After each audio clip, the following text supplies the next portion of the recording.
to Dynaground. Hello, my name is Owen and I'm your professional Dyna rider. Today I'll be teaching you how to ride a dinosaur and win that chicken dinner. Now, let's begin.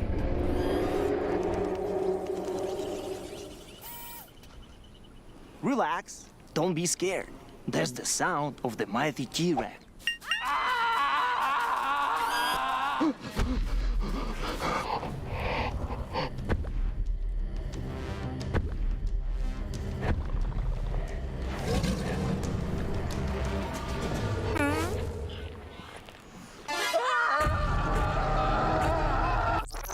Now, here's the first dinosaur encounter. I want you to meet my girl Vicky, my sweet little raptor. Look how cute she is. Isn't she lovely? Vicky or raptors, they're the most vicious and fastest beasts in the world.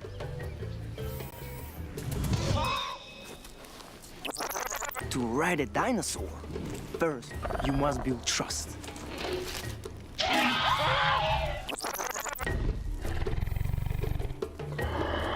They are carnivores. They eat meat. You have to feed them off. They will think that you are their friend, not food. Once they trust you, they will be a great companion.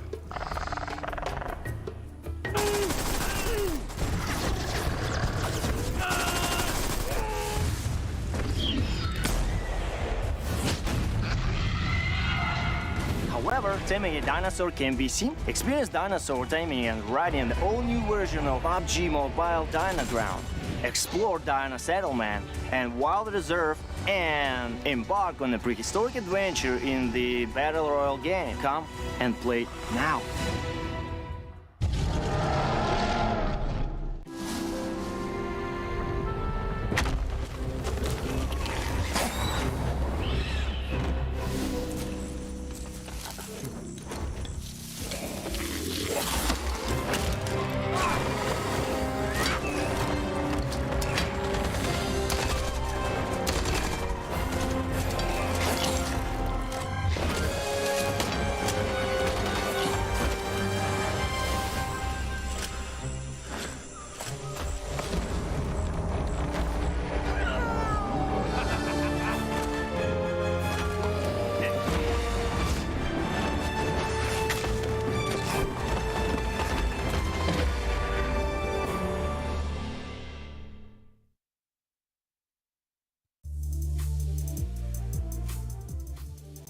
What is up, everyone, and welcome back to the PUBG Mobile Regional Clash, Southeast Asia versus South Asia. My name's Contra, your host for the entirety of the day, and today I've got a very special guest joining with me here on the desk, Jay Hunter, the One Tap King.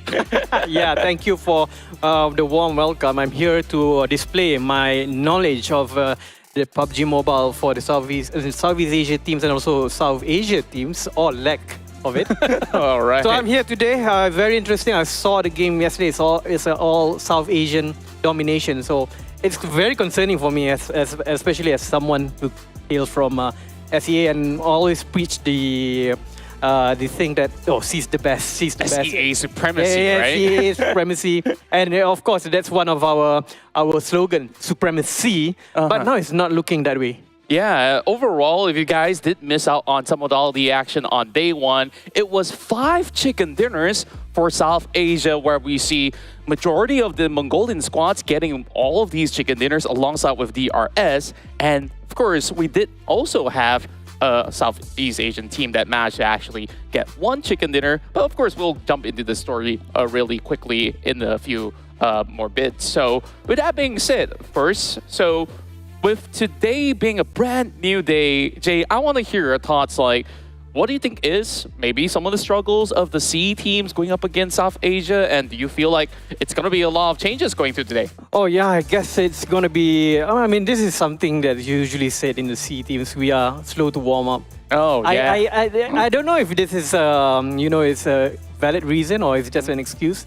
But it tends to be that way even in the histories of C games, like C PUBG Mobile teams, like in PMWL, PMGC, and all these old games compared to like teams from Mongolia. Yeah. We had a very, very sudden surge, and nobody knew Zeus at the time, last year or 2 years ago. But they played very, very well, very aggressive. Even C legends like RRQ Athena were shocked by how well these teams are coming here and adapt. And this is compared to even playing against legendary teams like Nova and also 4AM. They managed to outplay them quite some time. And then now that Mongolian domination is still apparent in PMRC. Absolutely, especially when we take a look at the participating teams that will be joining us here throughout the course of the weekend. If you guys did check out yesterday's games, 4MV, for Miracle Vibes, have been able to secure 2 chicken dinners and now is the one sitting at the top. And of course, you got all your favorites coming from Southeast Asia as well as South Asia, namely GEEK, SLATE, Vampire Esports, YOODO Alliance, Hill, Boom Esports, FaZe, Alter Ego, Box, and of course, many of all these other names. So let's quickly take a look at the overall rankings and which teams have actually impressed you the most, Jay. Well, I mean, 4MV, definitely a surprise for me because coming in, I would expect, it's going to be a Mongolian domination, definitely, looking at the games, but I didn't expect it's not to be STE. In fact, STE is the least performing Mongolian team. So having 4Miracle here is quite surprising to me because I haven't actually watched a lot of their games compared to STE or Zeus. So, and also compared to like DRS, also not really doing that well. So that is the most surprising. I mean, Boom being here, not really surprising. DRS, of course, there's a lot of fans of DRS and the recent gameplay and the recent performance in PMGC. It's not really surprising for those two to be here. But for MV and also MAB, actually, I was pleasantly surprised, to be honest. Yeah, and overall, we definitely want to take a look at the hit-to-hit records as well between 2 of the finalists of each region. We got SEA here with Boom Esports that have been able to put so much damage on the block, but didn't really secure as many eliminations versus 4MV. But, you know, overall, I believe that there's going to be a lot of these changes to come when we go into our 6 games heading into day 2. And I believe that we'll also be kicking things off with an interview later on with some of all these teams as well as players out there. But, you know, if you actually get to speak to anybody, well, who would you like to speak to? Definitely one of the Mongolian teams. I would really want to know what is mindset going into this. Did they know or did they expect for them to have this kind of domination against the C team? Because it's always something, you know, it's something like a urban legend that C teams are very scary. C teams, especially with teams like Vampire Esports, which is all superstars. You have Tony K, you have Schwabs, you have Nuzi, of course. All legends in their own right. And then coming in, I think they might be, it's not looking so hot right now for C teams. That's why I'm very interested to see if they have some kind of difference in terms of preparation or, you know, mindset going into this tournament. And I guess that's the most thing that I'm very curious about. Yeah, I'm glad that you actually brought up about Vampire Esports. And the biggest question that remains on all these fans as well as some of the analysts is like, where is Tony K? Because Tony K was not playing throughout day 1. Will he be appearing today? Maybe on the weekend? Maybe he's just taking a day of rest? But definitely Vampire Esports sees a little bit of fair share of struggle, but they did a little bit better heading towards the later stages of the day. And same could also be said about, you know, teams that we have expected to perform like STE or DRS. And then at the very least, DRS have actually made it into the top 3. So that's good news for them. But the grind continues for today. So if we're going to take a look at, you know, some of all these other names out there, do you feel like there's also a couple of all these dark horses here in the race that could really put an upset to who's currently at the top of the table? Yeah, I remember Team Airgon I8. I remember their very legendary run in PMGC. I think it was red or yellow, I'm not too sure. But they made it to top 16 in the last game. So I will not be surprised if they manage to do some kind of comeback to become number 1, because they have done it before. They have come from basically the abyss, climbing up back to the top, and then suddenly like surprising people. I think they got 18 or 19 eliminations in that round. So I'm pretty hoping actually Aegon might show us something. But of course, the Malaysian team's home country. Of course, there's a bias there. But of course, there is a for YOODO Alliance. They just came back from another tournament, which is not really a traditional Battle Royale PUBG tournament. So it's kind of understandable they haven't performed as well. And also GEEK SLATE, we know they have a new addition, which is Audrey.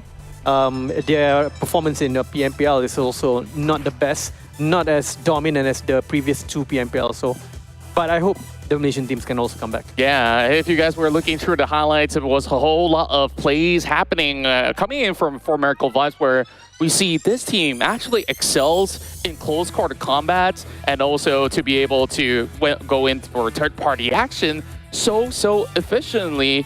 And if there's any sort of loophole that maybe teams are looking at, do you feel like there's any flaws so far from 4MV? I am not too sure to say about 4MV, but what's interesting to me is the fact that Boom still managed to get second place, because one of the teams that people look and focus on when the new patch notes came in, which is the DRS nerf. This is the team that people say they're going to be affected the most. Because Yummy was an apparent user, a very obvious user of the DRS god, right? Yeah, the DRS god, true and true. But apparently nothing's happened. Yeah. And but of course, the nerf is not that it's not that big anyway. It's only towards level 3 vests and also the range, which is not really something you would see DBS users, have any problems with. Yeah, and speaking of which, of course, if you guys are looking forward to all the matches today, we'll kickstart off in Sanhok and then followed by 3 rounds inside of Erangel.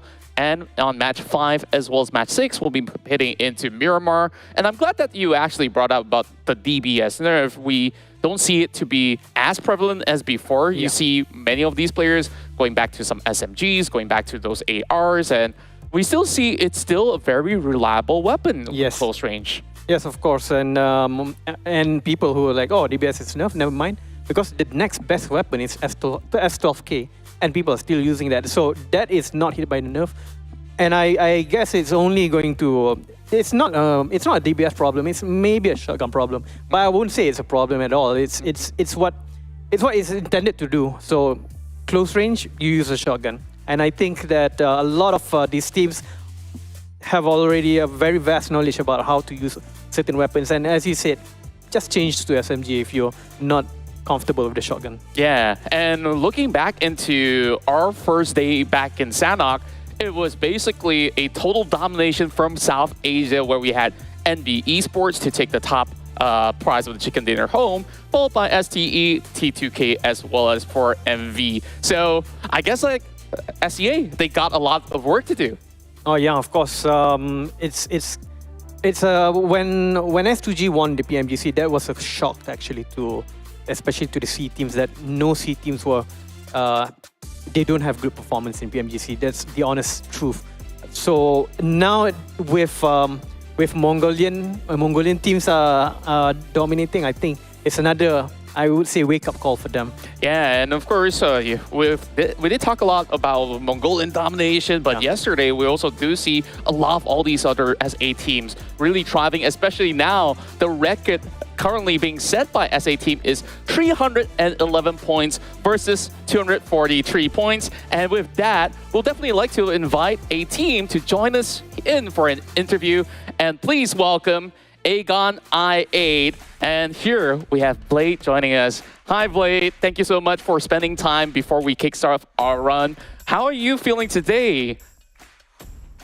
I'm very good. How about you? I've been feeling great as well. I'm excited to see, you guys perform hitting throughout the course of the weekend. So, of course, just to kickstart with a couple of questions, going through day one, things may have actually started a little bit rocky for Aegon I8, but things have definitely improved heading into the later stages of the matches. So, what are some of the challenges that you and your team face, and how did you manage to overcome them?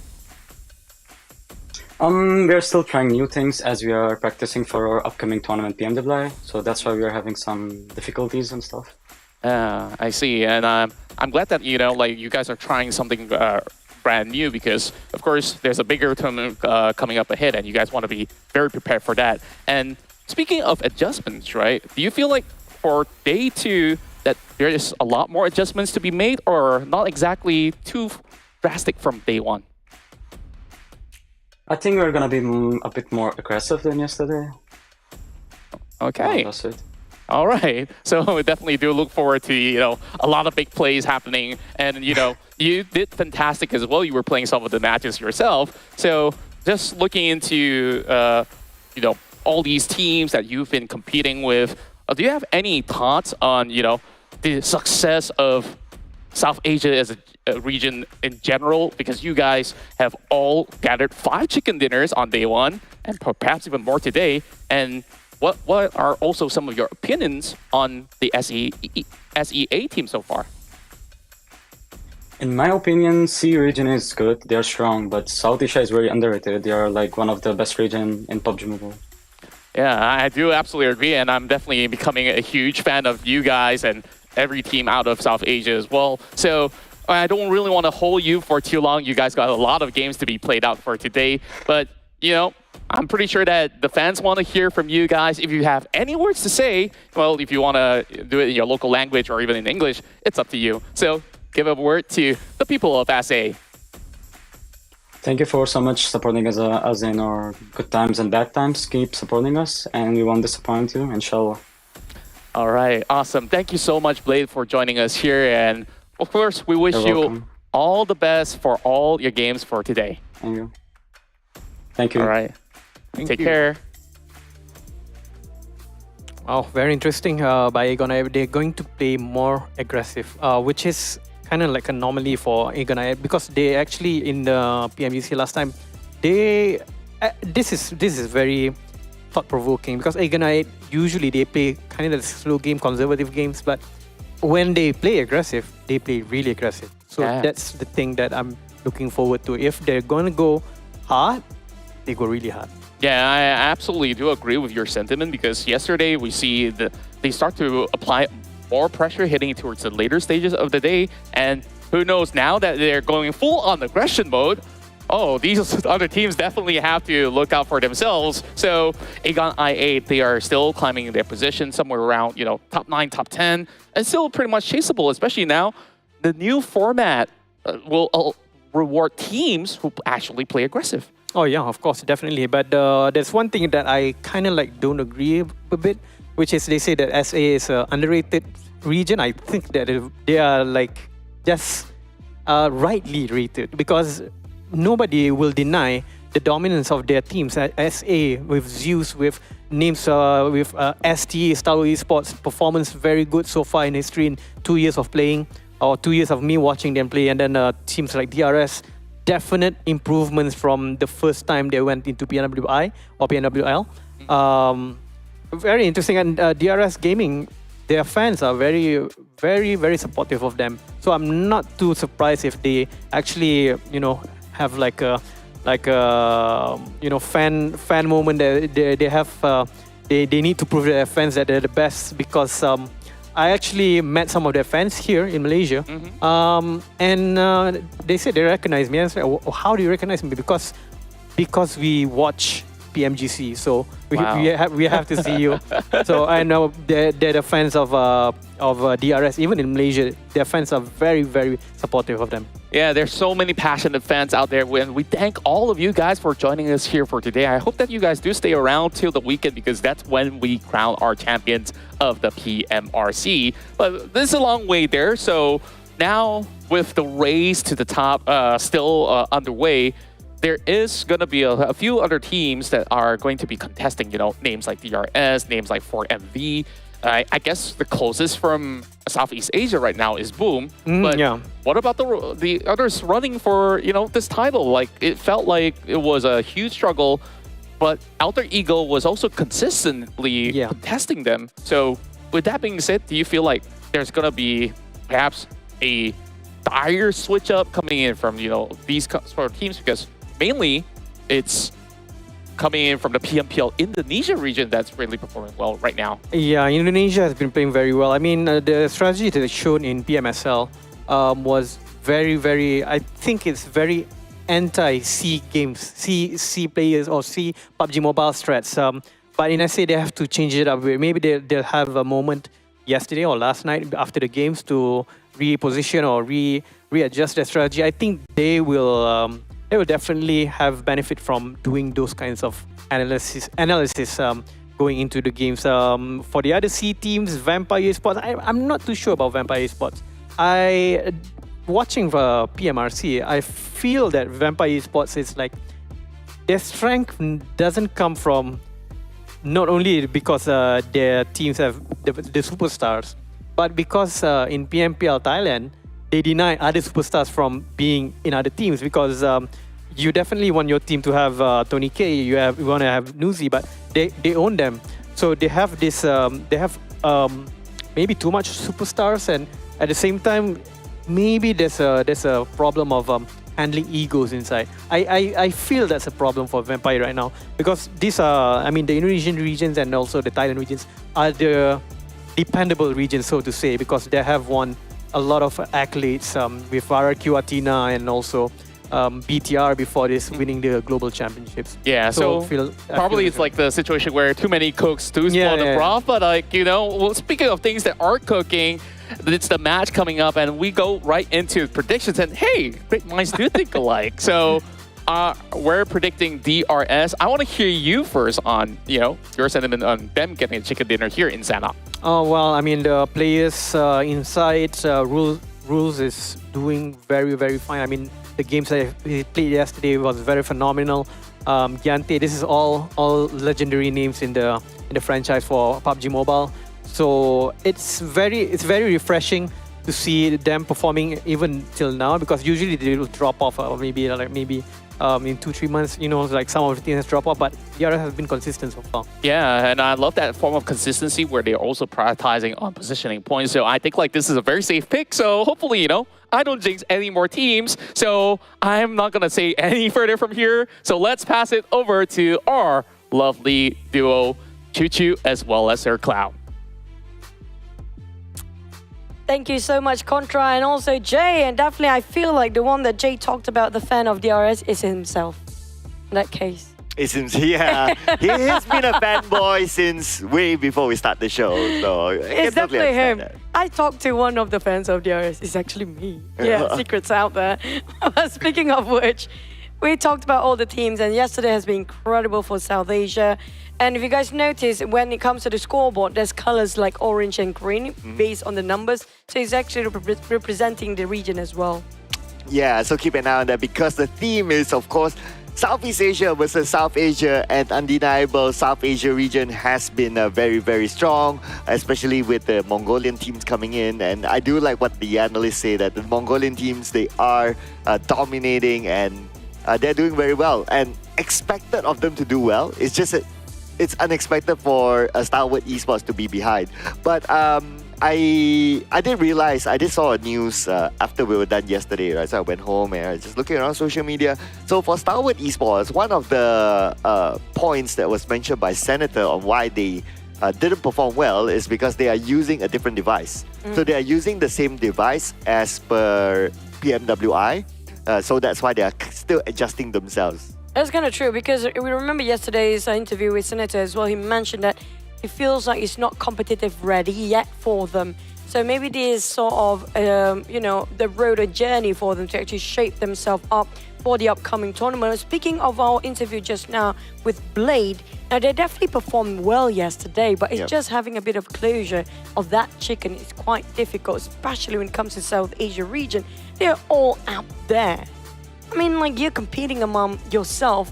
Well, Southeast Asia right now struggling, but we do have Alter Ego up there so far, taking a big chicken dinner before we end the show. And also when it comes to 4MV, so far the record is still 21 eliminations. That's the highest. And per individual, it's going to be Apex from 4MV, which is going to be 9 elimination by a person. Yeah, he was the MVP yesterday as well. So, no doubt, right? The numbers don't lie. He has it all. And we got the 21 elimination day one.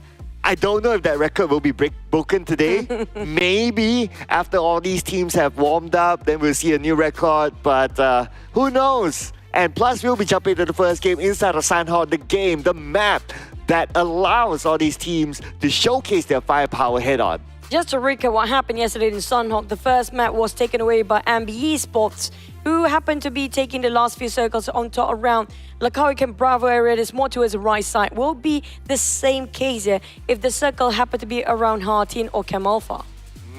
Yes, if we want a little bit more challenge, perhaps the circle, Cam Alpha, that'll be kind of nice. It's always very challenging, especially for teams who do not get the circle from the start.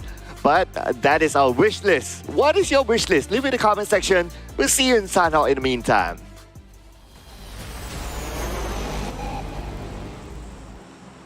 Here comes our day 2 of PMRC Southeast Asia versus South Asia. So far leading the charts when it comes to comparison between two regions.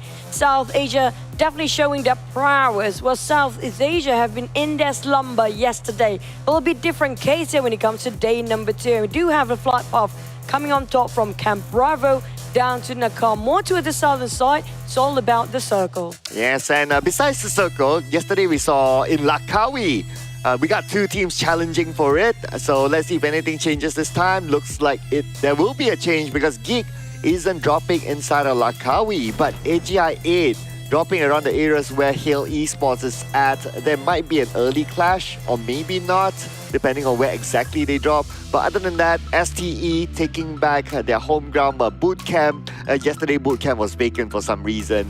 So this time around, after playing yesterday's game, I guess everyone found their drop spot, so it's evenly spread out across the map. Looking at the southern part, which DRS taken over Sami, but Rules on the other hand is just too close towards Vampires right now. It's going to be 1-3 formation for them, maybe 1-2-1. And maybe Rules is just scouting for the side of DRS for now, but just hope he won't get caught between a Vampires players. But we do have first contact made. Once more, it's again the same as yesterday. Come out from the side of FaZe Clan here. But this time it's going to be GEEK and FaZe just in another location. Yesterday was Lakawi. This time, both of them happened to drop inside of Hartin. So looks like they're not getting away from each other now, it seems. But the regional points, well, obviously still favors South Asia, doing very well right now with a 300 mark point. I mean, with this kind of stats, we can expect South Asia to continue doing well today. Numbers don't lie. You guys in the comments section do tell us, what do you feel and how do you feel this tournament outcome will be? Will it be still South Asia leading by end of day 2 or the entirety of tournament? Or will it be South Asia coming back in the very last minute? But so far, like you mentioned before, Cloud, GEEK, SLATE and FaZe happen to be having sort of same rotation when it comes to this particular map. So it looks like we have a change for GEEK SLATE. This time around, Mika is taking a break. Audrey is playing for GEEK SLATE's lineup, at least for round number 1. Let's see if it gives them any improvement, because yesterday, between the clash of FaZe as well as GEEK, both of these teams, well, because they spent too much time outside with each other, both of them pretty much didn't do that well. But let's see if anything changes this time, as Snipes has a visual onto FaZe Clan. They don't seem to know that Snipes is there. Bit there awareness, but Snipes being spotted out. He doesn't have an helmet. Ventura with a micro Uzi pushing in. Sonic's trying to isolate them with those pressure, but moment still finish off Snipes anyway. I think Sonic's and the rest of GEEK SLATE will have to pull back now. So they're losing men way early on. And the side of FaZe perceiving their passiveness on the other end, this just shows that they are more than confident to actually push forward. Oh yeah, absolutely. The moment they know that they have an advantage, like there's only one person there, everywhere else is clear, that's where they will take it. One nade, keep it low, go in, finish up the job. Very straightforward coming from FaZe Clan. But after clearing that section, they continue to loot because they know that it's still early and they might not start with a good loot. That's why they spread themselves out. The moment they're done with that, they were going for the hunt for GEEK. And that's where GEEK realizes that, okay, they're at a deficit right now. Might as well get away. Need to get out and exit here because they're not getting any sort of information. No benefit for GEEK SLATE if they lingers more, because they cannot even loot up since they don't have any sort of information about the whereabouts of FaZe Clan members. But DRS on the other hand, on top of Sami previously, now having a very clear day. Feels like Vampire's not approaching side of Sami just yet. We do have T2K. T2K yesterday, they've been engaging in a lot of early skirmishes, but this time they're just playing a bit slower than per usual, because we always saw T2K chasing a lot of teams since the start. Well, yeah, I guess because it so happened that the teams are quite a distance for them. So that's why they're like, okay, let's just focus on the blue. We'll meet you guys later anyway. Even if we compare to yesterday's Sanhok, like for, yes, we do get the first blood this time. Snipes went out, but we don't see more than that as we approach the end of stage 1 circle. So I guess that's also because that the spread of the teams are more even than yesterday's spread. I'll be curious to know what will be the ending between GEEK as well as FaZe Clan, to be honest, because the circle is away from this area, so it's either they get away or someone needs to get eliminated. The case of yesterday, what happened was both teams have been just trying to solidify the defense and not taking any action and having a bit of a stalemate for quite some time until the circle and the Blues actually arrive. And also happen to be bumping into a third-party team who's happened to be passing by as well. I just hope they didn't actually do the same thing as they did yesterday, because if they did, both teams will be eliminated quite early on. We do know with the current format these days, it's best to be proactive, like how Ignite players Blade mentioned before. They'll be more aggressive here today. I'm expecting them to be super proactive when it comes to the third stage of the map, attempting to get those eliminations early. But so far, a lot of teams a bit of taking cautious move about their next move here, because they do know for a fact they're too close. It's a very small map. But so far, when it comes to regional points, still quite a gap between South Asia and South Asia. Yeah, that's like what? My math is killing me right now, but 70, let's see, 60, 70, oh man, 67, a 67-point difference. Okay, that can seem quite huge, but of course we're talking about compiling 8 teams and 8 teams. Well, it still shows that for the Southeast Asia teams, most of them are in the second half. So I would like to kind of echo on what the analysts also mentioned. Like for Southeast Asia, they are the team that likes to warm up and they come back later on. That has happened before. I'm not really a fan of that kind of theory, but if that is to be true, then we might see a flip of that number maybe tomorrow once we reach the 50% point. Another factor might be considered just now by our analysts is going to be some of the teams actually are quite exhausted from another tournament before this. But on the side of FaZe, they are parting ways against GEEK SLATE, and now going into Alter Ego, who happened to be got caught in between. Ventura shot down straight across. It's going to be Fnatic Potato have a clear view towards the rest of FaZe. Now they will reposition and might even going for the push. Onzas will be having a bit of a dangerous position there. So he's quite separated from the rest of FaZe. As Onzen, he gets that first shot with a DBS onto Potato. And that is going to be second point for FaZe Clan. Alter Ego, where are they going to go now? They're still going to take this fight. Okay, I guess it's because they must take this fight to get into the circle. They are 600 meters away, but if they don't do it soon, well, the blue will be on top of them. That's kind of true. Minute on the clock right now. Rosemary realized what at stake here. He trying to make the push and brute force himself into the compound. But on the side of Okta, he's taking the support via the back line, going for those elevations, seeing good for Fnatic. He's actually taking it off angle, but Venturas spots out Fnatic first. Yeah, off angle, eyes being blinded. Now down to Venturas, spotted out Rosemary, but Okta gave away his position with those smokes sprayed on top of him.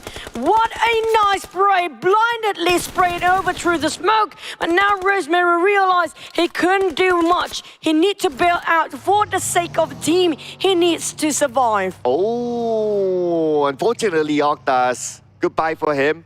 His teammates are out, but we move over to another location. So I noticed that one of the MAB players there are currently down. I'm not too sure what happened there. Probably a long range that took him down, and he's being revived now because no one got eliminated.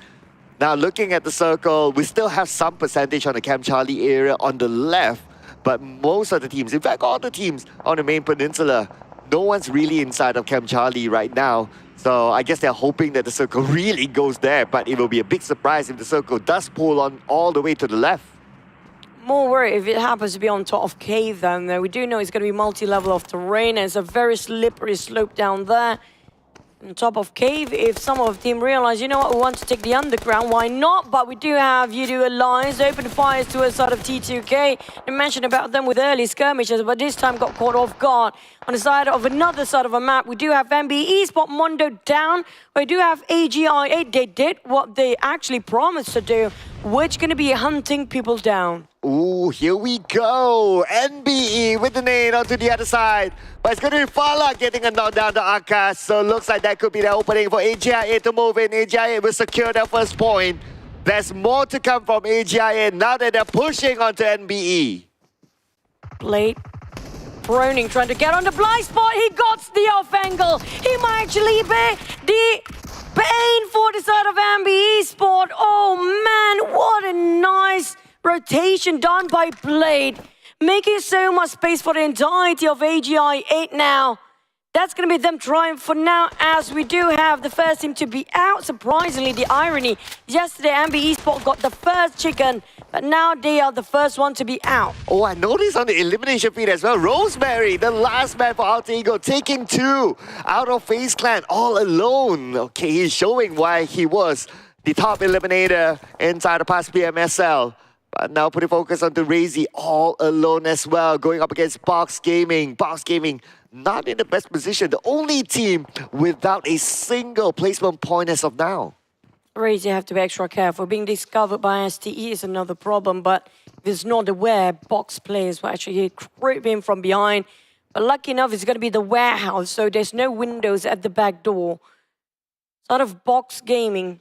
It's great to have to defend this warehouse. It's a great castle, it's a great fortress, but to see what's happening outside, it's almost impossible at this rate unless they're willing to pick out. So Boom trying to fan out as much as possible, trying to wrap around the side of Box Gaming. Side of Box, they don't have eyes or any set of ears to listen what's happening outside. Wow! But Trongs still got pinned down. Razy slowly creeping into it. Wow, nicely done from afar. It says Razy is the bait. He just went bunny hopping, and then the cover fire came from the hill. Got the knockdown. That is opening for Razy to go in. Ghost is going to go in for the 1v1 with Razy. Both have nades. Razy might be the first one to toss it on.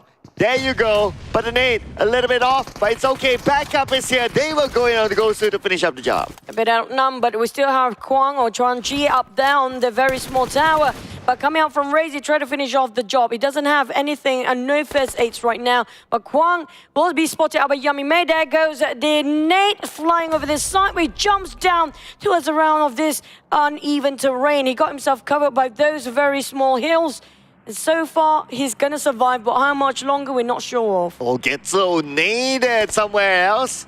So it looks like we see a fight between T2K as well as Hail Esports in a similar compound, both of them in the areas of Cave. Now T2K is going to continue on with the next nade. If it lands, they might just rush in from the other side. Suyok tried to find a way out to see if there's any sort of a glimpse they can see through those small windows on where hill standings are. But the rest of Hill will not willingly easily give away their positions or any sort of information. Try to hold everybody indoors, but the problem is they can't see what's going on outside. They have a third party coming up, which is going to be very soon on top of that cave area with those elevation, which is going to be MAB. We do know Wally yesterday has been sublime performance, but Rig spotted out Tiger. Straight away pin him down and knock down on the spot. But Rig, they realize now they need to do the push if they want to wrap things up, and they will do so. Oh, here we go. But the knock, they didn't pursue. Okay, I guess they're worried about whatever cover fire is coming in from the hill. So they try to eliminate from afar. Tiger is bleeding out, asking for help. But for Hail Esports going to pick him up, it's going to be a risk that they're going to take. And yes, Get Slow will be the one to hold his hand. How do they want to respond to this for T2K? They push, do they not? They have to cross the street. But if they actually cross over, YOODO lines will shoot them down, which they try to take any fight they can for T2K, left remaining with 3 players. But in the meantime, this gives so much space for Hill to recover themselves. Since they divert their attention towards their right side, the one that actually across them, which is going to be the openings, might actually try to push them. AGI8, for luck, will have to try and go to a side of Buzz, but... or UZM, sorry. For luck, trying to save, but it's quite impossible with the Blues and closing in, and Boom just gatekeeping and denying the entrance. Oh, yes, Boom. Playing the gatekeeping role now, but at the same time, raising naded down by none other than Falak, the man who snuck up onto him. Can he get another one right now to create an opening for AGIA to move in? But they have to make it fast. As the circle is still not on their side, they're still about 170 meters away with 15 more seconds. And by the time the zone will close in onto AGIA. Falak tried to reach out towards his teammates bleeding out here, but the way Boom repositioned himself would not allow to do so. But for MV, they are on the hunt. Flashing out one team to the other is going to be the next contender. Leo spotted out with a jump, East. but still easily pinned down by East with that knockdown. Now the rest of Leo in jeopardy, as they do have Doc indoors as well. They're bridging into it, but Leo, they can't do a thing. Is it too late? But Leo won the fight anyhow. And that's going to be the sort of 4 MV. Couldn't just continue their chicken from yesterday. Oh, but we're not done yet with the fights around. Vampire Esports came in. After that, that's a follow-up to eliminate Leo at number 11 with 4 elimination points. Vampire Esports. They took advantage, right timing, and of course, amazing gun skills to finish it all. Costly, just a tiny bit costly to a side of Vampires. Lost 1 man in that. On the side of YOODO Alliance, they're trying to gatekeep as much as they can since they spotted out T2K from across, and the Blues are closing on their side first. Like it or not for T2K, they have to brute force their way into YOODO Alliance there and take the fight anyway. But Ripple Boy a bit too up to the front. That's where Suyok is pushing with those DBS. Knock him down, and Suyok can easily not breaking any sweat finish off one of the player of YOODO Alliance. And for Adi, look on the other end, they are struggling to stay alive for YOODO Alliance for now. Yeah, T2K bulldozing through YOODO Alliance. Only 2 of them left, and they're both on the lower ground. Shamil as well as Oleo going to be the duo to try to fend off T2K. Shamil sees them. Shamil goes down. He's going to be rigged with the DBS. Oleo is going to be the last man standing for YOODO Alliance.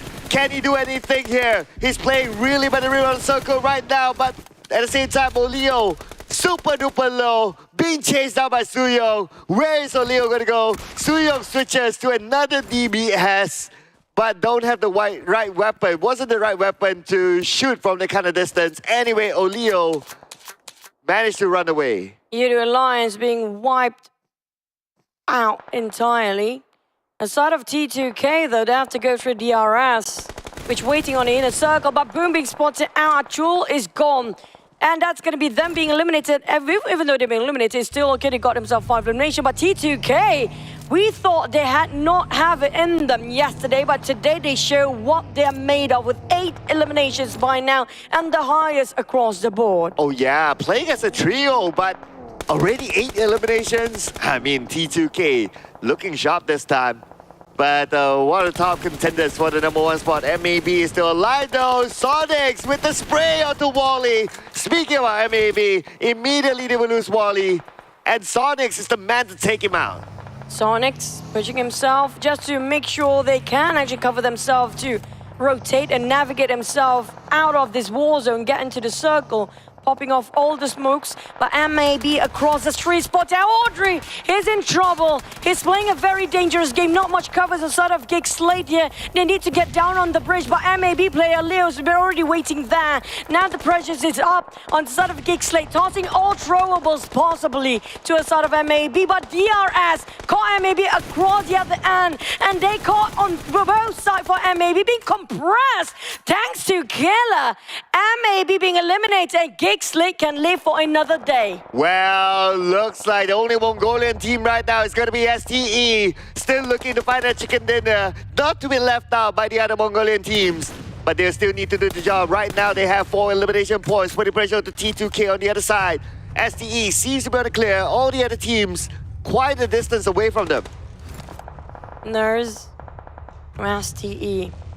I see one of the best players out there. Tapping towards our T2K, but T2K, they are on a rampage right now. Quite a distance between them, around 100 meters apart. But they still want to keep the pressure on the side of T2K, knowing the fact they are on the outside of a circle. They are near towards the blue zone, and they have to stand up by the end of the day and top and the rest of STE will keep their eyes on towards the side of T2K for now, but for the side of GEEK SLATE, they have to cross this bridge. And DRS will not allow them to do so, with Killer eyeing them like just watching them like a hawk. Oh, DRS, but even though DRS can see them, DRS can shoot them, DRS themselves needs to move. And if they don't clear, when they move, they will be in the crosshair for the team. So I don't know how they're going to do this. Probably popping a smoke to get into the circle. That should be their next priority. But for GEEK SLATE, looks like Damu shot down and Sonic's taken out by the zone. GEEK SLATE now in dire position as they got eliminated at number 5. Down to 4. Nobody having a full squad, all equal ground here with 3 players remaining for each respective team. Icy just next to Jane and Rick, and they definitely knows exactly where Icy is based on how he tossed his hand grenade just now, but they didn't actually even try to watch this angle. Suyok caught off guard with Top pinning him down, even being chucked down by the blue zone. Now left T2K with 2 players left here, and Icy know exactly where they at. Rick sensed just a tiny bit, but Icy wants to pin him down. He knows exactly he got one. T2K playing a dangerous game now. Oh, here we go. Icy at the front. Icy shooting, and Icy will get it. Ice cold shooting from Icy as he will secure the elimination point. SDE down to the last 2 members. Assuming that Nurzet will be picked up, it should be okay, as both of them at the high ground. Whereas for DRS and Vampire Esports, they will be on the lower ground now. Lucky enough for the side of STE, nobody's actually on top of a hill showing the same place as they do. But also side of DRS and Vampires, they might actually get busy here since they will fight against each other first. This might be STE's game if they happen to be at the right time, but 1 down. DRS spotted out by Stone. Here comes the nade to finish off the job, and he might actually get a discount 2 in 1 if that happens, but close enough. Delta, low HP, being pinned down by another side, and play zone even not on the side of DRS right now. Yeah, looking good so far for Vampire Esports with the compound. Who is going to challenge him at this point? STE only Icy left. How is he going to go in alone? That's going to be Killer against Icy. Yes, Icy from the lower ground wins the fight. You cannot deny the talent of Mongolia. But at the same time, he's running low with bullets. I just hope his rifle will have enough to spray on. But Newsy knows, and that's just it. Vampire within a flash. They are coming back in day 2 for the Southeast Asia team. Vampire Esports opening up the account today with their chicken dinner, with their final nade onto IC. And this is the lineup. They didn't even need Tony K to do it. That's kind of true. And speaking of, they are exhausted as well because they just finished with the rotation games before. And they're flying back straight, fighting for this tournament and can still perform at such high caliber plays. It's all about day number 2 here where they already warmed up enough yesterday. Oh yeah, could this be the post-warm-up moment, like our analyst mentioned earlier on, that Southeast Asia teams love a warm-up day? Could this be it? This could be the opener for Southeast Asia. So far, with this taken into account, Southeast Asia will receive 2 chicken dinners, and the rest of them, well, it's still South Asia.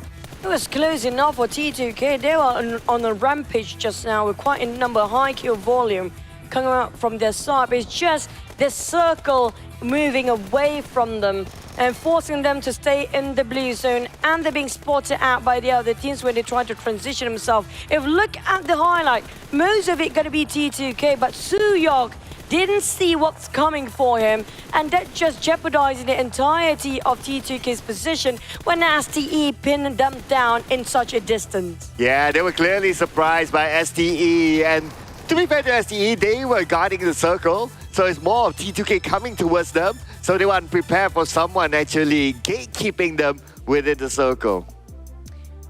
But at the same time, we're looking at the rise of South Asia in day number 2, but can they keep it up? Because South Asia definitely have very fierce game style and showing their prowess. Yesterday, might as well today when it comes to those kill volume. But we're passing back to our analysts, which are going to be Jay as well as Contra. When you guys are ready, take it away.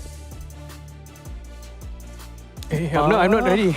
My. Like, all the words that you actually said right before we actually kick off our first round, you did mention Vampire Esports is going to bounce back stronger than ever, and here they are with their first chicken dinner. Yeah, I was not disappointed with my the fact that I predicted wrong with DRS. I mean, DRS is still up there, number 4 with 7 points in total, but having Vampire here is just very classic Vampire. This is the way that Vampire played in PMWI, how they bounced back. They weren't the best team in day 1, day 2. They were the best teams, I mean, after day 2 basically. So they actually warmed up pretty quickly for their standards. Yeah, and overall, they definitely take charge on the very final circle where they've been able to gate many of all these teams from getting anywhere close to them as well, despite, you know, high performers like STE that has been able to rake up quite a number. And of course, mentioned by Chuchu as well, T2K, they did a fantastic job of securing so many of all these takedowns. And now let's take a look at the overall rankings, as 4 Miracle Vibes will not be moved from number 1 position. Meanwhile, over on the top 3, nothing have remained to be changing all too much. But Vampire Esports, after that win, they find themselves at number 4 spot, just needing a few more points to overtake some of these teams. Oh yeah, Vampire, this is classic Vampire play, and it's not too far for them to actually overtake 4MV. So I'm not surprised at the end of the day they can be number 1. But Vampire Esports, of course, this is Sanhok. It's not really a good benchmark for all the upcoming games, the big maps, the Erangels and all the Miramars that's coming up. So Vampire, but of course this is a very good momentum builder for them, and I hope they can actually perform better after this. That's right. And for those of you guys who are wondering, okay, how do I tell which team is from South Asia or Southeast Asia? You see the colors over on the numbers, or if it's orange, it's from Southeast Asia, and South Asia will be on green. As we take a look at the current tally, you know, we start off the day here with a very huge margin of a difference for Southeast Asia against South Asia, and now the numbers are slowly closing up. We have a total of 191 eliminations just by the end of round 1, as that's catching up to 229 against South Asia. Yeah, very interesting to see Southeast Asia manage to keep up right now. But the thing is, it cannot be only Vampire or Boom catching up to them. The other must wake up as well. And hoping for the Malaysian teams to... they seem a bit lost in this game, whereas YOODO Alliance and GEEK SLATE especially, and also Box Gaming has traditionally been very good in Sanhok. I'm quite pleasantly surprised, I guess, with the performance of Vampire Esports. They played very well. They played semi-conservatively, I would say. It wasn't like the most eliminations, but they played their game and they stuck to it. And as mentioned by Kraft, this is now they didn't even need Tony K, which is something quite... I would expect they actually to start with Tony K, because he has been traditionally known as the best Sanhok player back in maybe last year or the year before.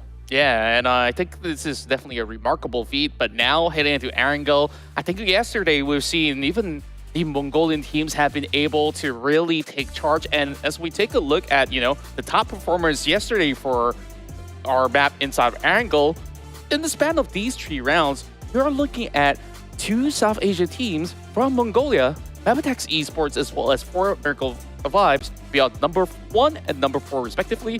But Alter Ego have always kept up to the tempo. Yeah, Alter Ego has always been that team that you can rely on in SEA to perform very, very well in big maps, Miramar, Erangel, to be very specific. That it's come to a point where everybody expected them to, you know, like lose two, three players, you know, but you can always depend on players like Rosemary to be there to just garner some of the points. And these points that comes in number 2 or number 3, usually it's not a conservative way, he's just hiding or something. He really manages to get like 2-3 eliminations in span of that getting number 2. That's why they are up there, even though they're not the teams that actually got any chicken dinners. Yeah, and we're going to go directly into our predictions here. Yeah. You voted for STE. I could see why. And I guess like this time I want to change it up a little bit, because I see the consistency coming from Alter Ego, especially with the rise of Rosemary being so well. I think like this is the time for them to really prove that, hey, we can actually overtake some of these teams like Mabetex. Yeah, of course, but we need to see the game, so we're just going to pass to the casters. Take it away. The rise of Rosemary. That's a very interesting point because there was an off-camera elimination that Rosemary won 1v2 somewhere inside of Sanhok. So I think we're starting to see the Rosemary that we know of. There was a top eliminator in the previous PMSL. So he could be the spearhead for Alter Ego today. For me personally, I'm looking forward for NBeSports and the side of 4MV for today, and also the side of MAB. It's going to be really interesting. Yesterday, so far, has been dominated for Erangel itself by South Asia teams. Particularly, it's going to be MAB and 4MV here, with DRS getting the final Erangel yesterday. We haven't got any Southeast Asia region team that won themselves those chicken yesterday, but you have to give respect to Alter Ego. They have been consistently getting themselves in the top 5 most of the time, and not just that, their high kill volume did bring them up there yesterday without any chicken, but still stands at the top 3. But it ended up with them still getting those chicken by the end of day 1. Yeah, no chicken, no problem, they say, for Alter Ego. But of course, you want the bragging rights, you want a poster on top, you want your big, full body image to be shown to everyone. Hence, the chicken dinner is always a very sexy thing to take away after every round. But speaking about rounds, we're going to jump into Erangel. Will it still be South Asia? Let's go.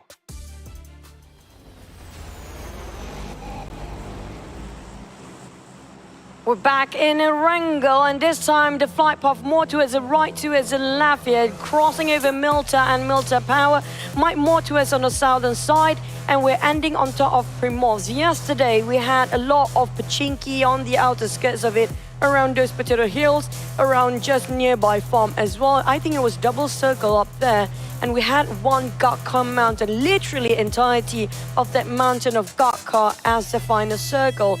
Now we'll be having more towards the central zone of the map, around the main peninsula, sort of a circle.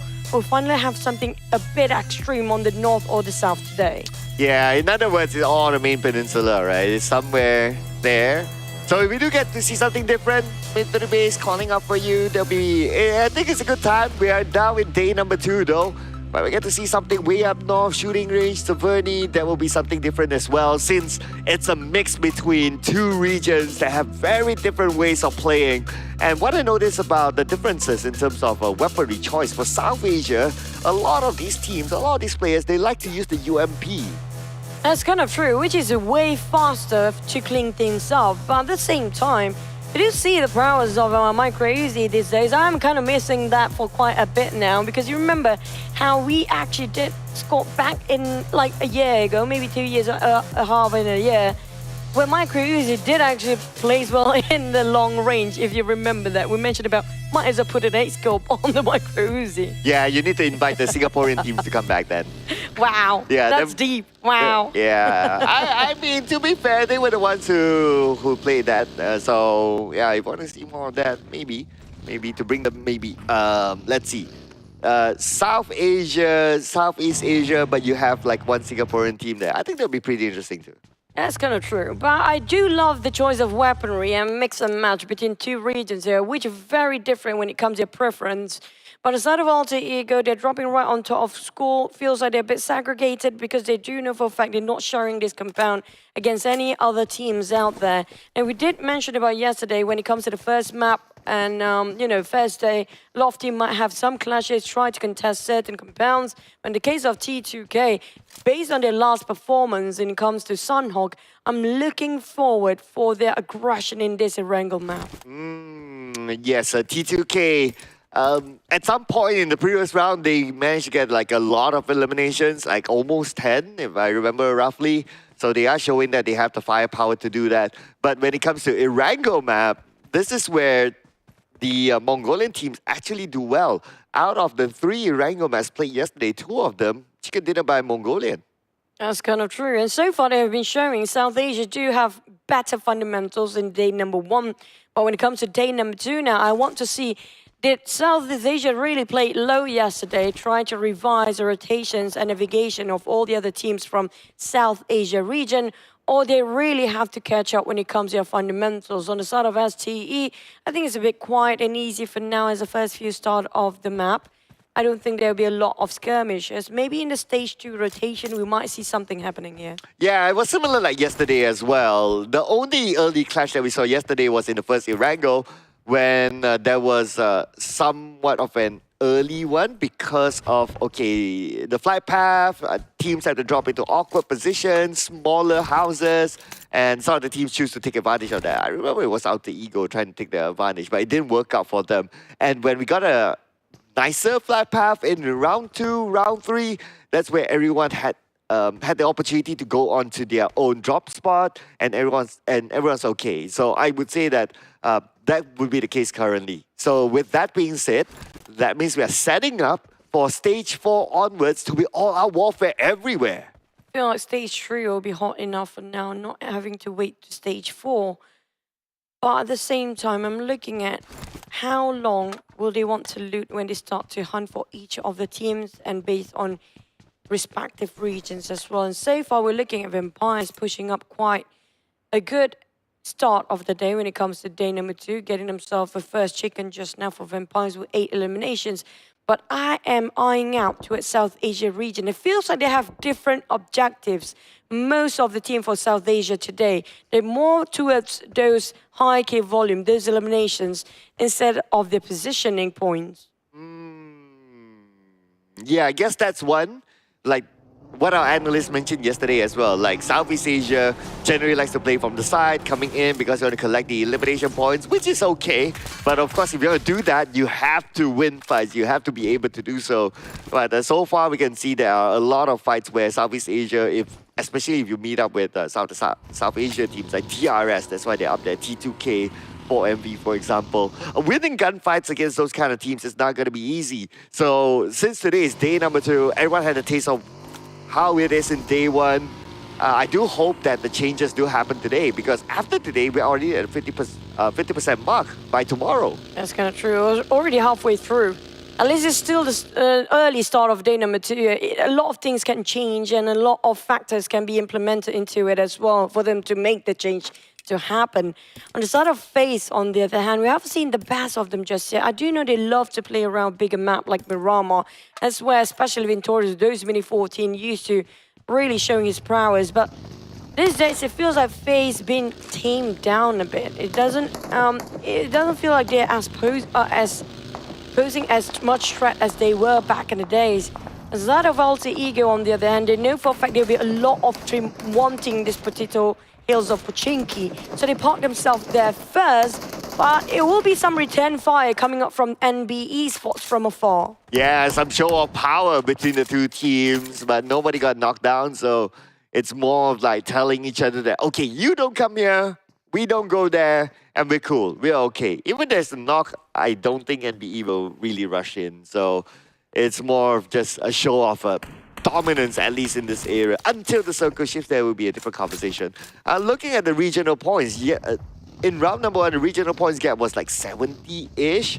Now it's still 70-ish, 77 to be exact. So with that being said, after round number 1, we still don't see the disparity between the two teams. Maybe this is also a sign that the Southeast Asia teams are starting to collect more points per round. Hence, we don't see that much of a difference as compared to yesterday. It's all down to who adapt faster, but so far South Asia, once they adapt to Southeast Asia playstyle and their rotation, I'm not surprised they open up the gap even furthermore, but we have to wait and see as Boom now trying to take actions with their particular navigation on top of these hills, trying to hunt some people down.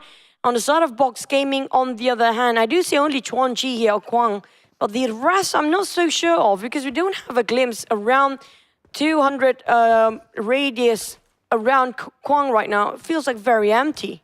Yeah, also to point out, since we have Box Gaming on visual, right? So they are deploying Tien to play this time. He is the substitute for their team in the absence of T-Duck. So yesterday we saw T-Duck playing the whole day. But I guess it's because currently Box Gaming's performance is not great. They are still the only team without a single placement point. All 15 points collected are through only elimination points. So they definitely need to switch it up. box, definitely trying to formulate themselves. I agree. They're definitely not in the best position and not the best play just yet. I'm waiting for them to wake up. But for ICSTE being shot from afar, we do have a lot of team going into the circle, and this is where things get a bit dicey here. As the circle shifted right on top of school, before this, we do have a couple of one team up there, which I think it was Boom before, and they're going back to their main initial drop spot because that's where the circle is centralizing. While the rest of the team do occupy most of it on the southern side, T2K just negate those fights and getting inside from the northern. Oh yeah, from the north coming in, since the circle is 100% going to be on the main peninsula again for the fourth time, well, I don't see much challenge for them. I see more challenges from probably on the left side. But now, speaking about challenge, DRS, YOODO Alliance, who's currently spread out, everyone converging back to each other because they know that they don't have the numbers with that kind of spread against DRS. Killer, reposition with his buggy.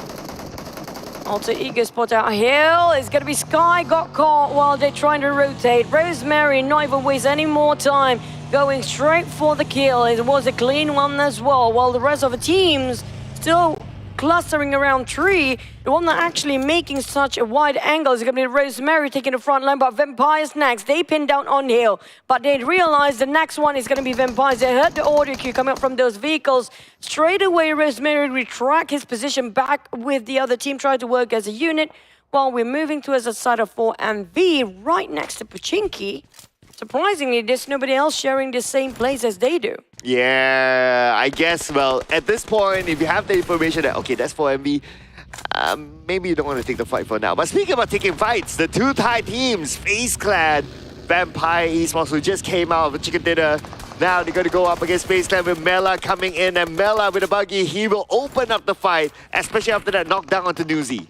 Rotate, reposition, and trying to have a go. FaZe reassessing the situation, knowing they have to go from the other side of the compound. Here comes Sonson taking the lead, charging in. But they will have to fight back. Stone reposition himself a bit more towards this side of the compound, making sure FaZe cannot breach in. But it will be a bit too late for that reposition because right now they are crossing those walls. On the side of Venturis, he's trying to pressure them out with those hand grenades, but Stone fighting back. They're not done yet as Onzen spots out on one. Stone is on the ground. Finish off those eliminations and Nozen will have another go. Oh, after that elimination, they have their confidence of taking out their opponent is even higher right now. Newsy is back up on his feet. And Venturis with an 8, he will toss it onto the second floor, but nobody is there, unfortunately. Everyone's on the ground floor. Both Vampire players, they've been spotted out by FaZe Clan. Mela tosses a nade as well, but nothing connects.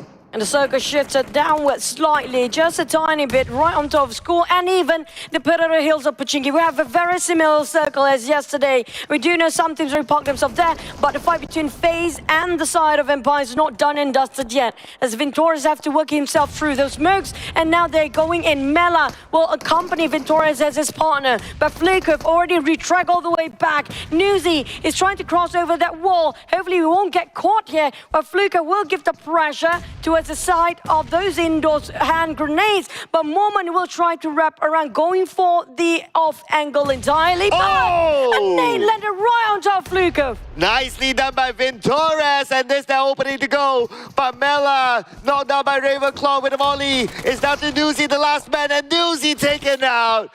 Finally, FaZe Clan will close out the job, eliminating Vampire Esports number 16 after chicken dinner. This time, no points for them.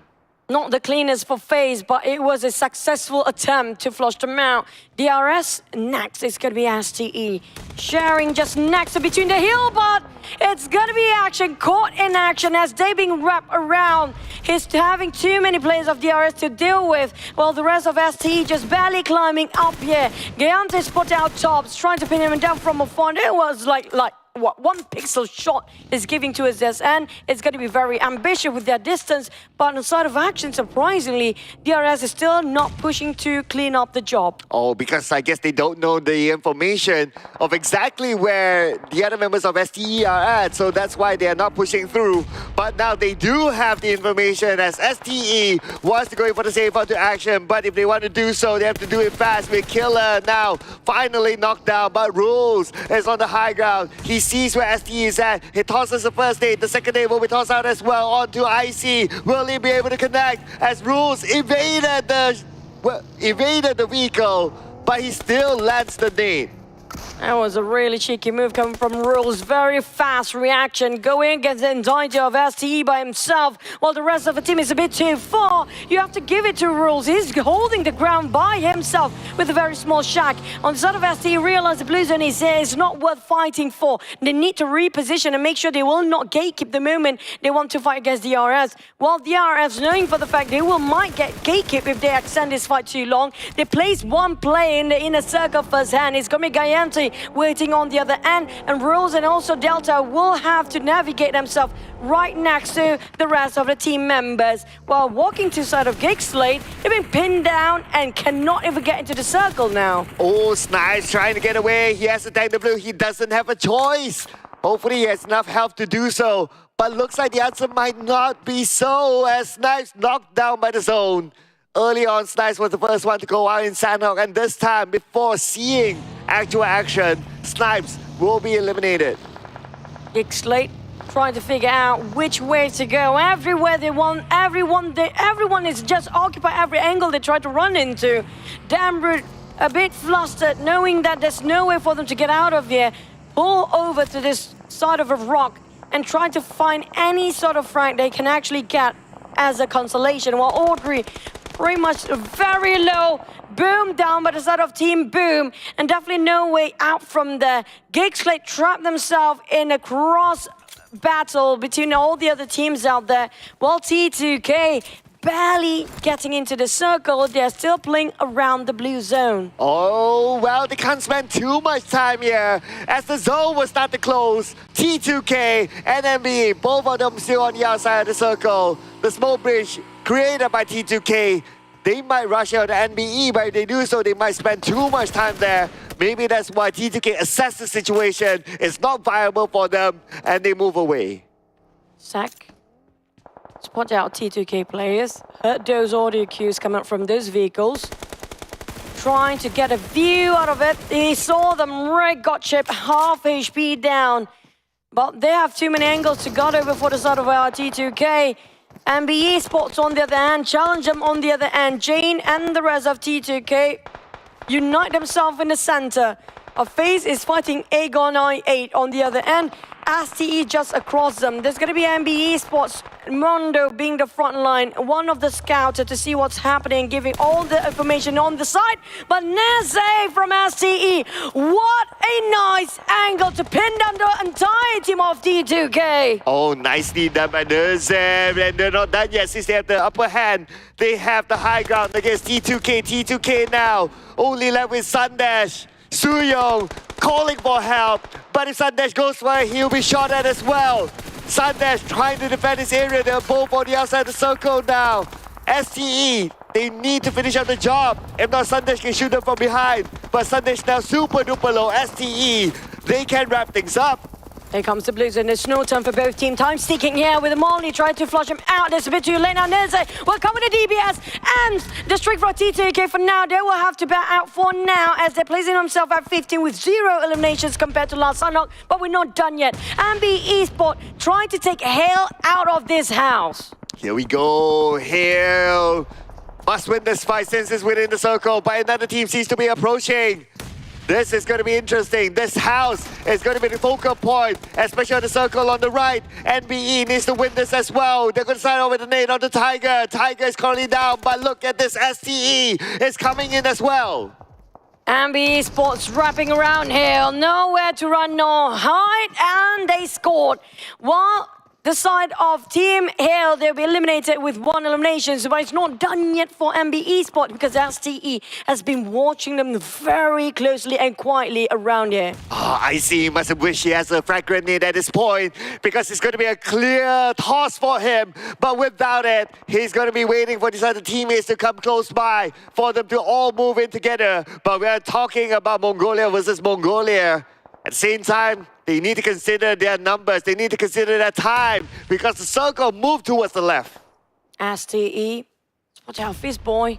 Oh, he got a glimpse of it, but Fizz Boy saw this. He definitely jump shot and now trying to pin him down. STE both low with Fizz Boy. Fizz Boy on the other hand retract all the way towards the back line, try to reset himself. But Nazi on the other hand playing around this terrain, which you don't have much to take covers from. As Mondo keep pressuring with those hand grenades, but ICU still will live for another day for now. Nazi giving it back those fires, attempting to take down NBeSports as a duo, but can they work things out for STE? On the Z, almost getting a knockdown to his opponents, but he can't. Everyone has good enough cover, but nobody can get cover from the blue. The blue will be on top of them anytime soon. Nerzek going all the way behind, gets a knockdown to Fizz Boy. IC is going to come in from the front. They are trying to wrap things around onto NBE. NBE now surrounded, but it's going to be DRS from afar, taking out IC, doing NBE a favor. Oh man, that was a nice cross angle and crossfire angle coming out from STE, pressuring the side of the other team, which is going to be NBeSports. But nonetheless, it's going to be DRS. What is happening? DRS, we're not done with them just yet. Running straight in the face of MAB, crushing their dreams and their bodies in them. And that's it, DRS. They're going crazy now. Well, it's going to get even crazier on the right. The Potato Hill now has at least 4 teams on top of it. One of them being YOODO Alliance. On the outside of the circle, going to face up against DRS. The name will be tossed onto them. A lot of pressure to DRS as they need to relocate themselves. But the moment they do so, there's another team waiting as Killer knocked down by Mondo this time. Delta spotted out YOODO Alliance, happen to be slowly plugging out all the DRS members from the sides and crushing them right across. I have a feeling DRS will not last that long anymore. They're left with only 2 members and closing now might go to none. On the side of Alter Ego, here goes against FaZe Clan. Fnatic bleeding out in the front. Octa will be revived by the side of Rosemary. While Fnatic open up bare and open for FaZe to pin him down. But we do have Potato around the rock. Now they are pushing on that side first. I'm not sure if Moment spots it out. Octa, but it's going to be Moment. Big burn out. Bobby kills straight and not Molly. Potato down. Next, here comes the wrap around coming up from FaZe, trying to obliterate the entirety of Alter Ego, but they still have Rosemary breathing at the back line. Yeah, Rosemary, 40% of health. Can Rosemary pull off a clutch against FaZe Clan? We are talking about Mela as well as Onsens here. FaZe Clan opening up the flags. They want to finish it off as Rosemary knocks down Onsen, but on the other side, there is still Mela waiting for him, as you can always depend on Mela. 2v1 for the side of Rosemary. Alter Ego bowing out early with 8 teams remaining here.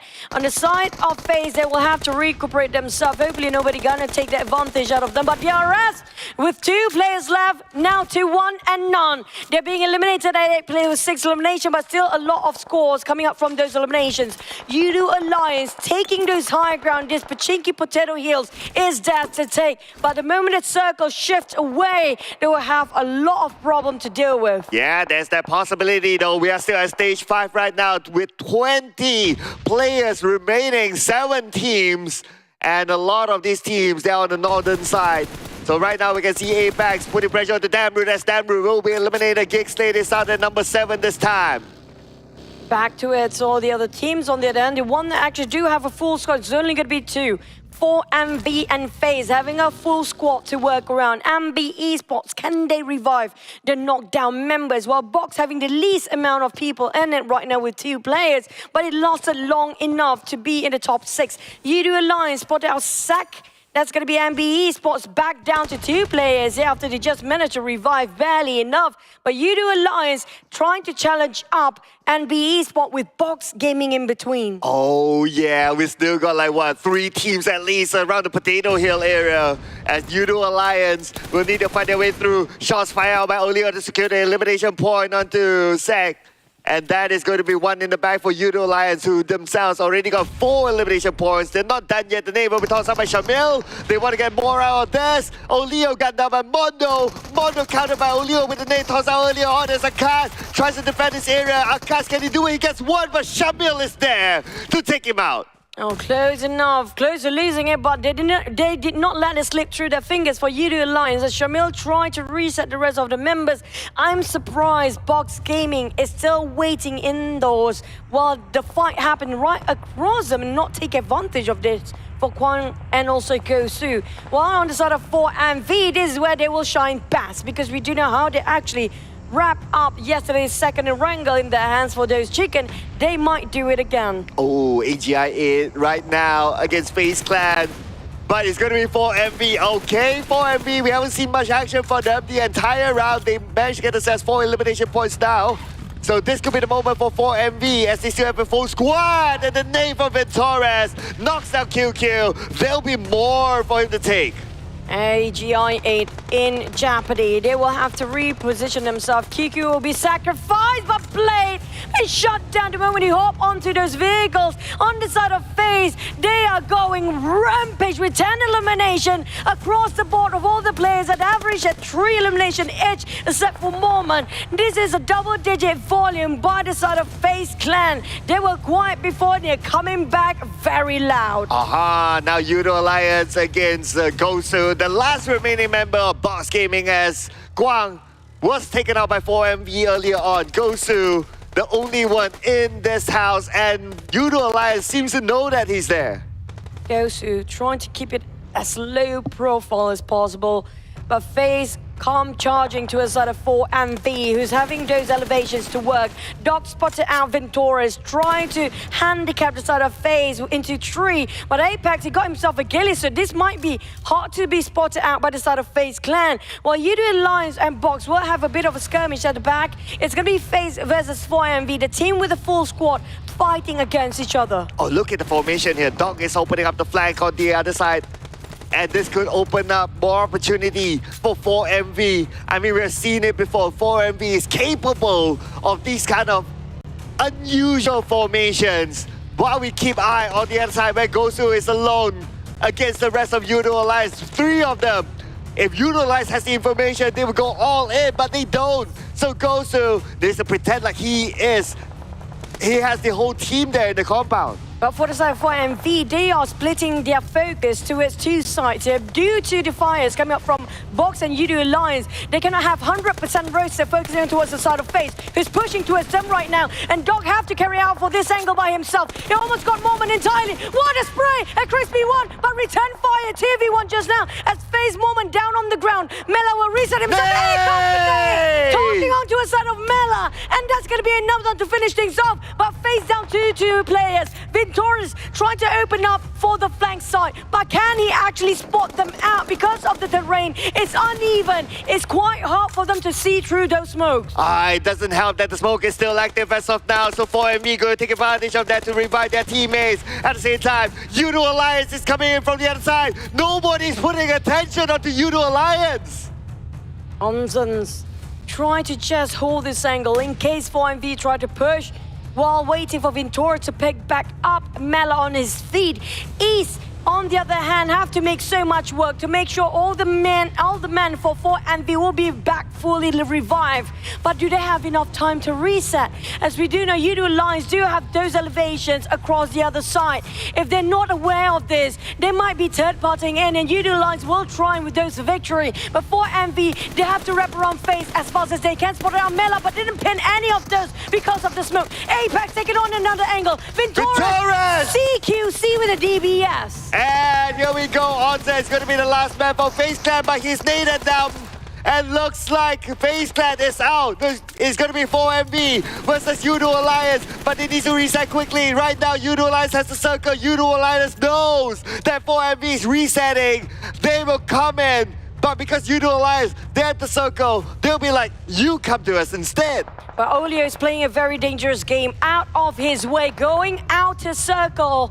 and just trying to spot the rest of 4MV players. Shamil on the other end wants to give his hand to a sort of Olio, reposition himself with those vehicles, but 4MV, they're still having 3 players up and alive. Well, they reset, yes, they definitely reset into 4. They have the numbers advantage, but they don't have the circle. They have to hike up either way and have to split up to widen up the angles, because that is what YOODO Alliance doing, trying to dominate the last circle and take as much space as possible, even got themselves a bonus from that airdrop. Okay, here we go. YOODO Alliance versus 4MV, but 4MV slipping into the circle. YOODO Alliance allowed them to do so. And now the circle is all theirs. Looks like we'll need to wait for the next stage until we see who will be pressured by the zone. If they spot it, look, it's going to be a problem for YOODO Alliance. They don't have a set of eyes behind 4MV anymore. You have to make sure that you will not be discovered. Trigger discipline is the key for Adil. Look right now, not being discovered by 4MV. While the rest of 4MV, they're moving as a 4, knowing they might be split out for YOODO Alliance. Why not we rush one by one towards all these players, try to take them out one by one as well. But on the side of 4MV, the blue zone is against them. That's the issue here. They don't have the circle. They are being pressured by both sides, being compressed. But YOODO Alliance all angles possible. And Olio, he tried to push up with those nades, but at the same time, 4MV is not making it easy. Oh, they see where Shamil is, but now they see where Olio is. As Olio knocked down, but a trade happened. 4MV is moving on to Shamil. Shamil on the lower ground. DBS onto him. East taken down. Only Adilu left on the other side. Adilu 1v4. Adilu 50% health. Can 4MV pull it off? And finally the answer is yes. Again goes to Mongolia, representative of South Asia. What a clean execution coming up from 4MV. They know the fact they didn't get the circle. You know what? It's okay. Let them take it. Let them open up the spread. But we go as a 4, knowing they're being split out for the side of YOODO Alliance. They take advantage of this. They know if we go as a 4, we have more firepower. We have more set of eyes to fight on one person that tried to pick out. That was a clean execution of 4MV, regardless of being knocked down multiple times. They survived long, and a clean one as a 4 for this chicken dinner. Yeah, they are the undead here for 4MV.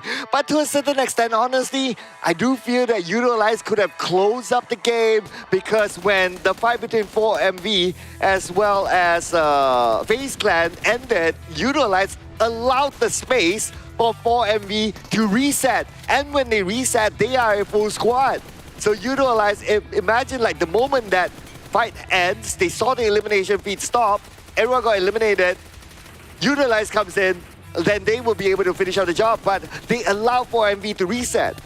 I don't blame them in that case. One and foremost, maybe their throwables, their utilities been dried up at that case, and not just that. Due to the uneven terrain, it's a curve. They can't see exactly to shoot, where to shoot. Maybe the resources during that time already running low as well for the ammunition and the rifles. Yes, they got themselves an airdrop. They got themselves an upgrade of loot, but still not going to be enough for them to last that long if they pressure themselves. You look at this, their rifles running pretty low. There's no more magazines left in there. Maybe it's also because lots of fight happened on the right side of this circle, like what we saw earlier on. And on the left, it was more focused on the 4MV versus FaZe Clan. And my goodness, I mean, it could have gone to YOODO Alliance. Honestly, I felt it could have gone to YOODO Alliance, but we cannot deny the firepower that 4MV has. But let's allow our analysts to really break down whatever happened earlier on. So I'm going to pass it back to Contra and Jay Hunter. Take it away. Right. So you miss 100% of shots you don't take. So that's what happened to YOODO Alliance. There's a moment's hesitation by them made them lose a game. I mean, that was definitely a game in hand. After the skirmish between Team 4MV and FaZe Clan, it was set in stone. They have the circle. They have the manpower advantage 3 versus 2 compared to 4MV, but they didn't take the chance because maybe they were being doubtful about their skills, or maybe they didn't count the kill feed, how much people were actually down and how many people were actually on the side of FaZe, which individual was actually down from Team 4MV, but that cost them the game. Yeah, and I was actually carefully looking throughout the course of the game that 4MV they've always been around the center of the zone until, you know, the final few circles start to shift away from them. And we're just going back into that final 5 where we see, you know, FaZe Clan were challenging them. They managed to even win those trades.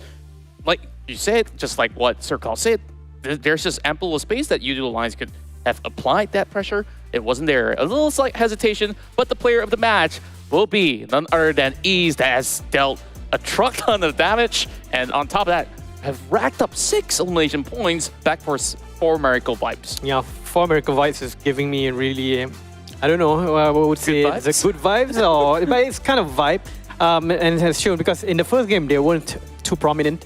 So I wasn't really hoping they will, you know, rise up in this game, but in particular, and I was looking for like the top 4 was definitely a Southeast Asian domination. So I was expecting another chicken dinner for the Southeast Asian side, but apparently it's not so, unfortunately for me. And I'm not really angry. I'm disappointed at that YOODO Alliance didn't take the chance. We know, I mean, a lot of their fans know they have the capacity to actually just win that fight, even in the lack of manpower, because they have shown they were more aggressive in a lot of games, even in their showing in PMSL showed that they are well equipped to take those kind of fights. But I don't know what came into them, that moment of hesitation that made them didn't get that chicken dinner that should be Absolutely set in agree. stone. Yeah, overall, we can already see, you know, the colors in green, majority of them on the leaderboard is currently occupied by South Asian teams. So I guess SEA, it feels like there are definitely improvements going into today. Yes. They are a lot more aggressive, but there were also times that they didn't actually take those golden opportunities, like you said. It's a little bit more of a recurring team, just like what we saw from yesterday's Erangel run, where, you know, 4 versus 2, and SA actually takes it away from some of all these SEA teams. But I just love what we are seeing so far, Yes. especially for Miracle Vibes. They are currently the kings of Erangel, with majority of their chicken dinner being within this map. So these Mongolian teams are just so masterful when it comes down to how to basically play by ear, on top of that, play by the books on how to actually close up the games. Definitely. I mean, I was about to say that Team 4MV actually played. They didn't play anything miraculous or too extreme, but it's actually very by the book. It's very textbook play of how you should handle that position where you have 4 players and you want to push into the high ground. But the only determining factor was how YOODO Alliance will play. But they played that, I would say, not badly, but not up to their own standards. Yeah, let's see if they can basically fix that in a quick bit. But before we even jump into the next game, let's take a short break as we will come back with more PUBG Mobile action here in the PUBG Mobile Regional Clash, SEA versus SA.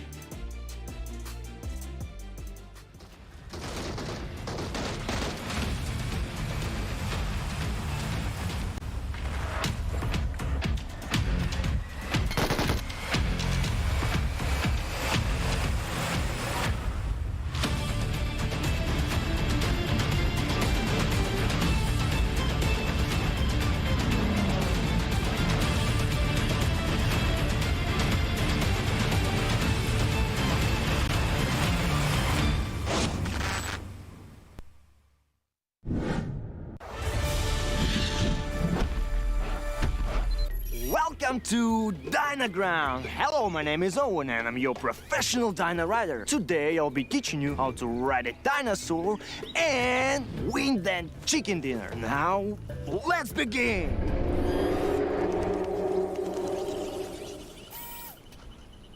Relax, don't be scared. That's the sound of the mighty T-Rex.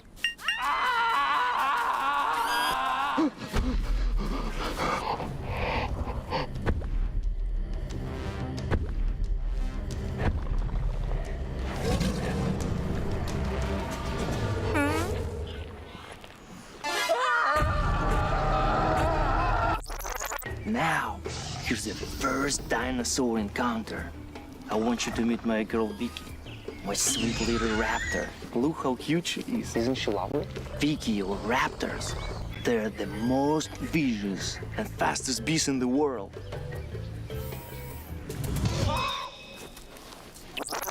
to ride a dinosaur? First, you must build trust.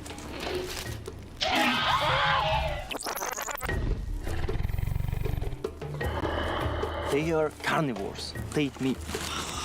You have to feed them off. They will think that you are their friend, not food. Once they trust you, they will be a great companion.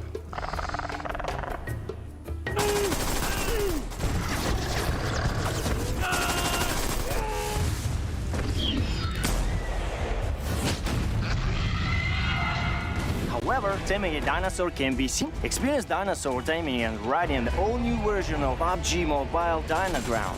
Explore Dino Settlement and Wild Reserve and embark on a prehistoric adventure in the Battle Royale game. Come and play now.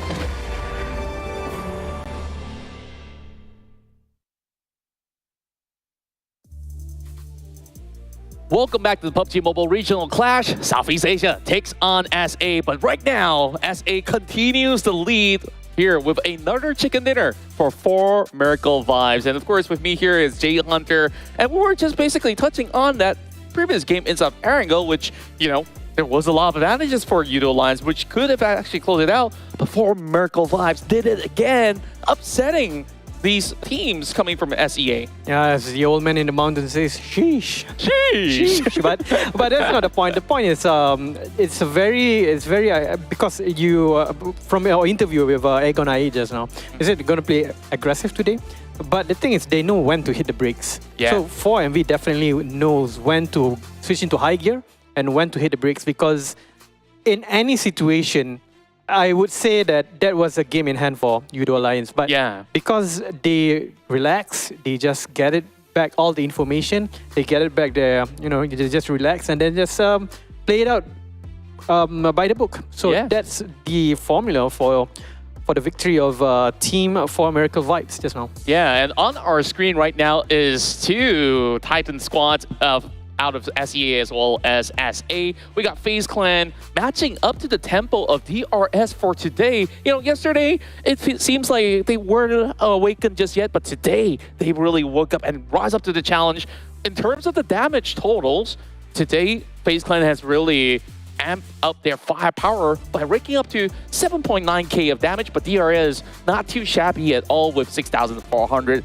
On top of the eliminations, I would still say DRS have been pretty much hitting the mark. Yeah, DRS not known for their, weird plays or miracles plays or, you know, stuff out of the box. They are just a very consistent team from PNWI, from their first showing in international. So it's not really something that is concerning for DRS, because they have always been playing this by the book, textbook plays. Just rotate. If you need to fight, you fight, but you don't have to do something that's really out there, and they just have to play it by the ear, or play it, you know, as a professional team should. I think that's the appeal of DRS as well. Yeah, and speaking of DRS, I was speaking to the manager yesterday after, you know, all the games have settled down, and like they also told me that they are on the same tournament phone that the upcoming PMWI is going to be utilizing, and you could see that this team is gearing up ahead into what's coming in the future so that they could prepare themselves so much better. And this is basically testing grounds for so many of all these teams, which I just love the mindset that, you know, a team like DRS, they want to ensure that they have the head start, even down to the gears and devices of how they really set it. And they're definitely on the absolute right track. Of course, consistency is key for DRS. That's the key factor of the victory I would say, streak of DRS. So it's not really. Well, when you say I mean, the interview with DRS should have told the whole story about how DRS plays. They are not really a team that, they're just a team that's very up to standard. But the standard is high. Yeah, like in Malaysia, we call it steady Bombi B. Yeah. You know? Well, of course, if we move into the context of all the other teams as well, I think that there's also so many of all these South Asia teams that have been driving for today. Even back in Sanhok, we have T2K that racked up many of all these elimination points, and moving into all these other rounds, they've always have been able to really contest pretty much toe-to-toe with almost any given team, including their own regions of SA. So that's what I love seeing about all these PMPL SA squads in general. Meanwhile, since yesterday, I mean, we can cut some slack away from YOODO Alliance because on Miramar, they've also made their way into, top 3, top 2 kind of position. So who knows? Maybe this is just the start of something for the squad hailing from Southeast Asia and specifically Malaysia.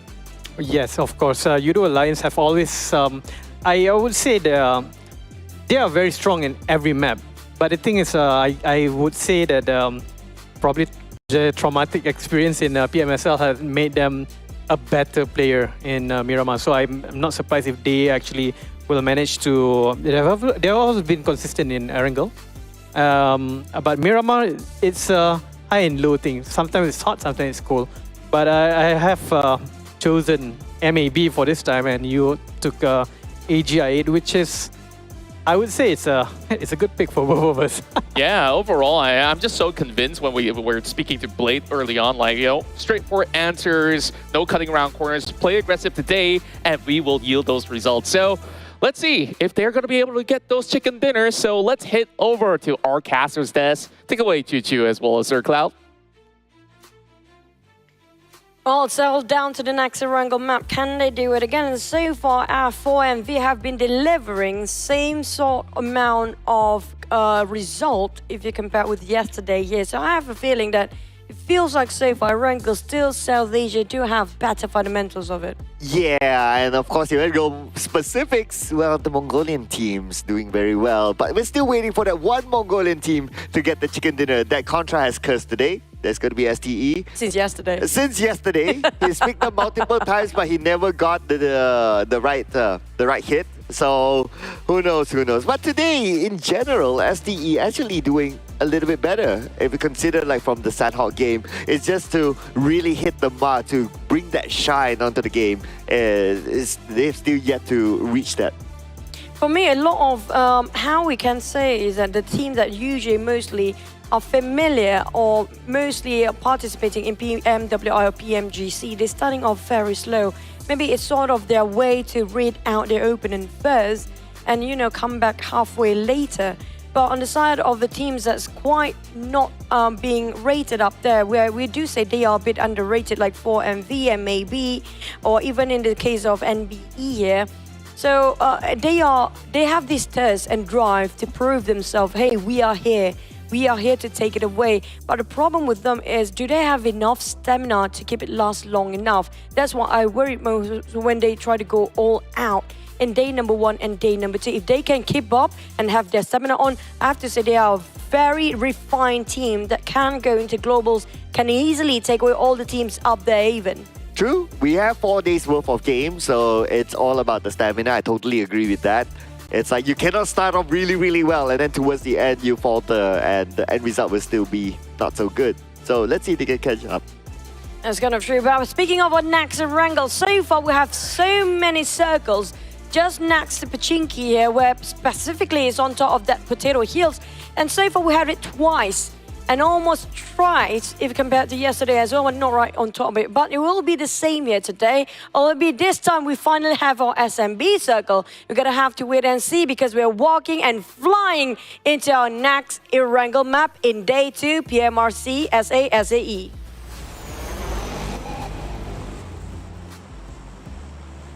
Well, Erangel it is again. this will be the second Erangel today, ladies and gentlemen. And so far, all our circles since our PMRC for Erangel have been still in the main peninsula. Now, we will be looking forward to see if the circle will challenge them this time. The flight path, not so much challenging as it's cut across the center of the map. So with this kind of flight path, I would expect that all the teams will be able to get into their regular draw spot and to continue on peacefully as a start. And I have to say, this is a very beautiful flight path as a start here, as evenly separated the map into south and north. And when it comes to a very generous flight path, I just hope it's going to be contradicting when it comes to our circle. And we haven't seen any SMB circle yet by far, and nothing on the northern side either, like shooting range and Savannah. Back in the days when it comes to PMSR, even a PMP wildcard, you have a lot of northern side. But so far, too many circles right in the center. Yeah, it's either up north or there was that one day, I think it was like 3 Erangels and all 3 of them was like military base. Yeah, that was so fun to watch. Well, of course for us it's fun, but for the players, I'm sure they dread that. It's like, no, we don't want any of that anymore. And looks like we have a possibility of it going up north, and it is split half between shooting range and the areas of Rozok.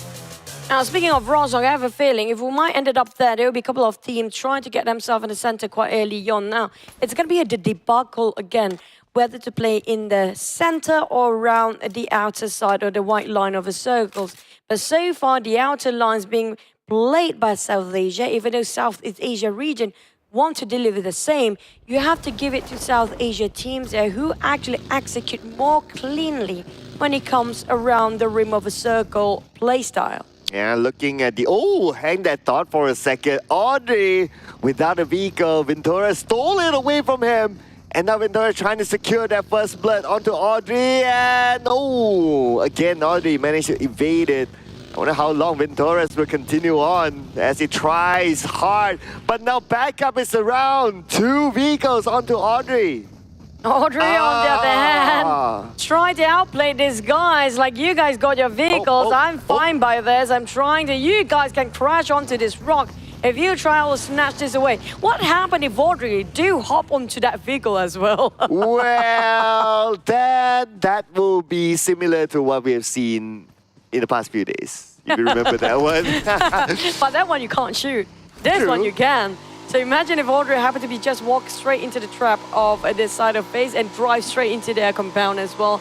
But lucky enough for the side of GEEK SLATE, they will try to save their teammate, who will be alive for now, and FaZe on the then will part ways knowing, you know what, it's your day, lucky we don't have any weapon.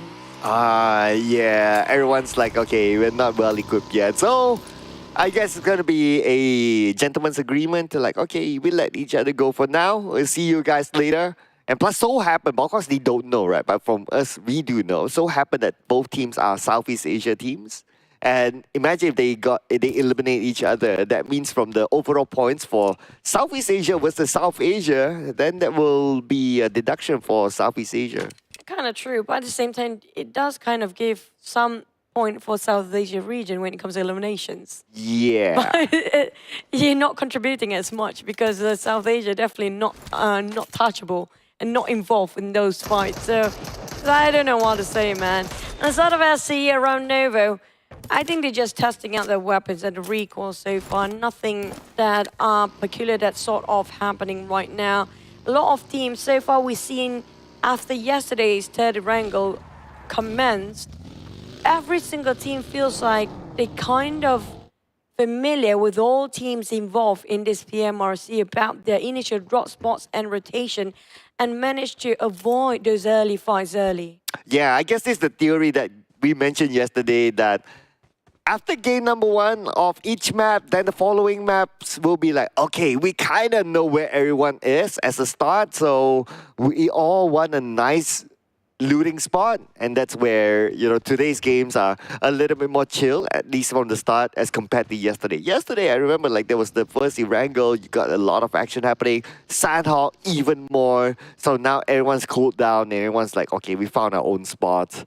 But I also want to talk about this point, right? So our analyst did mention that DRS is using a different phone, a different device in preparation for PMWI. Yep.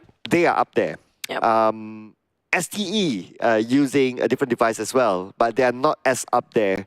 So are we here comparing about the Device.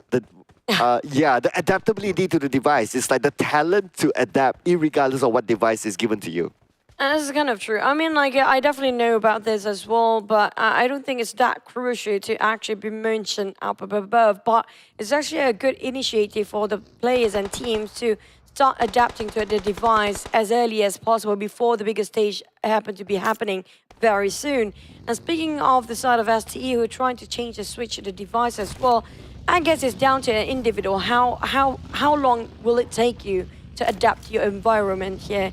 So I mean, like, maybe when the time of STE they are adapting enough towards their device, they can actually deliver way better than the others up there. But it's all about time, right? Adaptability is all about time. How much time? It depends on the individual by their personal experience. Yeah, I guess we'll get to see the full-blown theory being tested during PMWI. Since STE, now we know that they are using a new device in preparation for that. If that is the case, then PMWI, they should do really, really well. It all depends on the other teams too, because we do know PMWI, all the teams might actually do start changing their devices here. And if everybody start to adapt, it's down to the skills and technicality of each of the team and players as well. Back on the game we go, T2K, as per usual, will bump into any team and try to force them to fight. For the side of T2K, they love those early skirmishes, they love those hand-in combats, but it's all about them sometimes always caught himself in a crossfire with another team that happened to be passing by here. Game 1, T2K got a good amount of elimination points. Game 2, we don't get to see as much from T2K. So Game 3, this is their redemption round to at least find back their level of consistency that they've shown inside of round number 1. And then consistency, not too bad. I mean, 49 points collected, number 7 overall charts, they're kind of okay. It's just the runaway winners right now, 4MV with 3 chicken dinners. They're just stealing away all the points for everyone. And to point out as well, for 4MV, they're only 2 points away from the 100 point mark, when at this moment, we are at game number 9. Yeah, game number 9. But at the same time, for 4MV, I have a feeling by end of this Erangel map, they will crack those triple digit here anytime soon because of how they're not aiming. So far, from what I'm looking at South Asia in day number 2 right now, mostly their objectives will be getting those eliminations. A chicken is a bonus for them for now because they are training to get those eliminations climb up when it comes to second day compared to yesterday, where they do try to play a bit slower when it comes to the top 5 and try to sit quietly while waiting an opportunity to open fire. But this time, a lot of the teams are trying to hunt people down. Look at how Agonai, 8, T2K, even 4MV. I mean, like 4MV is a bit of exclusion in that because they're always playing this inside of a blue zone for a tiny bit. But we might have a very similar circle than last one, but it's more towards the left than the right this time. Ooh, hardship down to main peninsula again. So for the 5th time in fact, that Erangel has been played, all the circles will be in the main peninsula. This will be interesting for the teams coming up from the north, T2K, GEEK, SLATE, Box Gaming, because if they choose to go through the bridge, there is a possibility that teams will be waiting for them, just like what is faced by FaZe Clan now. Mormon repositioned himself, spotted out boom. Player spray on Yummy, almost clipped entirety of health of Yummy down there, but Mormon realized this is a very dangerous game they're playing since it's going to be the middle island when they're crossing over the other side, so they cannot stop here too long. And the moment they got themselves a couple of sprays and realized, you know what, it's kind of ambitious spray from that distance, might as well reposition themselves first to make sure that everyone is safe. Oh, but speaking about safe or not safe, FaZe Clan not safe. T2K came in from behind.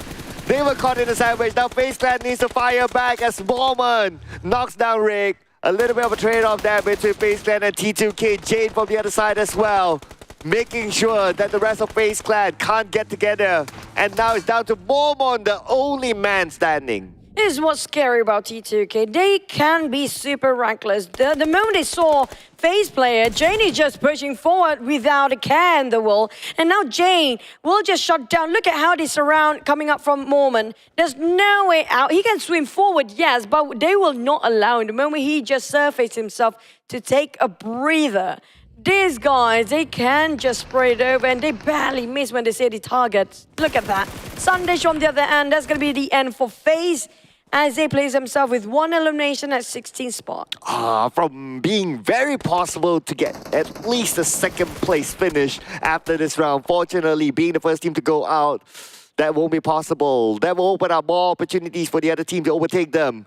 As one of those teams is going to be T2K, but T2K long range from GEEK SLATE. GEEK SLATE seems to be interested to take advantage of this with Sandesh currently down. Jane is in the water. GEEK SLATE, they're closing in on the T2K. Audrey trying to outflank these guys. Look at how separated for GEEK SLATE. They are scars. They are opening up all the angles and try to wrap around T2K.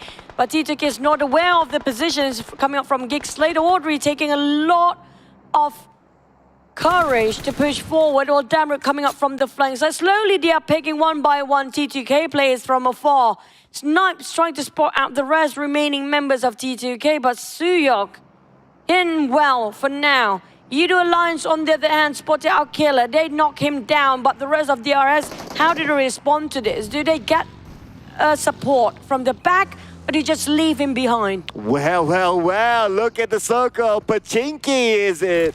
Well, what are the odds, right? It came from 50-50 between the north and the south, and all of a sudden, it's going to be centered back in Pachinki. And now for the other team still on the northern side, GEEK SLATE still needs to go down, and there are teams waiting for them. It will be interesting for GEEK SLATE. How will they overcome this? We are still at stage 2. There's still enough space for them to rotate. The blue is still tankable. I guess they might decide to go for the long rotation. I'm waiting for 4MV to take the small potato hills of Pachinki, just like MAB, because last time we saw them in the last map even, very similar sort of rotations. And maybe the moment they land themselves there, 4MV will actually just follow pursuit behind them as well. So it's going to be a very massive Pachinki, small Pachinki hills down on the outskirts of Pachinki for now. But I do want to see, since the circle centralizing around Pachinki, do any of the teams want to be around the trenches of Pachinki, the chopstick trenches so far, and DRS very close to it. We do have 2 teams around this. There's going to be NBeSports, Hill, and DRS around the same vicinity. Oh, that's all the way on the left side, or the one just on the right of Pachinki.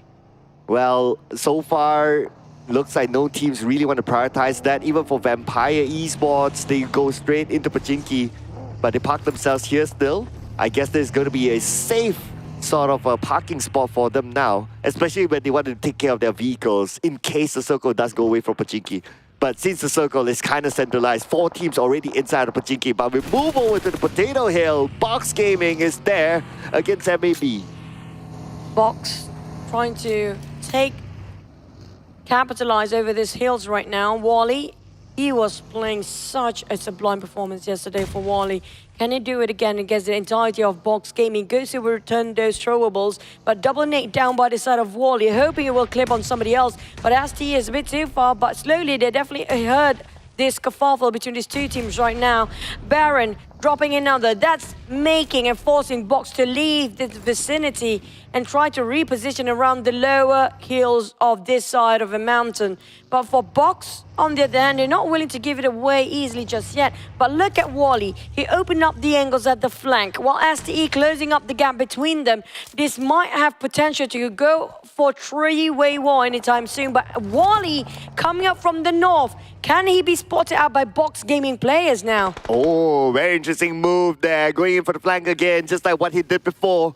But we move our attention onto GEEK SLATE, now playing by the rear of the circle against Boom Esports, and the circle will close into Pachinki. Again, GEEK SLATE needs to move. They've been moving the entire round so far. There's going to be an entirety of Pachinki inside of his circle. In urban warfare, a lot of building and corners. And that's going to be difficult for the players to just shoot from afar. It's going to be a lot of CQCs later on, so those DBS will be at their best work after this. On the side of 4MV, they're still taking on the outskirts of Pochinki, coming up from the southern side. But on top of Box Gaming and also the other team that they're fighting against just now, it's definitely not in sight just yet, but I have to wrap things up because Pochinki currently is overcrowded by too many teams around the same building. Oh yeah, everyone applying for a PR to get into Pochinki now. Look at the amount of teams there. Even GEEK is currently inside, but GEEK can't seem to find a home for themselves as DRS will be their neighbors. They'll try to stop GEEK. They want to take them out because they will allow them entry into the inner side of Pochinki. Ayante heard the footsteps from Audrey just now, but I have no clue. He's actually on the first floor. Trying to pin down on GEEK players, but they're throwing all their grenades blind. NBeSports spots out Boom and Box taking on Alter Ego. Side of DRX on the other hand, there's going to be a house in between them and GEEK. NBeSports might have a bit of a fire against Hill. Vampires in between them. While GEEK spot out some of the players across him, start shooting towards the side. Sonic's in trouble. He cannot get out. A bit separated from the rest of the roster. 8 Blade makes sure that he cannot leave that building for now. But Blade realized he knocked one down. I'm not sure what's the plan for Aegon I8 right now. Do they go for the rush or did they just leave them be? Well, looks like the plan is to stay put for now and not to let go of their high ground position, which is the abandoned church, as this is an entry point for some of this team, so they can take advantage in case they see any vehicles passing by and can shoot them down first. But very interesting for GEEK, 2 of them at the left side of Pochinki and the other 2 on the right side of Pochinki. They're splitting up. So very interesting to see that sort of strategy being deployed by them. I wonder what's in their minds. But let's see here as Octas immediately taken out by Kwang the moment he arrives. Not just that, they are shooting from afar. It's going to be TN2K taking the front line alongside with the rest of Box Gaming now arriving. Reunite once more and will finish off Octa Alter Ego. I'm not sure where are the rest of Alter Ego. Surprisingly, Octa is down there alone. Potato and Rosemary are a bit too far behind. And STIC having their eyes onto a side of Alter Ego. Or Box Gaming, on the other hand, working as a 4. Trying to move to us from the northern side. Getting an entry towards a circle. While Potato is spotting them out. He definitely have to be aware that he might be pinned down if he opens fire. Oh, Roos finished off by Tops. Looks like DRS will lose 1 player. But at the same time, I want to point out that 4MV has only 1 point before achieving the 3-digit mark, and they will be the first team to do it with a gap of almost 40 points from the second team. Now coming back to the circle, inside of Pochinki again, looks like on the outside, Pochinki, half of them will need to come out. A look at YOODO Alliance and 4MV, both come out from the southern side and nothing to stop them except for MMB waiting in the inside of a circle. But the rest of them who's having the compound inside of the city of Pochinki right now, in this town, we have to figure out how to get out. The moment they step out from this town, it's going to be an open plain field out there and nobody can cover them anymore. Only a couple of vegetations in between, that's just it. So Box realize what they have to go through. They take a longer rotation, going up the hill, going towards the right side and all the way down south. And Alter Ego tried to stop them, but ambitious based on their current position. At least they got 1 on TN, but the rest of them cannot stop to save him. Oh, unfortunately. Plus, they are still on the outside of the circle, so it's not going to be worthwhile for them to turn back to pick him up. Plus, if they do so, it's a bait. They'll be in the crosshair of their opponent. They might as well rotate and try to survive as a trio. Right now, Red Bull Boy from YOODO Alliance knocked down by East. At the same time for STE, they'll be playing the gatekeeping role against Alter Ego, who's still on the outside of the circle. And they seem to be on foot. No vehicles for Alter Ego. I see. Knows that smoke, there's going to be somebody in there. He got himself those throwables, yes, but he doesn't want to waste it just yet. The distance is just too far, around 100 meters apart. It's going to be a hard one to toss it around, especially with those distance and his indoors. Kind of hard to pin them down. They have more space on the side of GEEK. But 4MV, on the other hand, They know for a fact there's no challenges against them, but YOODO Alliance will gatekeep them, and maybe it's just behind them. Those coming from the north, it's going to be the one that's going to be go through a lot of a messiness in it. Hill, NBeSports, we were talking about 6 teams, possibly even 7 up here, and whoever came out of this, there's going to be only a couple of teams left. Oh, urban warfare it is. But at the same time, STE managed to gatekeep Alter Ego for coming in, who was on foot earlier on, eliminating them at number 13. Now coming back to the urban warfare, we still have a couple of teams on the outside of the circle. Leo will finish off by transit for Box Gaming. But on screen, it's going to be NBE versus Hale Esports next to each other, as NBE will need to defend their ground against Hale, who wants to come in. Hill trying to force a push, giving those nades, mounting pressure inside of NBeSports. Mondo, as per usual, holding the line for the entirety of NBeSports. Flash and Gatslow going for a crossfire angle. Agonite taking down on Leo, while Leo fighting back. But waiting for Hill to flush into a side of NBeSports. But it's segregated right now with Akash low to being knocked down. But here comes Fizzboy, showing himself down. But Mondo holding his ground with a trigger discipline, waiting for another. Can he clutch another? But he needs to reload just now. Couldn't make it happen as Sky knocks on 2. A bit of a trading done. NBeSports in a dicey situation. Oh, Sky only now. 1v2. Can he pull off a clutch here? At the same time, they are in the circle, but the circle might move away. 1 more second to go before we confirm on that. And yes, it will. They need to finish this fight. And now Hale, at the same time, need to pick up his teammates as well. 2 of them calling out for help. What will Sky only do? Going for the pickup or go in for the elimination? And what's worse, the circle just shifted away from the majority of the teams coming up from the northern side. And none of them can easily leave their compound just yet because too close against each other. Flash bleeding out. Sack will not have any sort of hesitation to finish him off. NBeSports, they cannot linger here any moment, any more time, because they need to leave. They are the furthest away from the circle, and this side will be closing by the blue first. Same goes for the side of Hill. Both teams are jeopardizing about their survivability right now when they extend this fight. Oh, and Sky only is currently up.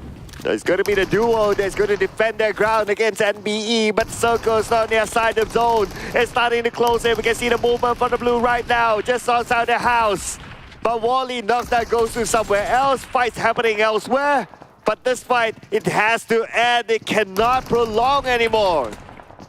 Sky going for the first floor. Realize what at stake here as the blue start to appear in front of their faces. Now they realize, will this be a bit too late now to leave this compound? Gaslow slowly approach towards the front line, but being spotted out by NBE players. And now Sack tried to finish them off, but they got finished instead. What a swing from Sky in the nick of time. Hale Esports won against NBE. And now, this is their time to get into the circle. But Gatslow is currently down. Can Sky only pick him up in time? Looks like it's going to be hard. But now we move on to AGIN versus Boom Esports. All 4 from Boom coming in from the left. 1 from Boom is currently down. As play, we're going to knock down the Podman. Block. Spotted out. The Boom players, he heard those footsteps, have no clue where they exactly are. They definitely are on the second floor, but which house is it?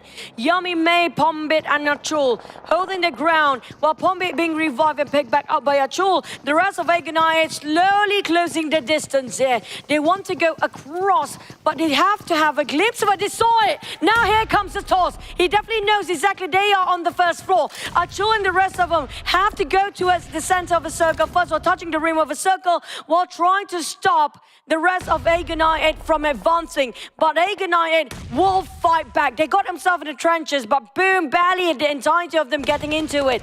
Now Blade, he's prepping out the nade, while QQ wants to go towards a flank, but they're unsure how to spread from Boom right now. Oh, any further forward for these 2 teams, they'll be exposing themselves onto the outer side of Pachinki, where other teams can look, other teams can shoot from afar. So, where are they going to go right now? They can only hug at the edge of Pachinki. Liquid with a nade. He was tossing onto the other side. Will it land onto him? Yes, it will. UZM naded down by Liquid. Leo being such a hindrance towards the side of Agonite, who already have some difficulty to get out from this compound. Now Boom is going back for the fight. fight, but Liquid being spotted out by Blade. That's going to be shutting down the taunt on their side. But Aga 98, they barely survived. They got down on Pombit, now knock on one. Where will be the trade done? It's left with only QQ on the side of Aga 98. QQ tried to clutch it down. He's going for CQC, but it's too much points to handle. Aga 98 have to face their defeat here because they're being outnumbered by the side of Boom, and thanks to Leo, who's helping Boom at the same time. Now STE onto Box Gaming. STE on the outside of the circle, creating a smoke bridge onto Box Gaming. Box Gaming, they're ready with the nades. Look at Drumsy, look at Kwang. They will toss the nade onto STE, but STE rushing through. The nade may not be the suitable weapon at this point, as STE will crash it onto Box Gaming. Kwang action going through that smoke. They have no clue. See the silhouette. He opens fire. The DBS, the radius works. Action pretty low in his HP right now, but he needs to keep it survive. IC on the other end, coming up for backup. Kese see what's going through. He's just gonna toss that grenade into the space, make it work. MAB coming in to take advantage towards the side of SE, who's still recuperating themselves. Oh, and maybe may steal away those elimination points, but not yet. So far, SE is still holding on, but Toms maul it down. IC needs to retreat as well. It's gonna be Casey taking out Toms with the molly. That's gonna be a point for MV. Now, and it's down to 5 teams. Nobody having a full squad on this side. Everybody pretty much numbers are down. The least one is going to be coming up from Box Gaming. One player left, DRS with a duo. But action spotted at Box. That's going to be the end of them. As STE trying to get those numbers up. 7 eliminations by 4. But 4MV is still there. Can they get a back-to-back chicken dinner on the side of 4MV with 6 eliminations by now? Oh, they're going to start off with the nade onto the second floor, but the nade will not connect onto DRS. East is still on the ground floor. The MVP from the previous round. DRS knows the presence of 4MV now. Duke is currently down. Ace is closest to him, but action will be knocked out by Baron from MAB from the other side. DRS still holding on to the sniper tower. Gante knocked down thanks to East. Now it's not done yet. The one that actually sitting quietly is going to be SE, but MAB, Wally as per usual, pulling off the weight for the entire team. But MAB, they still have another trio to work. IC tossing a high toss nade to the side of MAB, hoping it will land. It did. It was a Kirby on Baron. They're a bit handicapped right now, leaving with only 2 players, Wally and Kess. Can he actually do something out of this? With 4MV now going to toss another to the side of DRS. They are in jeopardy. MAB and DRX, they're being hammed down from every angle possible. IC with the nade onto Baron. At the same time, Delta not being let go by 4MV. They want to finish it. They want to get their extra point. But the nades are not connected to Delta. Delta is still holding on to the second floor of the sniper tower, while STE is overlooking all of them. But the bad news is that they don't have the circle. The circle is in no man's land. Sort of STE, it's close to them. They're barely touching the rim and barely getting into it. They're not the furthest away. The one actually have to crack their brains out is going to be MAB. They have to climb up those trenches and have to cut across. But STE keep the pressure on. Singles for 4MV. Left, right, center. MAB being compressed both ways. The receiving end at Wally. Nobody wants to be in his place right now. But for Cassie, can he do something out of this? With the Blues end closing in, he doesn't have much time. The bunkers won't work. Wally is down. Cassie is down as well. And that's it for MAB. It's down to only 3. The mortar of STE raining down onto MAB, eliminating them. Now we're down to the top 3 teams. Who will get the chicken dinner? So far, we can see movement from 4MV into the circle, whereas for Delta, he has no room. He has to jump down, and Delta eliminated. For 4MV, still can revive the bleeding out members, but they couldn't do it. Finally, STE, the only Mongolian team from South Asia region, can have a smile on their face because they will got themselves that chicken dinner as well. The circle is complete. The prophecy is complete. Mongolian teams are here to dominate the world of PUBG Mobile. All of them with their respective chicken dinner. And now STE is in this. My oh my, feeling the fears and the aura coming all the Mongolian teams.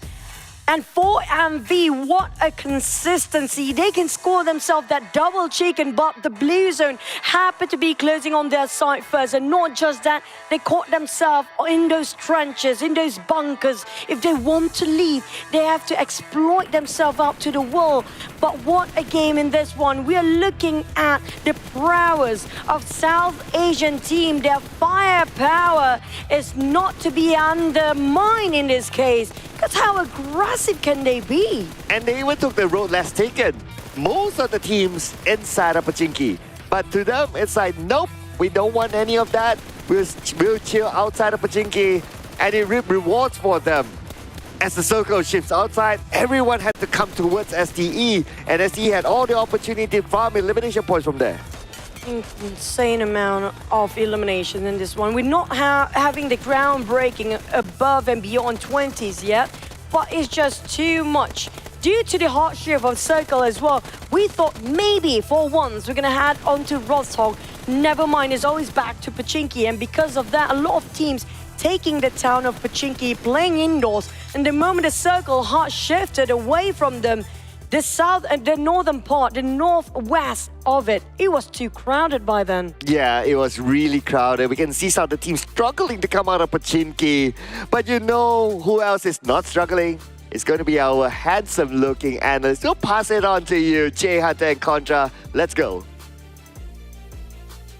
That's too kind of them. I didn't expect to be flattered by the end of that run, but the matchup inside of Pachinki was just helter-skelter, where we see so many teams being stuck in the city, and those on the outskirts actually thrive, and yet again, South Asia dominates. To be more specific, it's the Mongolian teams. They seem to have found a formula to become very, very consistent in all the games that have been presented so far. I mean, I expected STALWART Esports in the game previously, but well, they got a chicken dinner. I'm pretty happy with that. I'm pretty happy that the Mongolian domination is here to stay, even though it's not my region. It's not, but for a chicken to get or to be received by STALWART Esports is something that it's bound to happen. It's not something that just because they have a bad day one, it's not going to happen on day two. These are teams that bounce back on the very few days left of any tournament. Yeah, and on top of that, trailing right behind Mongolia has to be of Nepal, where we also see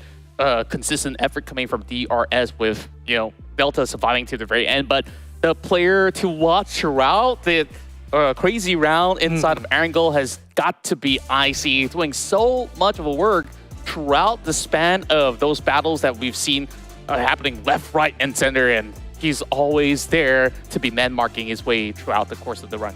Yeah, I suppose, I'm not supposing, but it's one of the newer players of STALWART Esports. I mean, everybody knows Action, Top, and Scry, but he has been doing very well so far. So their transfer of IC has given them a lot of dividends in terms of their investment, and I think this is something that a lot of even STALWART Esports, I would say they were a concrete team already, but having all these new people gives them a few options, a few more ideas, and I think that is the core solution of some of these teams, some of these longer or older teams to improve themselves, and I think this has given them a lot of profit. Yeah, indeed. And overall, if we look into this screen once again, over on the charts of the leaderboards, of course, there's a lot more green that we're looking for SA to be closer to, the top of the leaderboards, whereas nothing much have changed from the first position to the third, but STE, one chicken dinner has already gotten them so much that currently they're in number 4 position. Yeah, they were in page 2 before this. Is such a very big improvement, very vast for Team STE. But I suppose I'm not really surprised, because among these Mongolian teams, STE is the one I watched the most compared to all the others. I mean, they've been performing very well so far. I mean, and the Mongolian region has shown very big domination, very acute understanding of the meta game right now.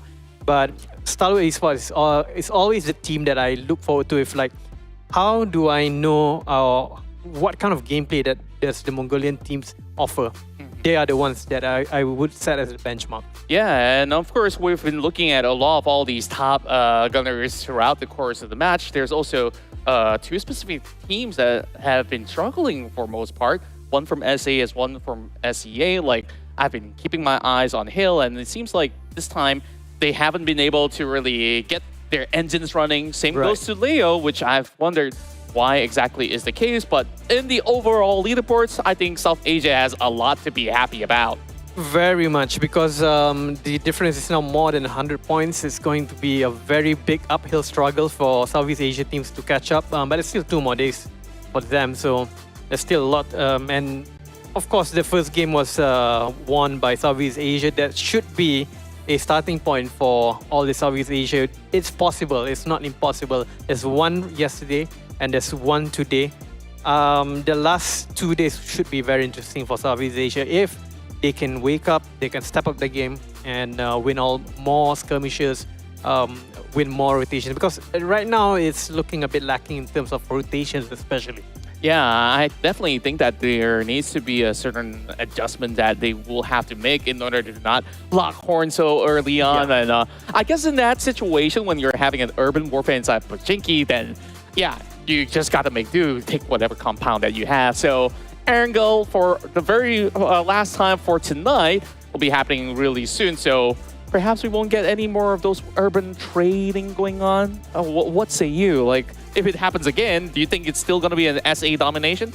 I wouldn't say it's an SA domination, because right now the flag of Erangel is the flag of Mongolia. Oh, yeah. Yeah, that's definitely what they really have a very good understanding of how to play, even in those situations where the circle hard shifts. It should be anyone's game, but it's more becoming and it's more apparent that the Mongolians are prepared for anything to happen, in no matter if it's Pochinki or if it's in Shelter or anywhere. They seems to have an understanding of which kind of terrain we should be in, or which kind of compounds we should be in. Yeah, it's really interesting. I really do want to see if a battle happens underneath the shelter. But, you know, if it does happen, this is a team that I want to see. You talk about Mongolian domination. So NBeSports, they were the ones to kick off the run with a chicken dinner yesterday. But today, it seems like they do put in quite a substantial amount of effort, but haven't yielded that same amount of results. So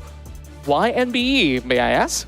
Well, I mean, obviously, the first thing that comes to mind is like, you know, I just choose it because they're Mongolians. Right. So and they're doing pretty well so far. And you see them in the top 5, top 6, top everything in all the games. So it's not an easy pick, but some of the performance are very impressive so far for NBeSports. Yeah, I would certainly agree with that. And we'll definitely hear the verdict of the casters as Chuchu as well as Sir Cloud is ready to bring us to the next game.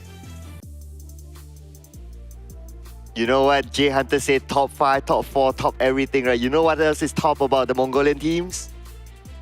It's top from STALWART Esports. They have everything, including the players named top. Can you imagine that? Every single player from the side of a Mongolian team, specifically the South Asia region, dominates over Erangel. It just shows how they studied the nook and cranny of every Erangel possible.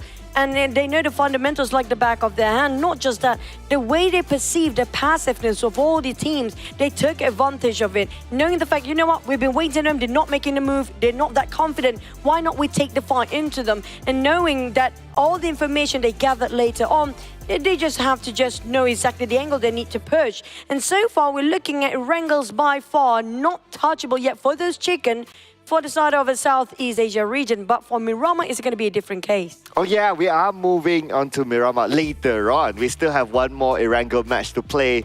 I mean, Erangel, seems to be the playground for the Mongolian team. So yesterday's Miramar, so it was Boom Esports getting the first chicken dinner in Miramar, and then the second one was, well, again, another Mongolian team for MV. I mean, they're all everywhere. Okay, so now this is going to be the big question, right? What does it take to stop any one of the Mongolian teams? I mean, at this point, their own self. Maybe they're fighting against themselves, which they don't. In the case of Southeast Asia region teams, mostly, they are the one that are fighting each other, maybe because they are too familiar with each other's rotation.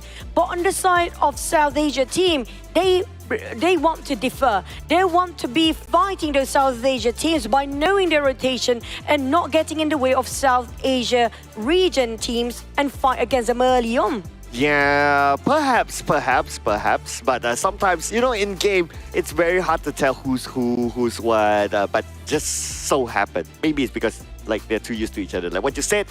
Let's see in Erangel.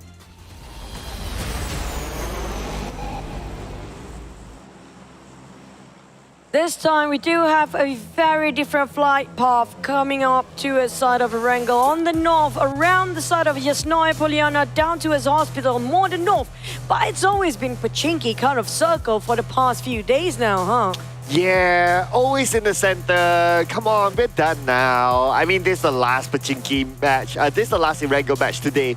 Might as well give us something different. Right. I mean, they tease us with a 50-50 of the shooting range and also Rosal Pochinki's kind of circle, but it still end up outside of Pochinki or at Pochinki. So, I mean, I'll still take it as a Pochinki circle at the end of the day. So it's time for us to see something different now. Well, so far it has been always the same ending for 4MV. They got themselves the most chicken across the PMRC South Asia versus South Asia right now with 3 chickens in 2 days here. We're talking double chicken in a day. Will they score another chicken by end of day number 2 again? While we're looking at T2K going up north, this is going to be unusual because there's not many teams love to go on the northern side these days. Yeah, Saverni will be their drop spot, unchallenged by any other team. So looks like it's going to be okay early start for them instead without being challenged. But Circle again is going to be in the middle area where the main peninsula is at. Not much changes when it comes to the circle now. That's kind of true. It's going to be, I'm not surprised if it shifted over to Pochinki side again. I mean, like, that was really hopeful for us before that it might actually go in the north. Yeah. It's more laugh, but it's going to be Pochinki by the end of the day. If Pochinki is it, it's going to be Pochinki again. Yeah, I mean, if it is again Pochinki, then I don't know what else to say, right? It's going to be the same thing again. And maybe if that happens, we're going to see again another Mongolian team getting the chicken dinners. Now, every Mongolian team, if you just join us now, right? Every Mongolian team has gotten their own chicken dinner. And we are only in day number 2, match number 3 that was before. And they're complete. They're done. I just hope they're not satisfied yet. Because it's still too early for them to be that satisfied and stop here. We still have 2 more days to go. Still halfway through for the day. This is going to be the last Erangel map. And we do know the Mongolian teams do love this map so much. They want to make use of it and get the most out of their points here. Yeah, speaking about the most points, 4MV, 112 points. Almost doubling the amount of points that DRS has at number 2. They are basically stealing away the points for everyone. That's why we see number 2, 3, 4, and so on. The point gap is not that far. Like DRS and Boom is only 1 point, and they got a 4 points difference. And then you have, let's see here. Okay, there is 8 points between STE as well as FaZe Clan. But after that, everyone is just as close. Oh no, what is this? They're just walking next to each other. This is the first time ever I'm looking South Asia fighting against each other. Now, Falak taking on one without any vest, without any helmet, no problem. 4MV on the other hand, they have nothing to work with. Apex is running for his life. He's down to being knocked down, but there's nowhere to run. Oh no, for 4MV. This is not what they planned to be. Well, Falak shouldn't have a problem to finish it off, and Apex went down. I don't know. Okay, is this like the... I don't know. Okay, I want to say that it's like the chicken dinner curse, but now that I think about it, it's not really. But for 4MV, that was really, really unfortunate for them. They were just minding their own business, getting to somewhere else to loot, but just so happened that another team's there. Problem with 4MV, right? Even though they are quite handicapped at the course here with 2 players out, but they're still one of a team that you should watch out for. Because remember the first day, they definitely deliver the same thing. Their prowess will be shown better with duos instead of a full squad. And if they can't last long enough, this is not even detrimental if they lose this couple of rounds early. Because look at the points. It's half of DRS to catch up here. Yeah, they're all right for sure. So all they need to do is just, well, just chill. And plus, if we talk about like the stature of the Mongolian teams, like remember in the first game, the first Sanhok, like it was only top left for STE. He still managed to get a third place finish, which is impressive, and they can do anything. That's kind of true. But look at the overall rankings now. The first Southeast Asia team that we're looking at, number 3 and then number 5. The rest of it is going to be coming up from South Asia. Bit of alternating between the third, fourth, third to 7 right now. But for NBeSports, on the other hand, now they do have the up and down for day number 2 here. We didn't see too much of them when it comes to today. Yesterday, on the other hand, they're having a very good start.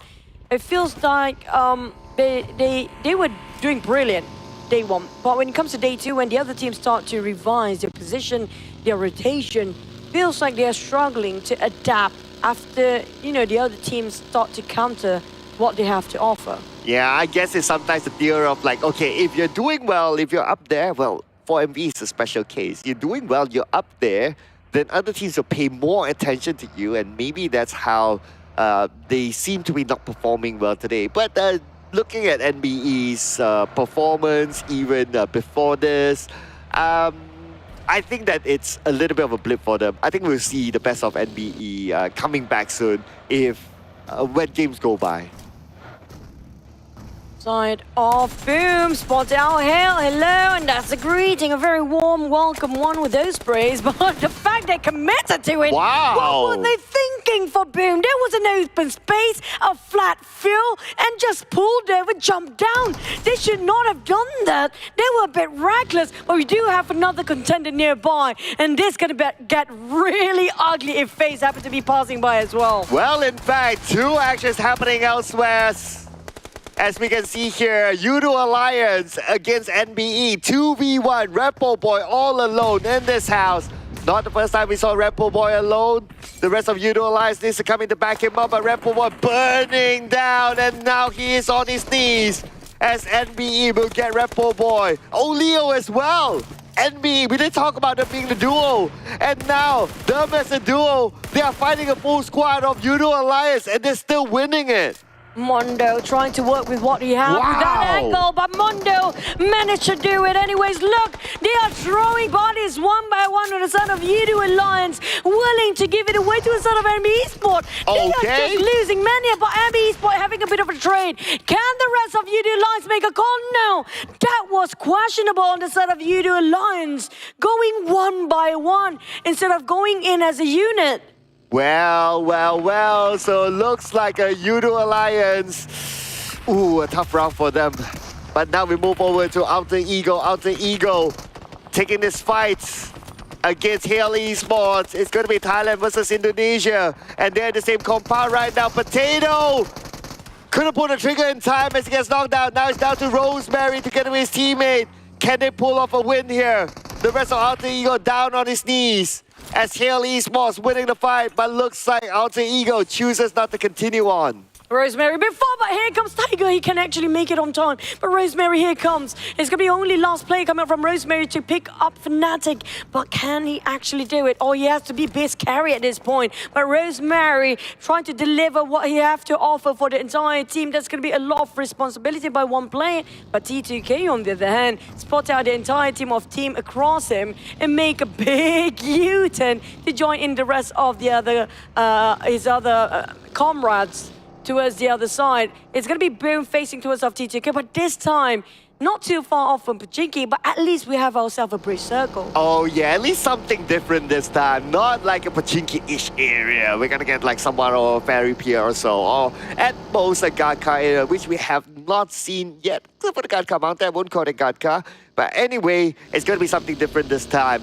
STE, I noticed that they're still in Novo, so they might take the left bridge, but they still have the option to take the right bridge. It will be interesting to see what they will do with this kind of circle. But for FaZe Clan, they are coming across another team, but at least it's not running straight into them, so they'll be okay for now. It's going to be Leo parked here, but AGI8. Ooh, will be interesting to see if AGI chooses to take the fight.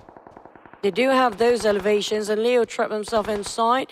Rosemary on the end, that's going to be the loss of Alter Ego. Eliminated. They are dropping down the stairs of those numbers for Alter Ego. The last time we saw them, they were quite high up then, are slowly climbing down the stairs as they didn't get any scores just now. On the side of Ignite 8, they do have those elevations. They can make it work. But Hale will not easily let them be because they climbing back up. You want to fight? Let's fight. Oh, jump shot! Beautifully done! And with that jump shot, UZM knocked down, eliminated by Sky Only. He lost to a jump shot. He was aiming straight as per usual, not doing anything wrong, but it's just that jump shot. That jump shot was on point, beautifully executed by Hale Esports. And with that, they will take over the Lighthouse area. Ignite 8 realize that they lost one man in vain just now. Pull back all the way towards the compound they're starting off before and park it back inside. But it's going to be Vampire crossing on the other end here if they want to stay here a bit longer. Now that's going to be a bit of a problem since they're already left with only 3 players. But for MV, as a duo, they lasted long enough. So why not for Ignite 8 as well? Yeah, who knows, who knows? 3 players, anything can happen. And right now they're in the circle, so they don't need to work that hard as of now. They can still chill, let other players, let other teams eliminate themselves, giving them a better chance later on. But of course, it is still the challenge that they need to face, playing as a trio. And now coming back to the Lighthouse area, looks like Hale Esports has company. MAB is on the other side. Hale, right across them around 200 meters apart, trying to ambitiously tap them down. It's not impossible for Leo of MAB. It's a bit difficult. Hopefully he didn't waste too much in that magazine. But the circle will shift any second now. We do have Boom scattered on top of Pochinki on the northern side.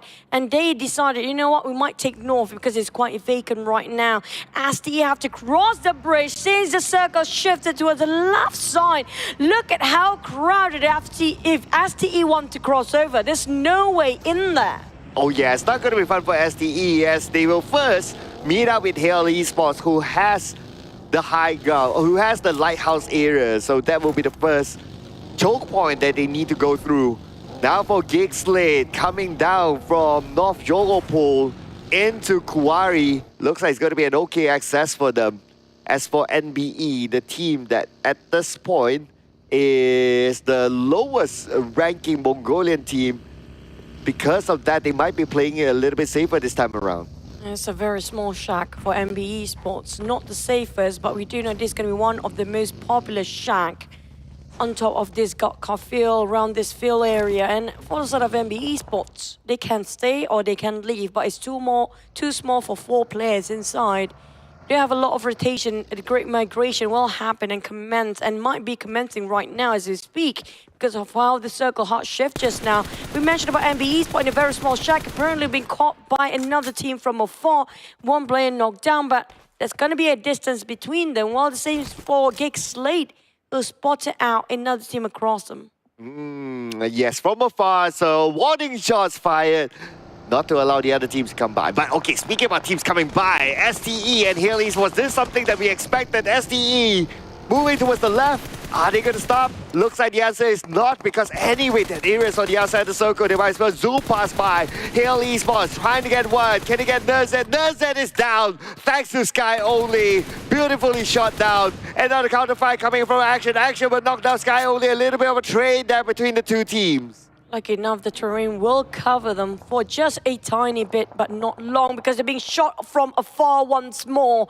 It's going to be really hot for the side of STE to pick up their members at 4MV out of nowhere, coming up from the south. They docked themselves after swimming over, and they will take the challenge with STE. Now STE being compressed both ways. Where do they go and how do they get out from here? Yeah, at the same time, they need to pick up Action. If not, Action will succumb to his injuries.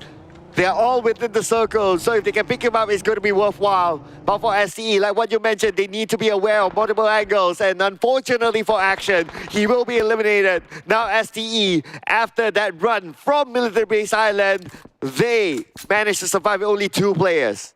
STE Have to be aware about 4MV, and not just that. They're right, they're left. They are everywhere, and they're being cornered, compressed anyway, but at least top. Open up tiny space for the side of STE bit by bit, knowing for the fact the Blues are closing on 4MV first. He's forcing them to not get in here, forcing them out, denying their entrance. But the circle ended up right on top. FaZe, who happened to be close by in the center, with Box taking the north. Boone climbing up as well, going downwards towards the circle. While on the right side, there are going to be 3 teams guarding over there. But those in the southern side, Vampires, STE, Hill, and Aegon I8. We do have 4MV down there as well. None of these teams will have an easy entry towards the circle. Well, make that 4MV out as they're taken out by the zone. So right now, STE, Vampire Esports, they need to consider how they want to cross over the road as well to go up to the Gatka fields. And that will be their next challenge as the zone will close in about 10 more seconds. As for NBE, well, they'll be happy in the Gatka fields. So they'll be unchallenged for now. The next action, do keep an eye on the south side of the circle where Vampire, where STE will need to cross. We do want to say DRS have a chance to take maybe number 1 spot usually, but in the case of the gap, there's no way right now, it's too far still.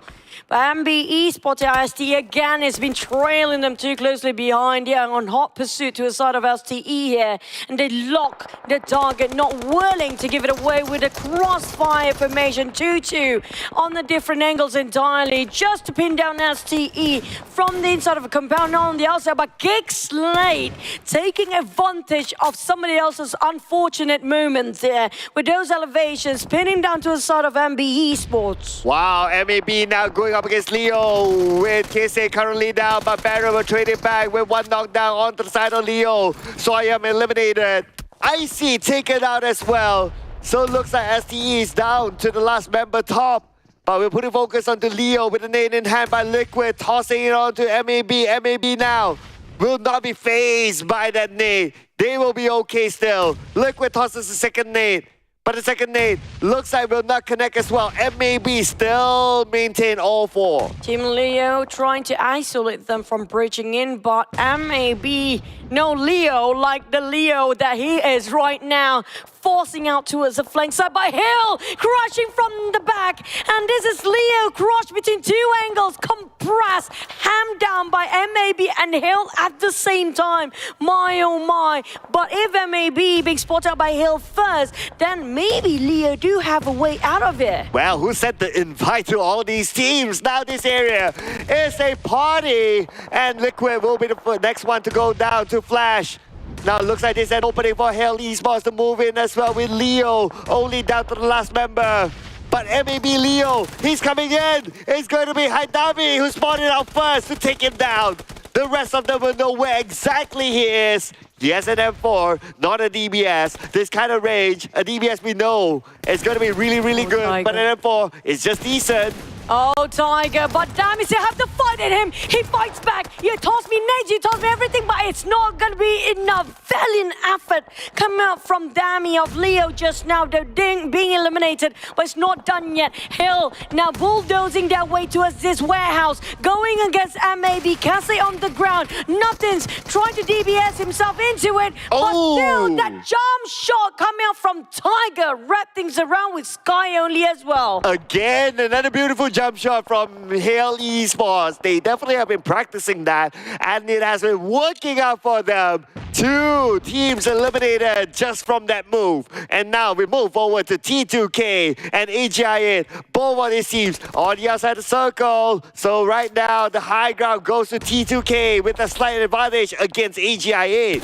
Jane keeping the pressure on across Aegon I8 for now, but they do have to got 2 angles if Hill happen to be close by here. They are so close towards a circle, but the problem is to get into it, they have to fight against 2 teams, not just Aegon I8. It's going to be Vampires waiting at the other end and another team perhaps. T2K and Aegon I8 right now in the same boat, and there's going to be only 1 team survive this one out, but Vampires start to move. Where are they going? Are they going towards the fight? The teams that's next to them right on top of T2K and Aegon I8 here. Oh, Rig. He pulls out his M4. He shoots. He gets 1. 2 more to go. He sees the shoulder, but they counterfired upon from the high ground. He will go down. The rest of T2K will need to come in. Jane at the forefront with the nade in hand. Jane will toss his nade onto the side of AGIA, but the nade cooked too long as AGIA still survives. And QQ right now needs to win the fight as they need to get into the circle. The zone is coming onto them. Jane spraying right on top of the sniper's tower. Spot out, Blade is burning down a clear side. T2K going away from the circle, going away from the blues and trying to move into the circle at the same time, running and gunning. Vampires, what happened? I mean, like, news, they accidentally just naded their own teammate? Is that just doing it on purpose? It's kind of questionable. Well, not too sure what happened there. Hopefully we get an interview later on to get an explanation. But for the other teams, most of them currently in the circle, in the Gatka field. But for Hale Esports, they will lose Splash to Yummy and Boom Esports, picking up 8 elimination points so far. But Razy will be the next one to go down. Razy will be eliminated by Draze. Boss Gaming will get the point. Yummy May. Laying around the corners is this very small shack. They barely got any covers except for that small shack for Boom right now. NBeSports, even though they're being pinned down early on, right in the center of everybody else, they still have this shack. They've been holding on by their dear life since the start and secured themselves 6 eliminations by now, but Boom got 8. Across the bot, Hale 13 with 1 player left, but T2K, here comes. They're sweeping into Hale first before getting an NBeSports, and Hale caught in between and still fight back. It's gonna be Nuttons. It's been a while. I'm looking at Nuttons' player, but I'm loving his here back with us. But now Nuttons, before he goes down, still scores another point as a consolation. Wow, Hale Esports eliminated, but then again, they managed to get 30 elimination points before they go out. A very good round still, despite them getting number 7 this time. And now for Boom, they're moving in. They want to finish up the job against T2K. T2K right in front of Yummy, starting the spray. They're going in ruthlessly onto T2K. Only 1 health left, and it's going to be an easy cleanup for Boom Esports. Oh, did they really clean up and they walked themselves in a trap here? Because MB has Mondo trying to pin them down in an exact perfect line of sight here. But at the same time, Mondo, he needs to reload. They got a very small shack, but they divided into 2-2 with the center and the right side of the map. They're taking it for themselves. Majority of the circle is holding up by the side of MBES. But for the side of Boom, they can recuperate. On the side of NBeSports, they're taking advantage of their position here, pinning down all the teams as possible as much as they can. Wow, we don't get this all the time. Majority of our top 5 teams still has a full squad. Only Boom Esports playing as a trio. This will be very, very interesting as we're still at stage 6. But nevertheless, the circle is closing in right now. Action next onto FaZe Clan versus GEEK SLATE. FaZe, Taurus, hoping it will land on somebody else. Below upwards, that's going to be a tough angle to play with for the side of Venturas, but he can do it. This is the guy you have to be very reliable on this kind of cases. But Mormon and the rest trying to play around Venturas here, who got himself up there, spotted out GEEK SLATE. But on the other end, Box is still there as a full squad. We still have all 4 teams full squad with 1 Boom having a trio. But NBeSports making sure Boom will be decapitated as they slowly chipping down the numbers on the side of Boom. NBES coming up from afar, but FaZe taking on GEEK. At the same time, FaZe, they're split up apart, and they will climb up and hike up those elevations. Oh, Mela buying time for his other teammates to come give him back up. Mela just tossing the utilities onto the high ground, hoping to hit someone. Mela still has 2 nades in hand. Can he land it on the snipe? Snipe is now waiting for the moment where Mela shows himself, but Mela is not. At the same time, the zone is closing in. It'll put pressure on the GEEK SLATE as well as FaZe Clan. But FaZe Clan at the lower ground, they know where their exit point is at.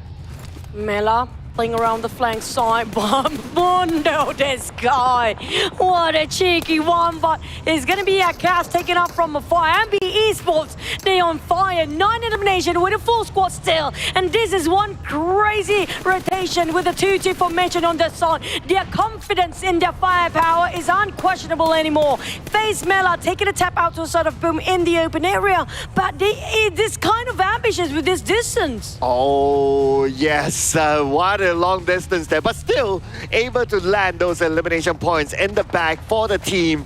Speaking about teams, we still got 5 teams after all that action as Pombin evaded a nade onto him. He's still alright for now, but FaZe Clan wants to secure those elimination points. But on top of that hill, GEEK is still there. They need to be careful.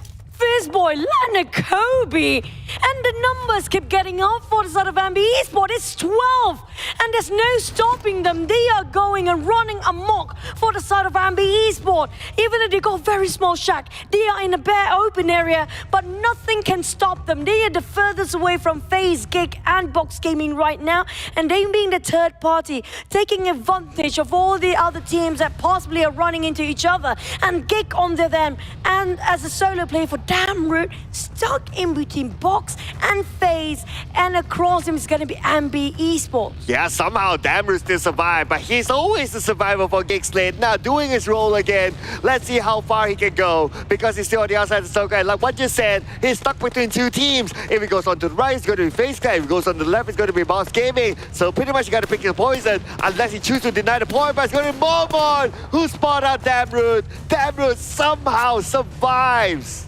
Moment. Spotted out the back of Damroot. This is trouble.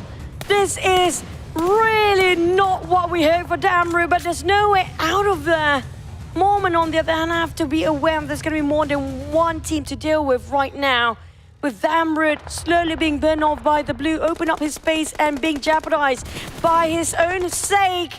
Moment finally finish him off with down to 3, but this 3 is going to be a full squad Royal Rumble between all these 3 teams. Well, 1 team from South Asia, 2 teams from Southeast Asia. But then again, we are talking about NBE, a team from Mongolia. Mongolian teams have shown level of consistency in this tournament. Maybe again, they can do it. But now, looking at the current situation, NBE in the mid-on circle, the rest of the other 2 teams by the side. Because on a ghillie suit, the green one sucks for the Outrongs, and this is not great for Box. They lost their flanker, and look at how FaZe open up, fanning out, widen up their angles to play around the space. But Kwang here kind of stuck in between, trying to save his mate. He walks in a trap. As Zach easily just tapping out one by one. A perfect straight line for him, not even breaking any sweat. And this is going to be NBeSports. They might score a double digit with a high kill volume. Will he close up to 20 points? Well, looks like thank you very much, he says, for giving him that point. But there's one more Box player on the ground right now. It's going to be Trong Zin, still alive. The point not given to anyone else just yet. But it looks unlikely that he'll be saved. Now the circle moves and it's going away from Box Gaming. It's going to be very, very hard for them. But speaking of the point, it will be given to NBE. NBeSports untouchable for now. 2-2 formation, unbreakable. The formation is so perfect, played by them, displayed by their prowess with firepower. And Aka's playing around the field while having his eyes locked to a side of Box Gaming. The other 3 will focus to a side of FaZe, who's fanning out and try to capitalize towards this circle. The one that having it toughest is going to be Box, since they will be closed off by the blue zone first on the northern side. Onsen seems to know where NBE is at. At the same time, he got Ventores at the front. They may surprise NBE now. Oh, but it looks like NBE knows that someone's on the other side. So cover blown. But now the focus will be on Box Gaming. How are they going to get into the circle right now? It's such an open area for them. NBeSports 14. And our analysts that both voted out for NBeSports. Can they have it right this time? And side of Box, they need to get out. But how? They spot out Ghost to make an entry, and both jumps up. They make a move, but they forgot about FaZe Clan. A big point right now, but Mondo spot out Box players. It's down on 1, but FaZe Victorious coming up from the back line, backstabbing them. This is a problem. They see this one coming for NBeSports. Oh, goes to finish off, and now this name from Onsen could be big. Could get 1, could get 2. Mondo, critical, but it's going to be first one, knocks down Onsen. His name is even better, he says. Oh, on the side of FaZe, they lost 2 men here. Might lost to Ventores as well. And lucky enough, they back away, pull back all the way, didn't hit by that Molly. FaZe boy crawling from the back line. This is going to be all Fang outside of FaZe. This is going to be getting really ugly for FaZe if they didn't realize, didn't aware of the movement and the rotation coming from NBeSports. But the end from Box. This is going to be the wild card in this one.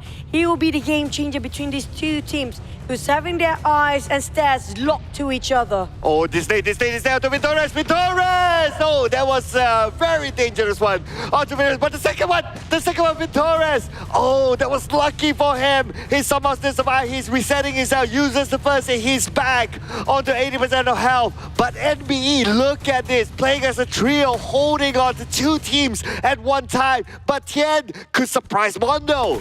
Yeah, and work with whatever he have, fell in effort, but Akaz is well aware where he's at. Now he's down to 3v4. They had a 4 before, but FaZe shot them down. FaZe boy working on a different angle. Mormon spot him out. Mormon, he is the game, the playmaker for the side of FaZe Clan right now, but Akaz spot out one. He's on Gillisud, going to his side of Onsen behind the rock. It's down to 2v3 now. They have the numbers for FaZe, but they equal out the field. It's down to 1 for NBES. It's going to be down to Akaz to make the call. Mormon pushing up, but Mormon in jeopardy. Can they still get? NBE! They got the chicken still. Oh, NBE again! Again, it's going to be Mongolia representing South Asia. What does it take to stop them? Not just that, they got themselves a high kill volume, close to 20 points just now. It's a big win, not a random win, and not lucky at all, because they execute the same sort of pattern of chicken when it comes to day one. It feels like a repeat of yesterday, but in a reverse manner. We have NBE first yesterday, but today they have it a bit later, but it was a banger of a chicken. And this is how big of a banger it is, right? They had 3 players. FaZe Clan had 4 on the left. And then you got Box Gaming on the right. They had to manage 2 different teams at the same time. And they still can get the chicken dinner. This is ridiculous. This is out of any logic. I feel like they are way more when it comes to using the small space they have, the small window of time, and they use it so well. It's all about timing. Mormon been pulling off so much work just now, but it will not be enough.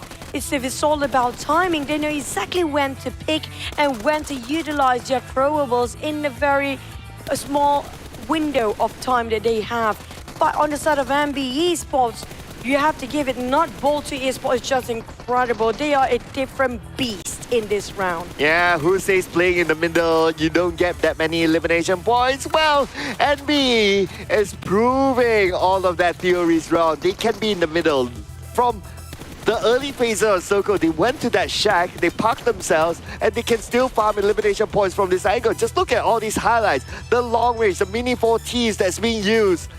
That's all they need to gain the elimination points. And then at the end, it's more of like close quarters combat to just finish things off. And I think they got a good amount of elimination points together with the chicken dinner.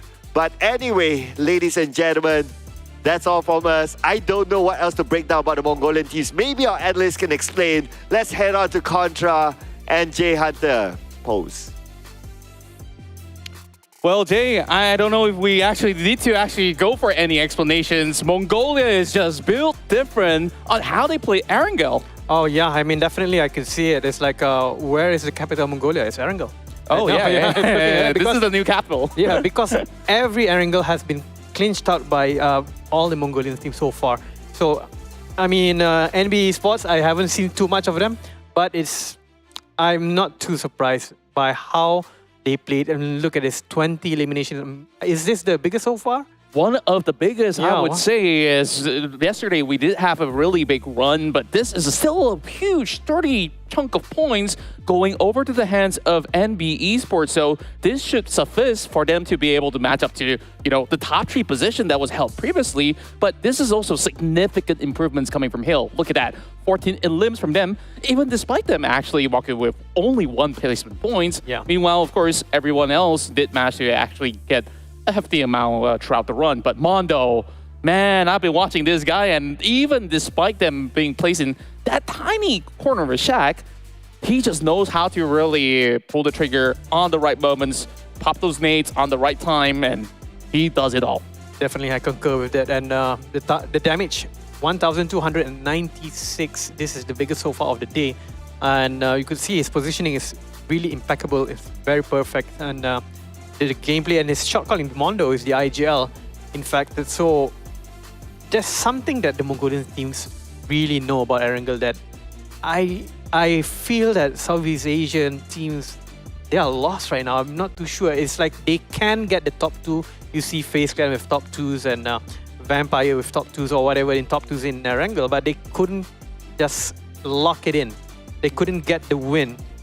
I'm not too sure what's the solution of this Mongolian problem. Maybe for FaZe Clan, they have a player from China because that's the only in history, in the long history, the only ones who can stop Mongolia is China. In terms of PMWI, Nova has stopped them, 4M has stopped them, but nobody else. I think that's the only way. FaZe Clan, maybe they should get some ideas from how to close this game from Trace, maybe. Yeah, and I like that you actually brought that up. Perhaps, down the road, we'll see South Asia take on the rest of PEL, but that will have to wait. This battle is not over yet, where we still have, 2 days of action to go, and today we still have 2 more rounds inside Miramar. I think like a lot of all these players from SEA, they're already looking forward for our Miramar run because that's where they've had their moments to shine from yesterday's run in day 1. But even so, a lot of all these chicken dinners are still within the hands of South Asia. I'm not even gonna keep on track records of, overall points because right now it's convincing to say SA, they're untouchable for now. Very untouchable. I will agree with that 100%. Since I mean the thing about the Southeast Asia team is like it's been like a merry-go-round chair. Or it's been something like a baton pass for them. It's like sometimes it's Hail, sometimes it's FaZe, sometimes it's YOODO Alliance, but it's not one team that's consistent. So that's a problem, I think, for the Southeast Asian teams. Yeah, and of course, I think like they definitely do need a little bit more time to think, to dissect some of these issues. And of course, while we actually give them some time, we'll also go on a break before we get ourselves into Miramar. So see you shortly.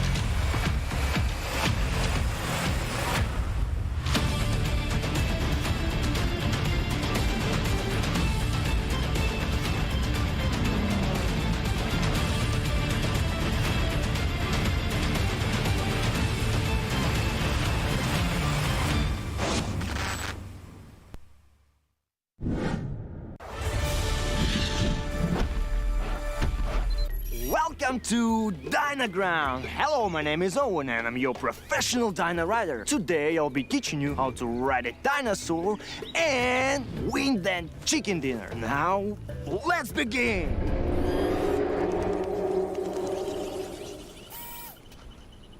Relax, don't be scared. That's the sound of the mighty T-Rex.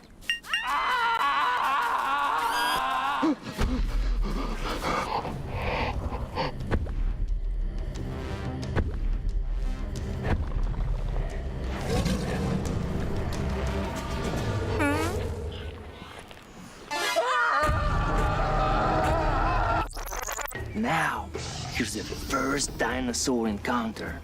I want you to meet my girl Vicky, my sweet little raptor. Look how cute she is. Isn't she lovely? Vicky or raptors, they're the most vicious and fastest beasts in the world.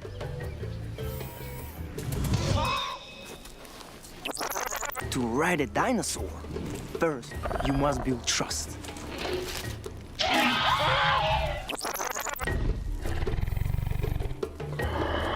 They are carnivores. They eat meat. You have to feed them off. They will think that you are their friend, not food. Once they trust you, they will be a great companion.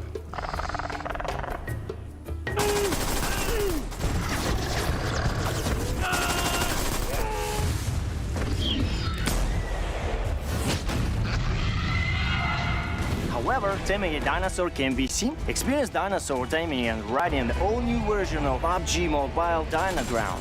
Explore Dino Settlement and Wild Reserve and embark on a prehistoric adventure in the Battle Royale game. Come and play now.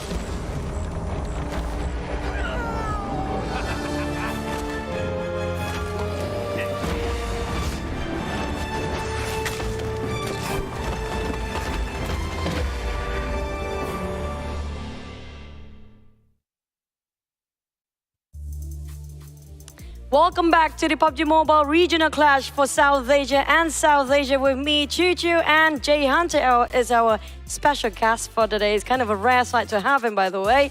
And it's a rare sight for me to sit here as well. And you have a different guest, you know, a different friend this time. Are you okay with this? Yeah, I'm okay with it. Choo Choo, Assalamualaikum. But it's a very interesting sight for me to even watch myself in this analyst desk actually. And but anyway, the games today has been very amazing. I mean, looking from yesterday, looking through a glass, you know, it's looking like it's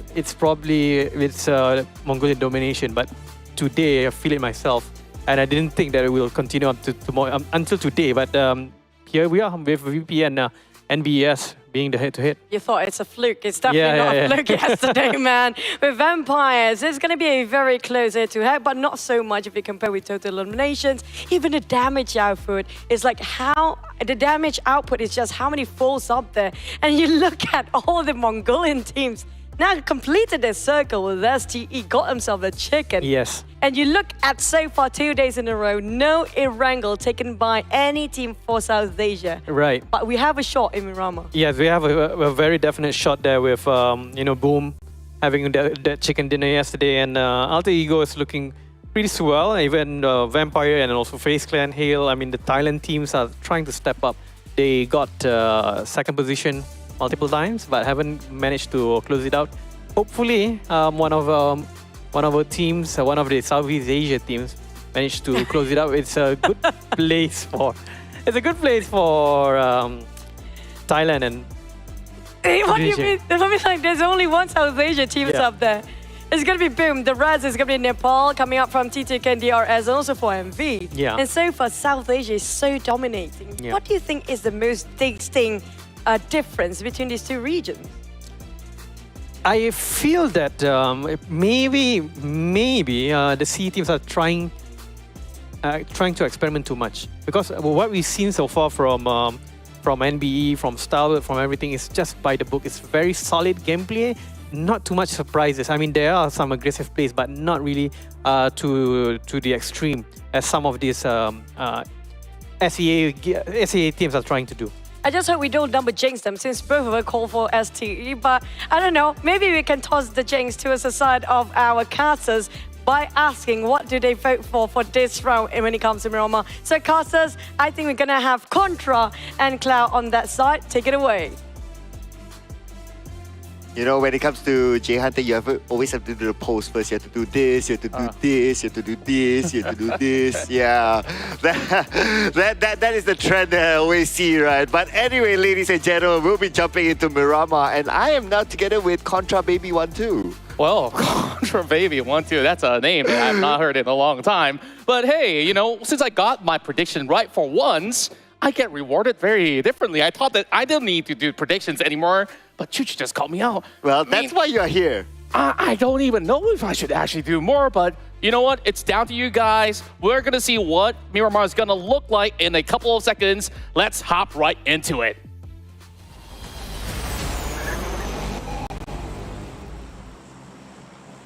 Oh, well, we are hopping into Miramar. Finally, it's a different map. You know what? If we have the entire day of Erangel, it's going to be Mongolia all the way. Yeah, and I think like all these teams coming from SA as well as SEA there have been waiting for, you know, a change of pace, a change of tempo. And this is it. The biggest map of it all where they could actually have more time to loot, not run into each other so early on. And I speak about running to each other. There were also instances yesterday where, you know, some of all these fights did actually happen in the early game, whether you're contesting for, you know, vehicles or so, but we have not really seen too much of that urban warfare where I think most often than not, they've already established these grounds. But what I really do think is a very drastic difference when these two regions collide is that, you know, VPE, they usually like to play around the center, but for the past couple of days, they say, you know what, we're just going to play by the edge, we're going to play by Campo Militar, and MAB is going to be, you know, their neighbors over at Torre Ahumada. I know you have a thing for urban warfare, okay? Yeah, I do. We have very different school of thoughts here. Right. I'm going to fight you for it if we get an urban warfare. Okay, tell me about it, right? Like, no. So why not? Like, you got such a big city, like El Pozo, Los Leones, but you know what? I guess we're not going to get it because that circle is going to be around Junkyard, and we have some casualties. As Trongzen, he's going to be able to find one. What's really going on by the course of Chumachera? Oh, that is inside Power Grid. Oh, Power Grid instead. Okay, this is the first time we actually see a early clash inside of one of the main cities. So happened that is Hale Esports and Box Gaming. Box Gaming, today's not their day. So the fact that they have to take an early fight and up against Hale Esports, well, arguably not their day as well. I guess it's a 50-50 now. This is going to be dicey as we only have pistols on the side of Hale, but Trongzen, he's using this Mini 14 as it's a shotgun instead. But he's got to really go in for those quick taps. He's going to be able to land the blow. He got two! And he's just going to whip the knives out, and he will secure these 2 points for Box Gaming. Just at that last bullet, I was looking at his ammunition. It's like, one more. Oh, he hit it. Okay, great for him. But now, the fact that he's out of bullets, well, they're not out of this yet. They got Tiger to deal with now. Ow. Yeah, maybe he has to pick up the pistols instead this time around. So hopefully that is not the case. Now, Tiger has to do it all for Hale. So I'm honestly not fancying his chances of surviving Power Grid for now, especially now that Box Gaming also does have a vehicle to work around with. So he's just got to hold his own, but thankfully he's got a Scar L. At least that's a decent weapon for him to start off. Oh yeah, Scar L is pretty okay. But what's not okay is him against 3 from Box Gaming. I mean, Box Gaming haven't had the best of days, but arguably, the earlier round was one of the best rounds inside of a PMRC. So maybe they found their footing, they found their rhythm, and now they're on a high. Yeah, I guess that's the reason why they also choose to hot drop some of all these teams like, hey, we're convinced that we can actually take 4 versus 4s, but I guess there's still a little bit more work because when it comes down to those early drops, it's really down towards looting. And I think that he's already spotted out. Kwang doesn't know. Damage being done. And he's going to spot him out. Hale's not going to go without a little bit more damage being chunked out. But hey, it's 4 straight points for Box Gaming. Yeah, looks like, you know, there's this so-called proverb says Dragon Tiger Gate, right? Dragon Tiger Gate. Yeah. I haven't heard of it for a long time. Long Full Moon. Long Full Moon. Yeah. So it looks like the tiger found the gate out. Oh, yeah. I absolutely love all these proverbs, and I'm a big fan of poetry myself. And I didn't necessarily expect, like, hey, we're gonna go Cantonese on this out of nowhere. Yeah. I guess it's good for all the audience watching all over the world. You know, we get to learn something every single day, and I believe that a lot of all these teams are also picking up On The Go, where, you know... On The Go is not here today. Yeah, he was here yesterday. Yeah. He's taking a break. He'll be joining the Malay Desk tomorrow.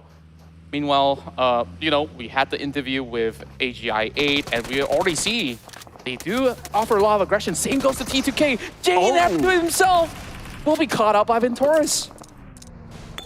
Wow, that just happened just like that. I mean, Jane, he started the shot, but because he couldn't get the knock, that put him at a disadvantage because he got 2 from FaZe Clan to deal with. Yeah. Yeah. Overall, like FaZe Clan had a pretty decent run today. Like looking at the charts, they are currently at top 5 as well, where they've made it to, you know, top 3 a couple of times, top 2 if things are going their way. Closing the round seems to be problematic for a lot of all these PMPL Thai teams. And I know we've discussed it on the analyst desk for a little bit, but I want to hear your thoughts on this. Wow. Now I am the analyst? Yeah. Oh, We're wow. going to transfer that analyst desk over here as well. Oh, okay. Since, you know, we put Chuchu on the other side. She gets the cast. Okay. All right. So, well, you know what? It's just Mongolia domination. And if you think about it, right? Simply put, right? It's simply put as that. But if you want to break it down further, a lot of the rounds, Southeast Asia teams have been getting second place. Whether it's YOODO Alliance, whether it's FaZe Clan, or anyone else. It's like a lot of them. That means the only one standing between Southeast Asia to get the chicken dinner, between them and the chicken dinner, is a Mongolian team, basically. Yeah, and I think when it comes down to direct, whether it's 4 versus 4, 4 versus 3, 2, it really feels like they've had so much training on those team death matches that they've always win these trades. And not only that, their reaction speed is definitely on top-notch level, which we've always seen them really equaling the trades. Well, my favorite battle was actually the battle over on Mount Gatka back in Erangel yesterday. That was like, what, a 2 versus 4, and they actually won. Yeah, that was insane. And that was against one of the Thai teams. I believe it was against Vampire Esports. Can you imagine this? Vampire Esports, they are PMPL Thailand champions. Yeah. They have players like Newsy. I want to say Tony K, they do have it, but he didn't play. But other than that, Stone and Schwabs, they're all amazing players. But they still lost to a team that has 3 players on the lower ground. Yeah. In what logical sense can that work? It is definitely baffling, especially when, you know, there was ample space. And I think, like, there's a trend going on where Southeast Asia teams actually like to take their time to assess the situation. They really want to know that, okay, if he's over at the corner, how am I going to take him down? Where South Asia teams, they're pretty straightforward. It's like, okay, I'm definitely going to guess that you're going to be around here. I'm not going to give you more time to think. I need you to react.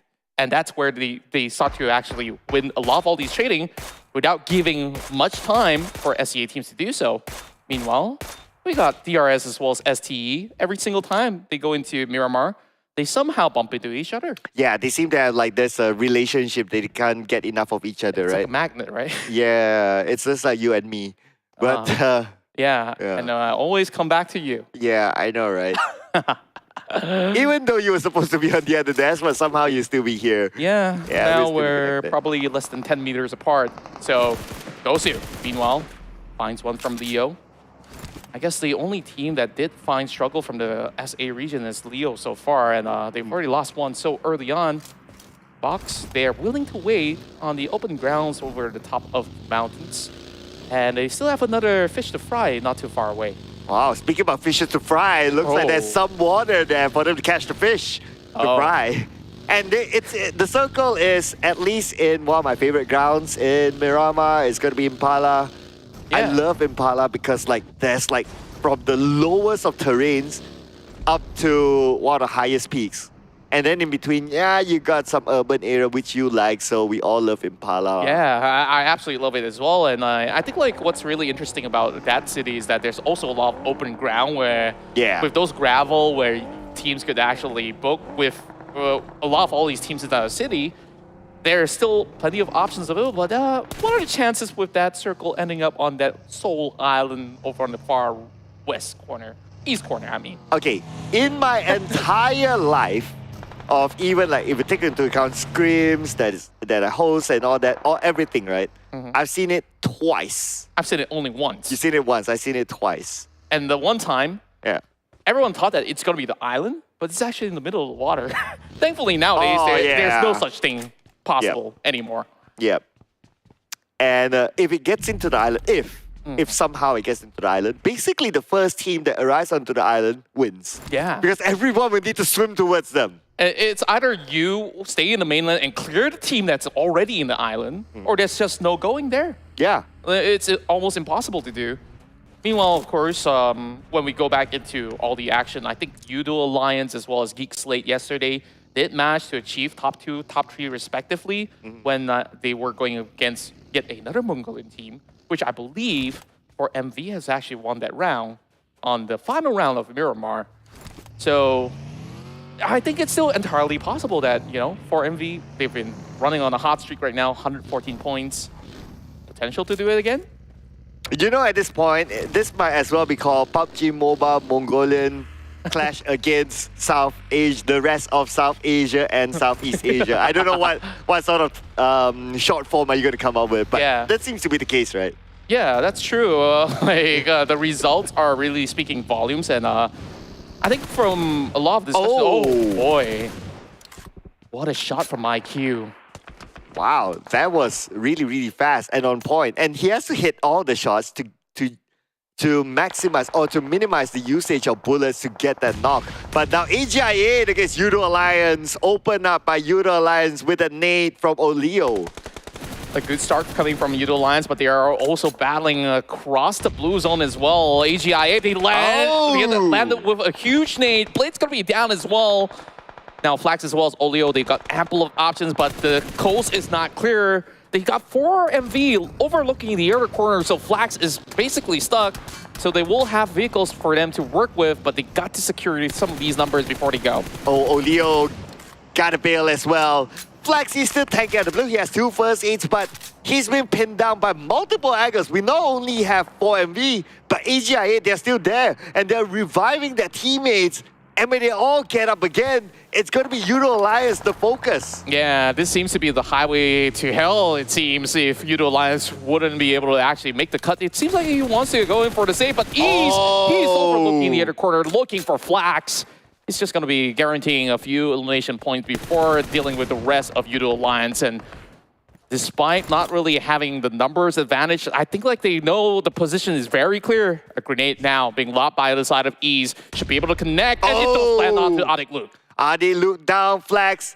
I don't think he'll have enough time to actually pick up Adik Luke again. If he tries, then by the time, he won't have enough first aids for himself to get out of the blue, because right now they're locked in by 4 MV as well as AGIA on the other side.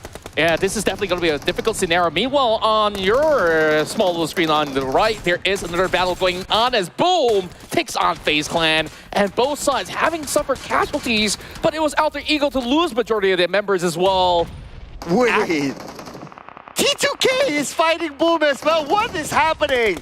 Every area is like 3 teams fighting each other. And with that being said, looks like YOODO Alliance will be the next team to go out, this time without a single point. Oh boy, they were holding on to dear lives, and it didn't seem like they have any options to actually run further out in the open as well, with the rest of 4MV really locking them into place.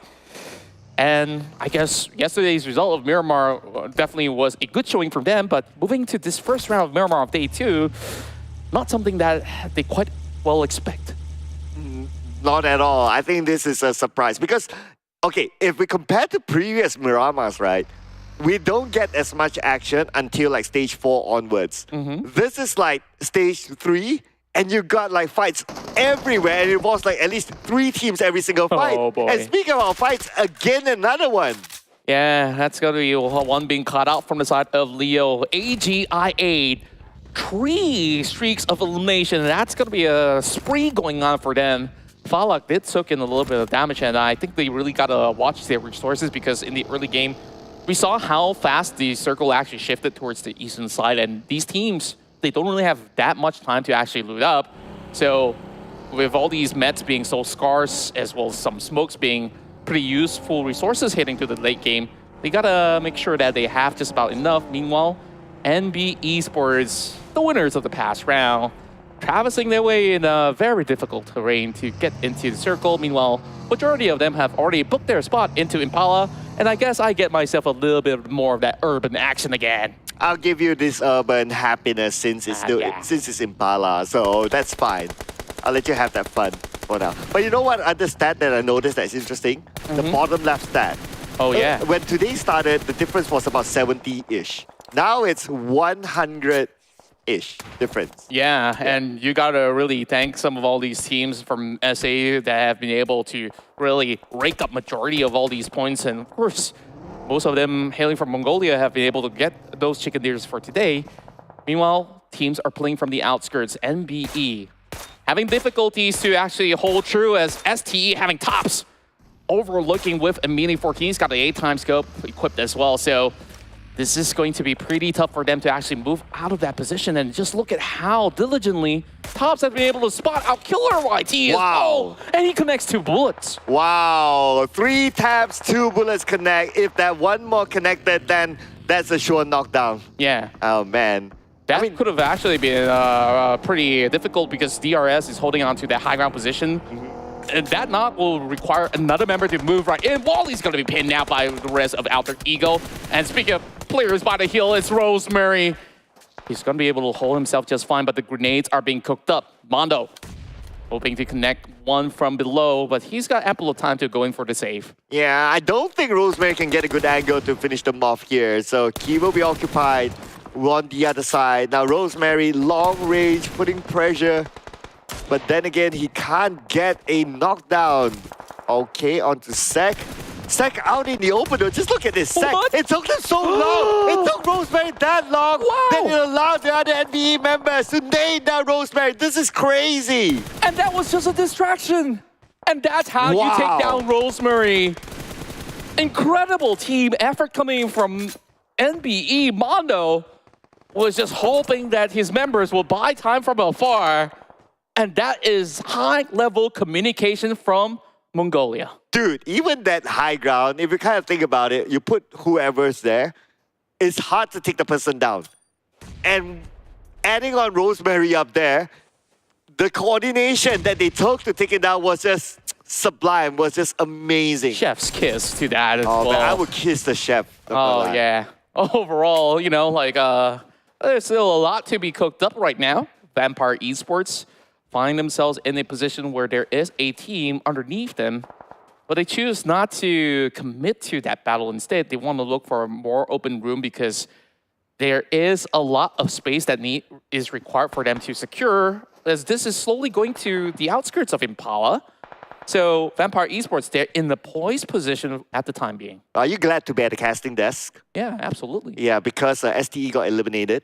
Oh. And our analyst, well, yeah, sucks to be them right now. Not so easy to predict, isn't it? Yeah, now you know how it feels to be here, right? Yeah, on the other side. But STE, I mean, such an amazing team. When we were speaking to, you know, their coach, analyst yesterday, and you can see the determination. And overall, you know, they can have 1-2 bad rounds and they could still recuperate on the next. Meanwhile, of course, this circle has been pretty wonky, very difficult grounds for a lot of these players to play. But whoever who holds the high ground definitely seems to have pretty decent advantages. And we're looking at GEEK SLATE that is on top of the mountains. Yeah, on top of the mountain, somewhere in the circle, in the middle of the circle. Great position for GEEK SLATE, not gonna lie. But now for MAB, not the best of position since they're on the outside of the circle. Stage 5, not that many room for them to work with. So they might need to take the next fight head on with Vampire Esports. Leo has always hit the right shots, and that is one Vampire down. I hope they brought more garlic because they got to deal with Newsy next. But Newsy's getting tagged out. He needs to heal up. And all of a sudden, earlier, Vampire Esports have so much room to gatekeep them, but opening this space towards Mabetex, it seems like it's their own demise. Well, look at this. They fell into Damru's trap. He was waiting for a team to come to that angle. And now he's getting free taps onto MAB.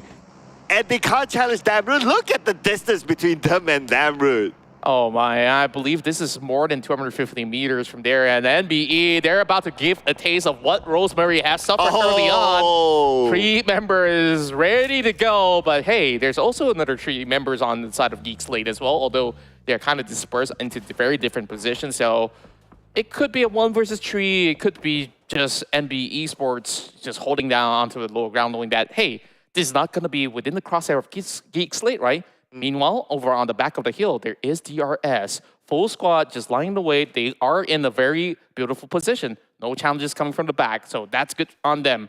so they could basically play for the final few stages. You know what? Because of this multi-terrain scenario, we can see a lot of teams in the circle now. Like they're just next to each other, but they can't see because like one's like way up there and one's on the lower ground. So they're like stacked up to each other. It'll be interesting to see if the circle just moves away from the area where everyone is at this high ground. Then it'll be really interesting to see how they just overcome each other. Yeah, I love how you actually brought that up. And it suddenly reminds me of like a game like Uno Stacko, right? You pile on top and like you're trying to achieve the top results, but you got to make sure that you remain steady at the top or even at the base itself, or else everything could actually come crumbling down. Meanwhile, within the city, there's a lot of all these teams out there holding for position. AGI8 fancying their chances to see whether they can go for any form of pickoffs with players running by the city in a couple of moments' time. 30 seconds before we move into the next stage, and I think that is where we'll get plenty of action going on. Oh yeah, I mean, action, top, they're waiting in the lobby right now.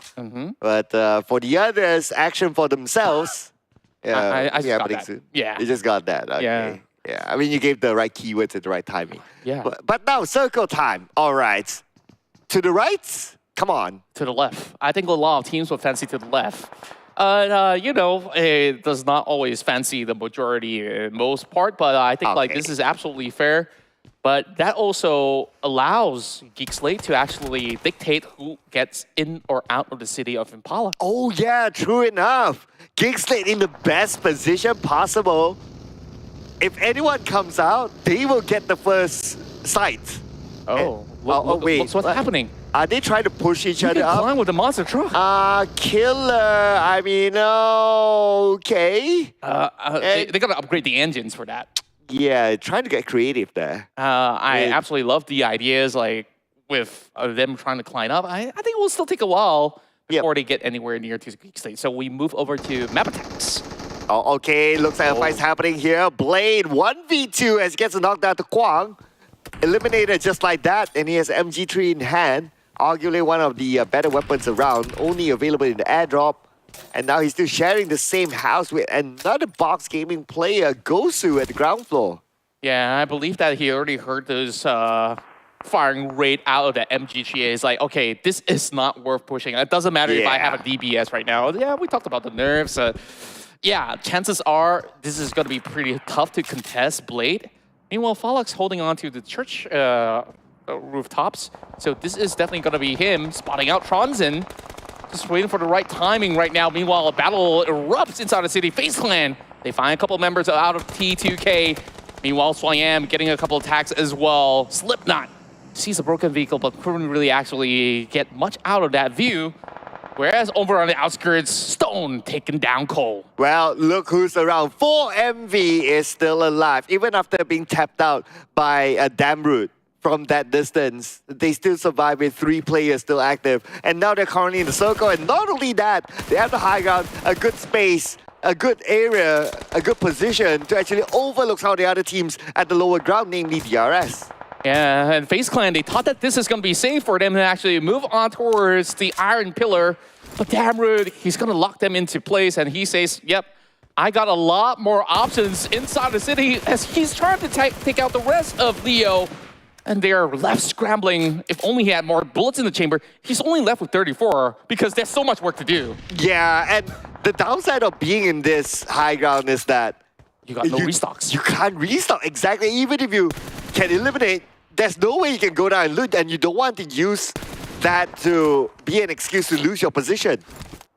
Yeah, meanwhile, Audrey has used what he has to secure one more in the tank for GEEK SLATE.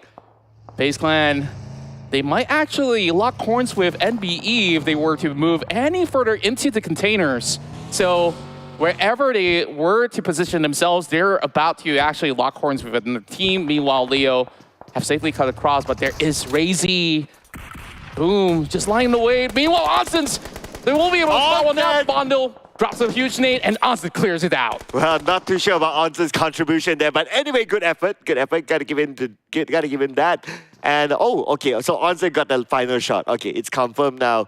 So that nice flank coming from Onsen, that was great. I mean, well coordinated. One person in front, one person going to the flank. This is all just team comms. Yeah, perfectly executed over there. Meanwhile, Vampire Esports crashed out without any form of a points inside of Miramar this time around. Whereas yesterday, they definitely moved into a top 5 position, plenty of frags. And now, problematic for those who are still left inside the city because now the new circle is nowhere in sight for the rest of the team. They will have to climb up, but Slipknot, he has to deal with whoever's over there out of the corner, and Razy looking for Swayam. He's got a UMP in hand. He's gonna climb up first and foremost. There's still ample time to actually pick up. Oh, what a shot! The final bullet in the chamber from Razy, and he clips Swayam's feet. He wasn't expecting that. I think he was expecting a Razy to be in the other room. Yeah. And when he walked past by, he's like, surprise, I'm at the stairs. And he has that patience to do so. He stopped shooting to think that, hey, maybe I ran out of bullets and I need to reload, but he kept a few, and that was the play. Oh, absolutely. That's one of the play of the day. But honestly, we have tons of plays of the day. It's going to be hard to pick one. But now, he's looking for more. speaking about picking, Razy has to pick up the fight here against EGIA, but GEEK as what we expected with the high ground advantage, they can gatekeep all other teams from coming by.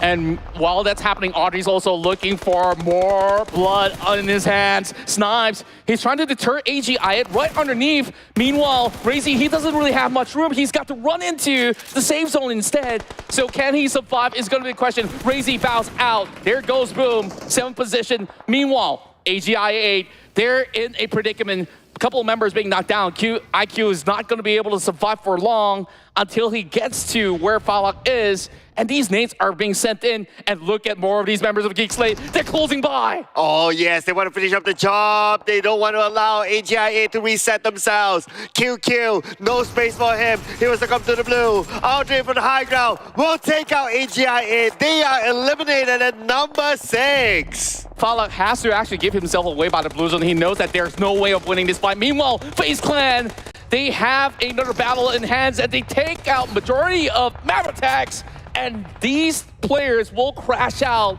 leaving only one standing in the way and none other. So now, top 4 position, we still have 4 MV as well as DRS from SA. And from Southeast Asia, it's FaZe Clan as well as GEEK. Oh, 4 MV with the high ground against FaZe Clan, and now FaZe Clan has nowhere else to run. They are still on the outside of the circle. The Soul will put pressure to them in about 15 more seconds. Momon will be needed up at Delta. DRS coming in. Kante failed to do the distance, but Delta is still there with an off angle. A beautiful work coming in with the cover fire as well. DRS. Even despite the lack of numbers, they are still doing massive damage. Audrey spots out onto his back. He's got to be absolutely careful, and that will be the pickup that they need.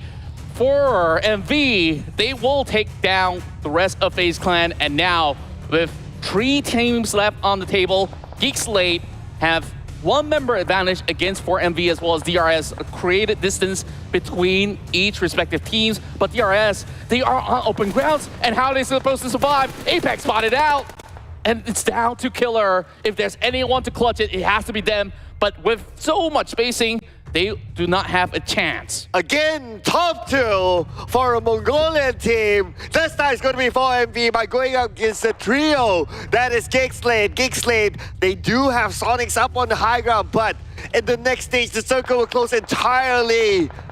That will force Sonics to move down as well. Now Audrey's opening up the space on the left. They have 4MV surrounded. 4MV, they can only turtle in, and that position isn't exactly into the center zone, and Stage 9 is going to close into the open ground. So all GEEK really has to do is to wait it all out. Meanwhile, they already spotted out some of all these angles to deal with the rest of GEEK. For MV, so little space left. What he's going to do? Rufus, he's going to move out, and he will have to actually draw quite a number. Audrey on the left flank. Snipes waiting in the wings as well. Sonics, he's just going to be chilling over the top side of the hill. He will just try to do the best he can in order to spot some of all these moving targets from the bottom. Oh, Audrey with the nade, Will he let it go? No, not yet. He will reset his nade. Now he tosses a nade into the smoke, hoping for it to land on the 4MV. Tosses a molly as well, but looks like the molly will force them to come out. Refuse is now burning. Refuse, 10% health left, and Audrey will take advantage of it. One player left, and it's really down to Apex to see if he can get all these members, but it's Audrey to close the game, and this will be GEEK SLATE's first ever chicken dinner. First ever chicken dinner for GEEK SLATE, representing Southeast Asia and also representing the Malaysian region. GEEK SLATE closes up this round with a chicken dinner, just like how yesterday in match number 5, it was Boom Esports. The pride of Malaysia finally getting their hands with this chicken dinner. And yesterday in Miramar, they fought really hard to get to this point. And lo and behold, with enough effort, they will be able to pull through and finally be rewarded. Yes, the reward came finally for GEEK SLATE, who was really trying hard to get the chicken dinner. And now they have completed it. So right now, inside of the Southeast Asia region, only Box Gaming, representing Vietnam as a country, have yet to get the chicken dinner. Well, who knows, in the upcoming match in Miramar, they definitely do have a good shot at this, because so these players who are formerly playing for SLD have gotten plenty back in Southeast Asia, so perhaps that might just be their chance. But for now, of course, GEEK SLATE, prime position, absolute control out of Impala, not really giving much chances, even with retaliation coming from AGI8, coming in from so many teams like NBeSports. It didn't seem like it deterred them. Yeah, it was hard to deny GEEK SLATE's position in that circle, right? Like, super high ground, in the middle of the circle, everyone from the Impala city coming up will come towards them. They can farm eliminations from whoever comes out from there. At the back, they don't need to worry that much. Yeah. Because they're all the way up there. Yeah, meanwhile, 4MV had to battle it to rotate from the outskirts, dealt with a couple of teams like YOODO Alliance to go into the final few zone. And I think like they definitely did the best that they can in order to secure a top 2 finish, but that was too much of a challenge by the end of it all, where so many of all these battles were also happening by the slopes, which was pretty tough to control, which we saw Vampire Esports suffered casualties out of that. Yeah, Vampire Esports, they didn't have the best of time, because by the time they want to go up to the high ground, MAB was already there, 4MV was already there, so they were kind of locked out of the circle at some point. There was a difficult one for Vampire Esports as well. But anyway, you know what else is difficult? What's that? It's for us to leave the caster's desk for now. We're going to throw it back onto our analyst desk, ladies and gentlemen. So take it away, Jay Hunter and Chuchu Gaming. Thank you so much for our casters. Hey, come on, we're going to toss it back to you after this. Stay tuned, okay? But speaking of which we just witnessed here, finally, as per usual, it feels like a trend here, Jay, that when it comes to the first Miramar, South Asia team do have a chance to get that chicken, but it feels like it's really struggling for them. Oh yeah, it's an acceptable disappointment for me. I mean, our prediction was going towards STE because we thought the momentum will side onto the Mongolian teams, but for me it's fine. It's a very kind of like really set in stone game for GEEK SLATE actually, because it's just pretty textbook game there. Go to the highest ground available, stand there, and then just run down every other teams that try to get to your position, and they got the best position in the game until the 9th circle. So it's not that surprising for them to win in that situation, and I think it's in the end, they still have to prove they are the better teams in that very good position as well. And we haven't mentioned a lot when it comes to Audrey. They're actually adding into the roster of GEEK SLATE recently. Yes. He got himself the MVP this time without Micah or Mika playing. What are your thoughts about him when it comes to GEEK SLATE as a whole? Very valuable addition compared to the last season of PMPL or PMSL for them, because they always had to choose between either using Zillion Boy or Sonics. Right now, Audrey seems a very solid addition that they don't have to think that this is the one that will be consistent in the lineup. They don't have to, or maybe we try Sonics in this map, this guy in this map, blah, blah, blah, change the lineup every game. this time with Audrey inside, it seems solid. It seems this will be. He's still new, but it seems that he already understands the play that GEEK wants to make. There's still a lot of catching up to do as GEEK standards over 8 plays, but for MV though, it's a different beast entirely. We saw they didn't land those chicken, but they placed themselves second and unshaken and at number 1's podium spot right now. I mean, like for MV, they've been playing it very smart. And do you think there's any chance for Southeast Asia teams from that particular region can catch up to South Asia right now? They need to adapt very, very quickly. I mean, I can see that. I mean, the analyst yesterday also has his thoughts on it. I mean, on the go said something that it's really a trend for SEA, but for MV in particular has. It seems that did the research that okay, here's how C teams play. They will go to the sides of the circle and then they will farm eliminations from there. But it seems that all the Mongolian teams has the antithesis of that. They will go beyond the line and then try to farm the elimination from these people who wants to farm elimination. So it's like a meta game. There's a meta on top of the meta. But the thing is, this can't be done if they're not confident in their own skills. I agree. It's fish eat fish world out there. Right. It feels like who is the bigger fish, you might actually get it. And I agree when it comes to confidence level, we can see how they place themselves in a different isolated angle that's very unorthodox. Especially you saw the nades coming out from downwards below to upwards toss, which is difficult for them to pin people down, but they still can manage to pull it off in the harshest condition, especially teams like 4MV here. But for prediction this time, so far, we haven't get enough. Surprisingly, I'm going for Vampires. Yep. But you, on the other hand, going for 4MV, which close enough to get that chicken just now. Oh yeah, I mean, we discussed this outside just now, where you said something that actually 4MV played very unorthodoxly orthodox. Means that it seems like they're playing very solid, and that is true. But compared to like SEA teams, they try to, I mean, they I wouldn't say waste. They attempt throwing the nades in places where they're trying to suppress any movement from the opponents. But for Mongolian teams, MV especially, it's like all their grenades thrown have a purpose.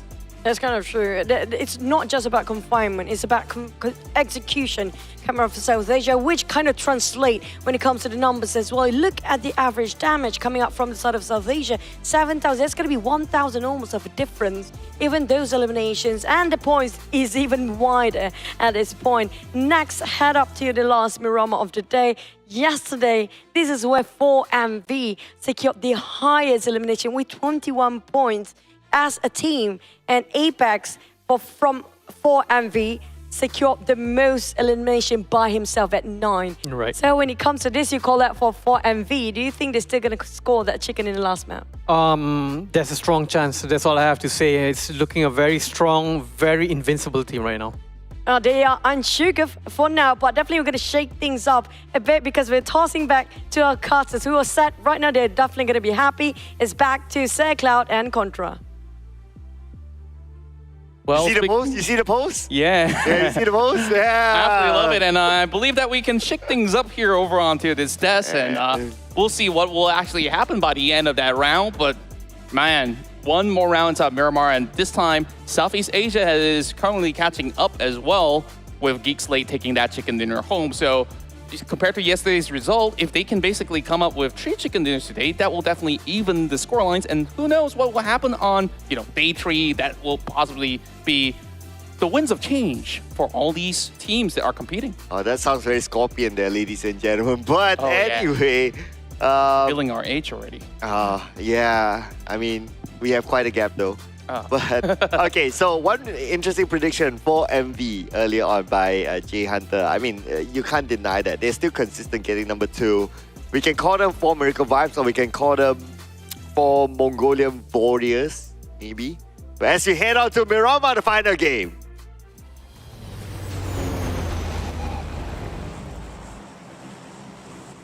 I got a better way to actually fill up those letters. Okay. For Mongolian Vikings. Oh, I like that. I like Vikings. that. Yeah, But hey, we're gonna stick to their branding, right? yeah, For sure. Miracle Vibes, because these guys work their magic. Oh yeah, absolutely. But now we are coming in onto the Miramar game, the final Miramar game of today. So yesterday, the final Miramar game, well, of course, no surprise by now, a Mongolian team gets it. Maybe they'll get back on track now. Yeah, perhaps so. When we take a look at so many teams here, we may have actually overhyped a little bit more on the just Mongolian teams because like all these other SA teams are also I know, right? shining pretty bright, because I was keeping my eyes on DRS on that previous game because they were the closest to contest with GEEK SLATE because they were behind those hills trying to climb up. But you also do notice they repositioned at the final moment to those open grounds because they were trying to predict where the final area is going to be. And they understood that, hey, eventually he's going to move into those open areas of play and hoping to actually take battles from there. But now with the flight path, we're starting off a very different note.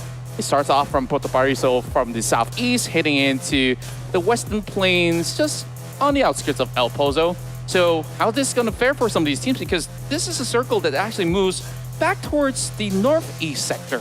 You know what? I'll be interested to see Power Grid again. Okay, Box Gaming inside of Power Grid.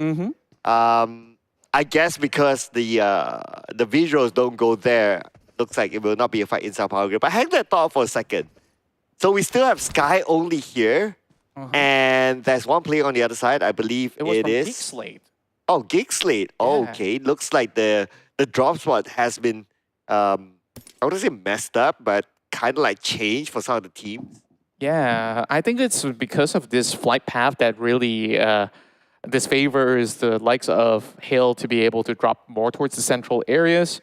Meanwhile, we also do have visitors heading in towards the southern side. Ravenclaw being spotted out by Akul already with the Winchester in hand. He's hoping to connect, and he does land a shot, but it's not enough to take down Ravenclaw just yet. Two members of Boom moving in the way, and I don't think Ravenclaw's going to be able to fancy his chances. Weapons now being picked up as well, coming from Pondbit.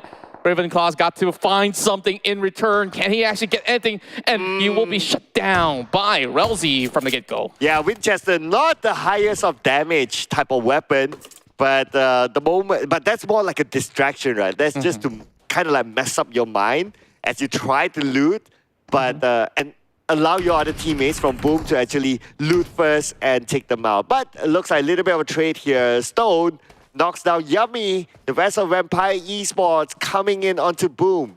Yeah, especially with, you know, what really happened towards the member of Vampire early on. I'm pretty sure that Stone wasn't exactly happy about it, but he's marching it on the forefront of it all. He's going to join by if eventually so, and then you have Flukov all the way from the back. So if there's anything to be done here, they just really got to send every members all together. The problem is going to be ready with a shotgun though, so this might actually alter the course of the battle. Boom Esports in a fair 3 versus 3, but I don't think Yummy's got any bandits or so to get his health bars coming back up. And Boom, they'll be able to have 4 members instead now joining in, so disadvantage to Vampire. Yeah, I mean, okay, that's one. Another disadvantage to both of them because they are 3,000 meters away from the circle. 3,000 meters. Yeah, so this can't be a Mexican standoff. They have to finish this fast. Yeah, imagine going on foot all the way. I mean, that is going to be a huge marathon for these guys, which will exhaust them. Meanwhile, Flukov sent out a couple of all these nades, smoke being deployed. Whereas Olio coming from the other section of the map will be able to find one member out of MAB as all of that is happening. One member being punched through. Boom! They got shut off! And it's going to be Newsy that will be able to land those killing blows. And Stone, he's absolutely at the ready to flush out the final member. Pombit has got a lot of work to do, but he managed to get a knock over on the Flukov. It's holding him down with Micro Uzi. But how much more bullets? 25 and with an additional reload of 1. I don't think he needs to even reload at all, but he is definitely having added pressure to win out this fight. I wonder how many bullets he has on his shotgun though. But now with that one spray, 15 left. Okay, he has a decent amount with a shotgun. We know a shotgun at this range is great. Okay, he sees Newsy. Oh, he doesn't. The door is closed. But Newsy breaks down the door. Now he has vision on the Pommet. Pommet cornered down. Pommet 1v3 with a shotgun in hand with only about 5% of health left. And I don't think he has any healing utilities. Just look at his movements though, like that 1 versus 2, he's still holding on very strong and he's still surviving for now. He's buying as much time as possible. He needs to reload. Oh, thankfully, 5 more bullets. He knows he can't use the micro Uzi anymore. He's been cornered up and that is nowhere to run. But that is quite the dance-off. Yeah, the fact that he could survive that long, I still got to give it to him. Yeah. If it was me, I mean, I'm just going to give out, right? You know, like, come on. Yeah. Take the points, right? But yeah, he does not go down without a fight. He definitely gave a little bit more of a heart attack to some of these players out there because those shotgun shells could have easily landed. Correct. Yeah, it was clutchable. Yeah. Yeah, it was clutchable at some point. If only he has like at least one first aid, then that might change the course of the result of that fight. Yeah. Yeah. But he only has like what, 10% of health left. That was like only 1 bullet needed onto him. Yeah, it's such a tough scenario when you don't get enough loots in the early games, which is why like when you drop into a certain spot, you just wish not to be contested, but when push comes to shove, you just got to do it all. So credits where credits were due. Yep. Pombit gave us an absolute showing. Yeah. Add 10 points to Boom Esports for that, ladies and gentlemen. It doesn't work that way, my friend. Oh, no? Okay, no points for a good show? Style points. No style we give him points? style points. Yeah, okay. Yeah, he can take the style points and, you know, just feel stylish. Yeah. But, oh, speaking about stylish now, if Tiger could hit that, that is style. Crouching Tiger, hidden in Miramar, and he will spot out Wally. That is going to be a 1 point added towards the side of Hill. Look at this crossfire that they set up through this valley. They got all the view, but they got to land the shot still. Sure, they did pick up one, but Flash has got a lot of work from a distance. Only having that M4, it will need a lot more bullets in order to take one off the vehicle. Yeah, of course, great effort. But it's hard to hit the shots from that kind of distance. But you gotta think about it, they managed to, I think they punctured the previous buggy and they forced MAB to now share a buggy. So I think even though they didn't get the knockdown, at least they handicapped the opponent. Yeah, I think it's really important, especially when you're in Miramar where a lot of traveling needs to be done. And a lot of all these teams were not where they need to be yet, which is all the way up towards the northeastern section, which is why we were talking about, you know, that earlier battle happening all the way down to the southwestern corners of the map. Like, somebody's got to give, right? Now, of course, we got the regional points up on our screen. South Asia clearly leading, but now the gap is starting to even up a little bit, but it's still, what 102 points for Southeast Asia to catch up. Yeah, that's quick math there. Shows that you're a better calculator than me. Better than last season, for sure, but I'm still pretty bad at it, though. Okay, I've got it wrong a couple of times. It's okay, we'll test you round by round, just to get you, you know, warmed up and exercise for math. But speaking about math, oh, someone has to do the calculations here. Can he get it? Yes, he will. Hail Esports again because of the setup. Second time around, they won't miss. Yeah, and this time the casualty is Audrey, the winner of that past round. Is like, yeah, this is what you did to me back in Impala. We're going to do exactly the same. So, Hail.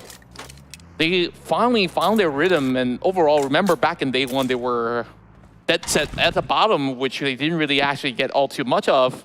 And it's been a slow and steady climb for them. Now they're having a total of 46 points, added with the elimination from this game, of course. More to go, hopefully. Yeah, because Hail Esports earlier this year, okay, hang that thought for a second. We got Gante a fight here, Gante, just like that. But the rest of DRS, they want to seek revenge. But without a knockdown, and with this kind of distance, and with the amount of teams around them, to go in, to get that revenge point, not worth it. Yeah, it's rather difficult, especially coming from such a distance as well. DRS, they were hoping to actually go in with this wide setup to cut any other teams from traveling into the North Point, but just like the HO story goes, STE will never leave their side. Oh, yeah. Okay, now we move over to GEEK's lane, playing without Audrey. Now they might play without Damroot as he's currently down. Snipes 50% of health left. Duke traded back by Sonics from the other side. Now Snipes need to pick up Damroot. his captain, his IGL. But it is hard. East, on the other end, got them locked in, but T2K in action as well. Oh, close quarter combat over on the top side of the hill. Leo, he's got to do the quick thinking here. Jane, he's hoping to actually get the revives off in such a close proximity. It is a risk to take, but Jane's got a grenade being locked in, and he will be able to do more damage. That leaves Leo with so little health, and he will be depleted. Jane will save the day, and Mabetex is out. So looks like the only team that didn't get a chicken dinner today from Mongolia is going to be Mabetex. MAB. Yeah. Yeah. But these guys are real fighters for sure, and they were never backing down from all these skirmishes, even in the early game. But this time, I guess they didn't manage to actually get the best of position because T2K planned it solidly from the top. Yeah, absolutely. That was quick and fast, and that is what you need to take out the Mongolian team. If you take the time, you allow them to reset, you allow them to regroup, replan, and they will just overcome the situation and they will take out whoever who's in front of them. Yeah. Newsy and the rest of Vampire Esports finally make their way into the circle after I don't know how many 100 meters they've been traveling. Oh, but they're about to bump into YOODO Alliance the moment that they do arrive as they try to journey their way into Minas Generalis. T2K, they've just shut down an entire squad of MAB from that position. And remember this, there was one win from yesterday's round of Miramar that was positioned exactly at the same spot. Oh yeah, it was T2K. With the same strategy. Okay, if they can do it again, basically they will be the kings of, we can call this the jump. Minas Generalis. Minas Generalis. Somewhere in between, right? I remember that game to be won by Boom, but since Boom is no longer in the picture, so they will probably have lesser problems this time around, hopefully. Meanwhile, NBE just cuts across while there's a lot of gunfire exchange across this region. Thankfully, he has the monster truck. Oh my goodness! What a shot from Onsens from a distance. Taking it out. Yeah, all he needs to do right now is secure the elimination point, and secure it he will, as NBE will lose one player. So it looks like the top teams this time, all of them having their own casualties.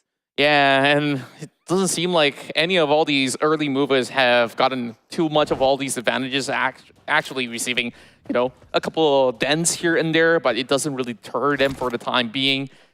T2K, at least you have Sandesh here, who's actually holding on towards the factory grounds instead. So not every member is on top of that position because that will be the center of a lot of all of these other teams. But GEEK SLATE, they've been met with so many pressure, this time from Vampire Esports, and that is Snipes depleted with the explosion. Yeah, didn't stand a chance there. He wanted to seek cover with his vehicle, but unfortunately the vehicle was smoking up, and Vampire Esports took advantage of it. And now Vampire Esports doing the same to their vehicle as well, meaning that right now, Vampire Esports will be 100% on foot. Yeah, I'm not too sure if they're going to be able to run out in the open, so they will have to hold out into this compound for now. It's just a tiny little shack, which they will still have to revive their fallen member. Olio is going to be watching through the smoke. Flax is taking position as well. Vampire, they're being absolutely quartered out. So it's down to Adik Luke to really set this one up. Oh, this is going to be interesting. Okay, Adik Luke with a nade in hand. He got 4 frag grenades. He's going to toss the first one out to Vampire Esports. It's going to be pretty straightforward toss here. Putting pressure on the Vampire Esports.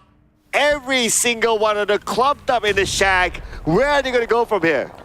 Somehow they managed to defend very well. They're just hiding indoors for now, not exposing himself. But the moment he steps out, walks into the trap of Adik Luke, and that's a double knock coming out. One more member left for the side of Vampire Esports, and here comes Flax. Should be pretty much straightforward from here, but it's all down to Stone. A medalist at work, and he's going to go up against the rest of YOODO Alliance as well. It's too much of an ask from Vampire Esports. Yeah, I mean, YOODO Alliance had them all surrounded. High ground, nade, 2 knocks, crash in. That was straightforward from YOODO Alliance. And with that precision itself, they are setting themselves up for success. Despite Vampire, you know, taking on early battles, winning out against Boom, the moment that they travel to this part of the city, they're just absolutely landlocked. We saw how difficult it is to cut across, and they have to deal with YOODO Alliance before dealing with everyone else. And that is one obstacle that they did not get past. But here comes the rest of STE. They will have to face off against the rest of Leo that has been around Graveyard as well as been as Generalis.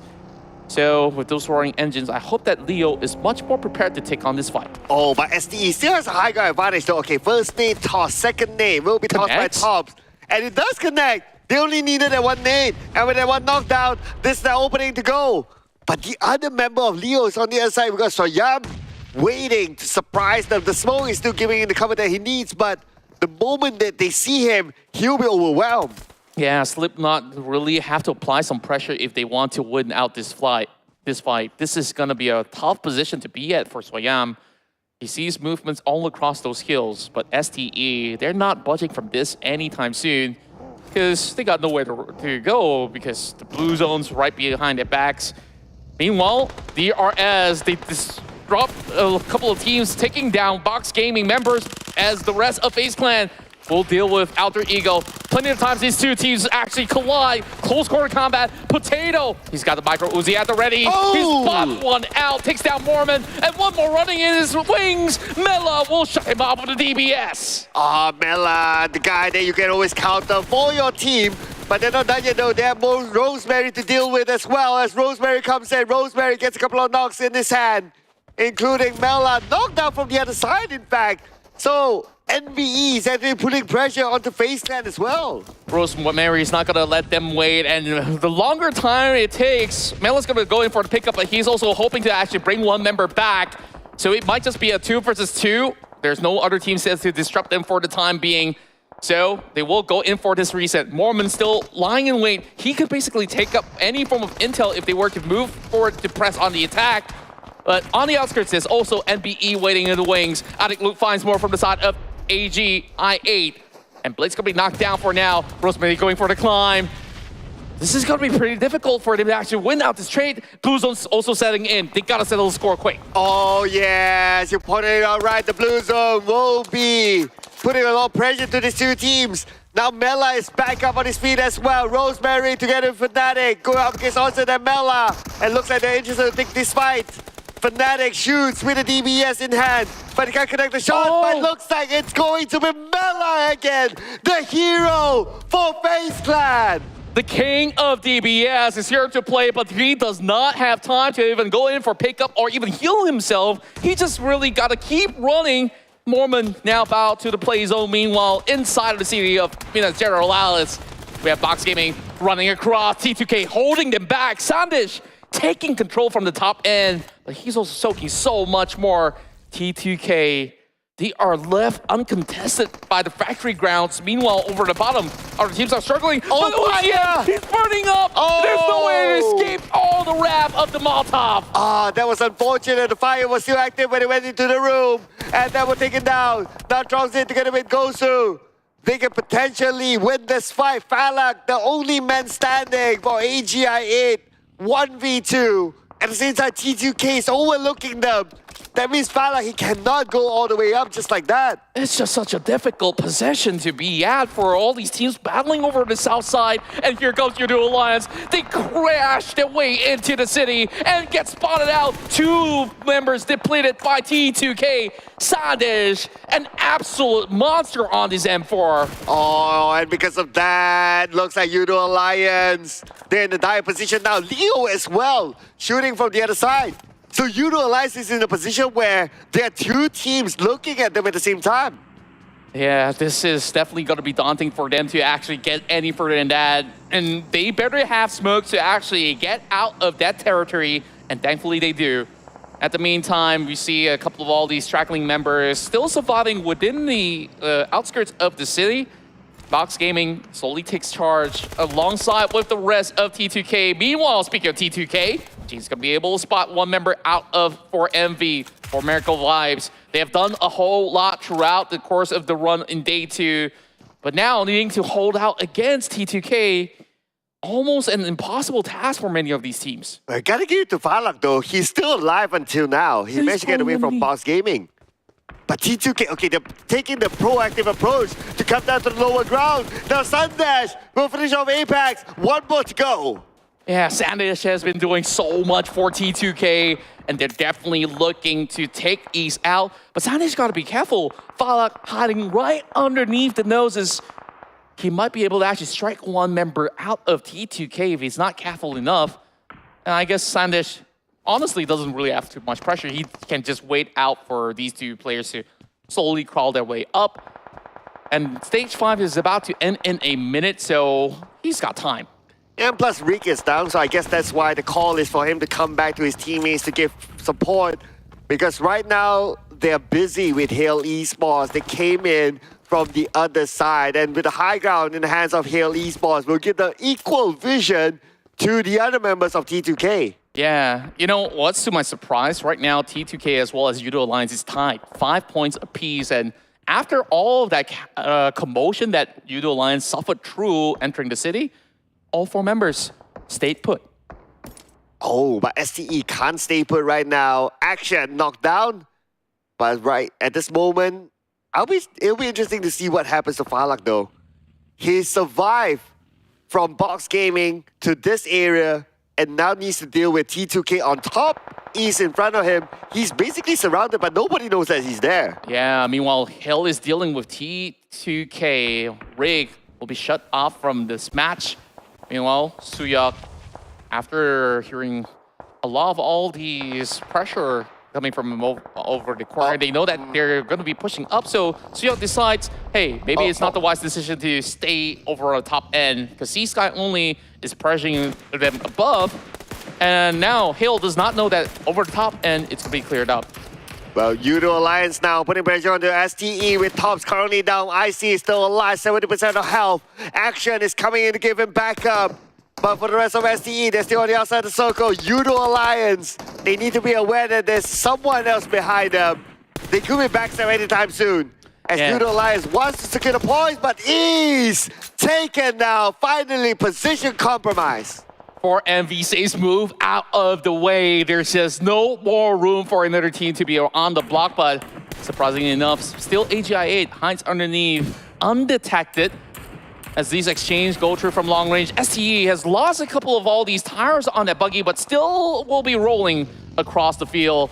STE, they get out of that situation alive for now, but the further they go, they're still members of DRS waiting on towards the west side. So this is not going to be clear just yet for the Mongolian team.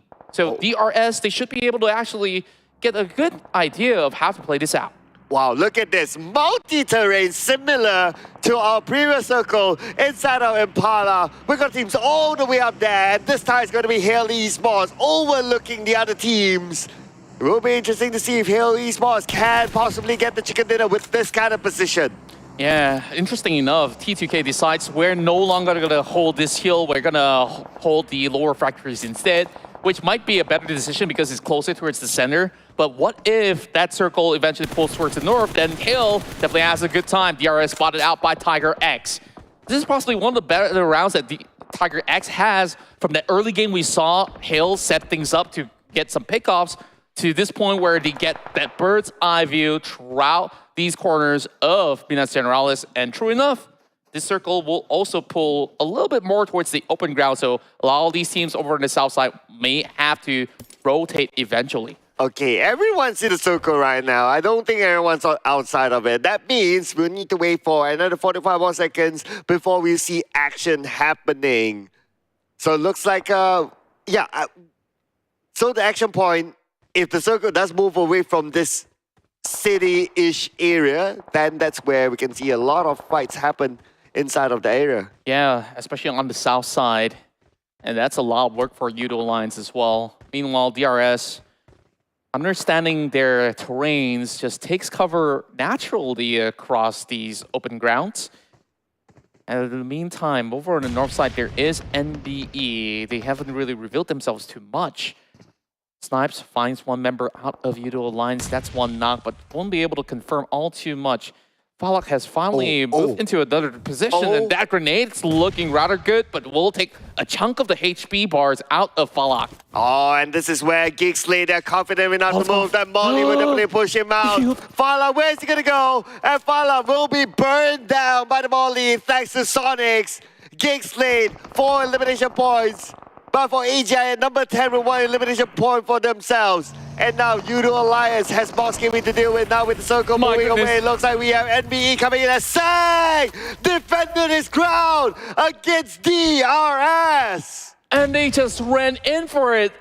NBE, they were absolutely ready with Bondo as well as Sack waiting right underneath. And that also gives an idea through Hale, who's been camping over on the top side. It's an unfortunate run-in coming in from the side of DRS. But of course, they had no other options but to also book a spot of their own. Now, eyes back on towards YOODO Alliance as they deal with the rest of FaZe Gaming. Trongzin hasn't really moved out of this warehouse for now. And this is such a superior positioning where it's really hard for other teams to actually get a clean push. So YOODO Alliance is being absolutely careful about this. Oh yeah. They know that someone's in there though. They just don't have the information like how many people is in the building. That's why they're prepared with the nades. But speaking about nades, Tiger, Hale Esports, didn't they hold that highest of grounds? But still NBE managed to knock them down. I mean, the Mongolians, they know how to deal with super high grounds. Yeah, and they still got grenades to cook for days. Mondo, you will definitely have a lot more ideas to deal with this situation. There's so many crates that they've managed to restock coming in from DRS, which is where they will find those grenades. But STE, they're also joining into this party. And so that definitely is a blast with all these grenades going on. Meanwhile, YOODO Alliance, they infiltrate the building, immediately met with a couple of pressure coming in from Box Gaming. Trongzin now holding it out. Tag team duo. Let's see how much Trongzin can do. He will shred. Oh, he's helped with a grenade! Wait! Sonic's actually needed him. GEEK SLATE, they chimed in. And this is definitely going to be a third party that will disrupt YOODO Alliance. Oh, at the same time, the blue is putting pressure to all of them. Olio taking off on his own. But Boss Gaming, Nate, where did the nade come from? It came from GEEK SLATE again. GEEK SLATE, third partying, and they will be happy to collect the points. And GEEK SLATE, they come in to close up shop. They say, you guys can have all that commotion all you want. We're just here for the cleanup. And just like that, GEEK SLATE, hot off of their win back in that previous round of Miramar, finds themselves in the top 5 again. Oh, Hale Esports still has a circle, and nothing is going to challenge them, even though a couple of knockdowns from NBE, but that's all that they could do. They toss the nade, knock, Hale Esports can reset again. STE, as much as they're over on towards the knock point, they've got eyes on them. This Tiger just zooming right into their area of play, but STE, they rely on these natural grounds to keep themselves alive for the most part. So that actually opens up a little bit more room for both T2K as well as GEEK SLATE to eventually advance for it. And perhaps with too many angles for Kill to actually cover up, eventually they may have to actually give a little bit more spacing to some of these squads. Okay, so far we have one member from GEEK SLATE on the outside of the circle. That is going to be damn rude. But for him to come in shouldn't be a problem since he has his other two teammates as a marker. That should be okay. Stage 9 will be interesting because it will close entirely. And I believe, looking at the current position, Hale may be one of the earlier teams to be forced to move down. Yeah, and this is where they really have to take a deep dive and just hope that they actually land safely over on towards the low ground. C-Sky only, he still has one more nade to cook up. He's going to reserve this for a later time, I believe. Mondo knows that they will have to climb down. Will pop one more grenade. Chunks down some health bars coming in from Tiger X. Oh, right now, okay. Just waiting for the moment. The blue is closing in. Hale, they're losing ground. The moment they go down, it's going to be NBE waiting for them. But NBE, wait, where did the shot come from? It's going to be nothing for Hale Esports. They are going down. Sky only takes a chunk of damage, but he's still alive. And it's going to be Nerzy here popping another grenade. This might actually look pretty good for STE to chime in for a third-party engagement as well. They've been waiting long enough. Hale somehow survives all that onslaught. GEEK SLATE challenges T2K, and now down to Suyuk, close corner, bottom corner wall. He has to reload, brings out the UMP, 12 bullets in hand as well. He's got to make this work, but the play comes in. Damroot saves the day. Damroot from the back, the captain himself, leading by example for them to win the fight in the house. But now Hale Esports still has a high ground against STE. STE needs to deal with Hale Esports, and they do have the advantage with Sky only taking our action. Sky only, he refused to jump down over on the corner, and now Icy just by the corner of the tree. He stays afloat, but will be knocked down as well. See, Sky only. He's here to clear the lands. And here we go, Hale Esports still has the advantage. Nizet is still alive from STE. Damroot on the other side. Who will be forced to move next? It could be Damroot, but Nizet, he has nowhere to go. And Sky only jumps down, but the Nizet still wins the fight. But Tiger is there to back him up. And see Sky only, the reason why he has Sky in his name, because he's got wings to fly. Every single time he takes a dive, he wins the trade. And now Damroot, he's hoping to win out from this position itself. Hill, they got to move in 1 versus 1. Damroot, can he secure a double for Malaysia? Tiger X, not much health to work with. There's so little room. DPS randomly spraying through the smoke. Damroot. Shots landing, Tiger. and it will get it.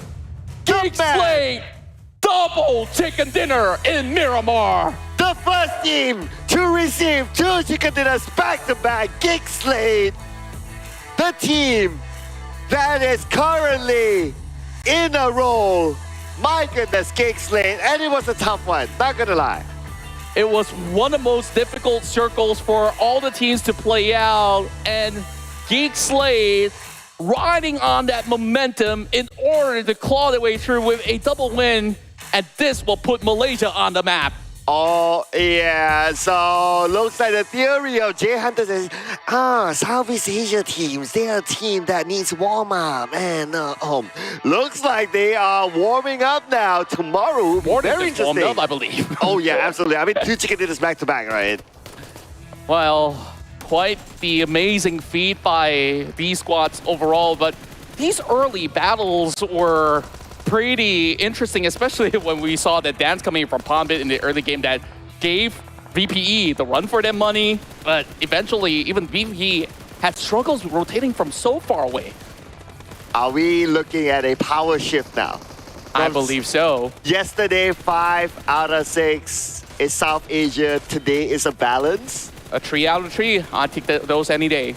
Tomorrow, who knows, right? So it's going to be interesting, ladies and gentlemen. I mean, you don't want to miss out on tomorrow and the day after show. Anything can happen right now. And I noticed that the numbers shift towards the end. It was really, really close now between the 2 regions. Yeah, and of course, with 100 over points to chase, and Southeast Asia is now putting the numbers to eventually even up the tides. I think like it's really impressive to also see how Hill has been able to pressurize a team like T2K that was holding on to the high ground. And we saw the last battle was a matter of inches of landing the shots. Yeah, it was so close. I mean, there was 1 bullet difference basically. But you know what is our difference with the analyst desk? What's the difference? Is that they're smart and, well, I can't say... I'm not smart enough. No, I was about... They're smart, that's why they're the analyst desk, right? So I gotta give it to them. Anyway, that's all from us at the caster's desk. We'll pass it on to J Hunter and Choo Choo. Take it away. Thank you so much, Cassis, for your compliment. The only one that actually touched the dash is going to be Cloud. So I think he's only talking about himself. But speaking of a back-to-back in Miramar, particularly, Jay, it feels like the Southeast Asian team, particularly, is going to be GEEK SLATE here. Do you know how to play along with those high ground? Oh, yeah, definitely. I mean, they've been on the opposite side this time. Now they're from the bottom going to the top, and they clinched it out beautifully. For me, I mean, one thing that I can use to, or one word that I can use to describe Damroot is he's dependable. He's dependable in this kind of situation, high stakes, but the reward is high as well. And he manages to, in that kind of pressure, because you see Hale, in the stats, you'll see that there's 3 people remaining that Damroot has to put down. But he's cool under the pressure, cool as a cucumber, and that mentality, that experience that Damroot has playing 8 seasons of PUBG Mobile really shows there.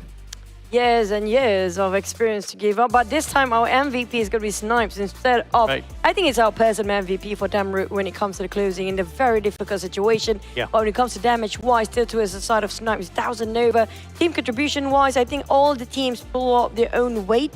In the case of GEEK SLATE here, speaking of which you mentioned about the reliableness coming up from the side of Damroot, I think we all have to agree. And this is the first team in Southeast Asia that got it back-to-back. And not just that, you guys in chat, I noticed a lot of them actually called off a 9-3 for the overall chicken so far. 3 for South Asia and 9 so far for South Asia. And that is kind of true. But we saw before how many teams actually being executed early on is always about South Asia versus South Asia. Right. But we see the top 4 eliminators here is, of course, it's the 4 MV show all the way. Three of them are here. Only one from Nepal, which is Kilo YT. This is hardly surprising, but judging by the performance of 4MV for the 2 days we have played. And but I believe that C is coming there. It's coming up here pretty soon.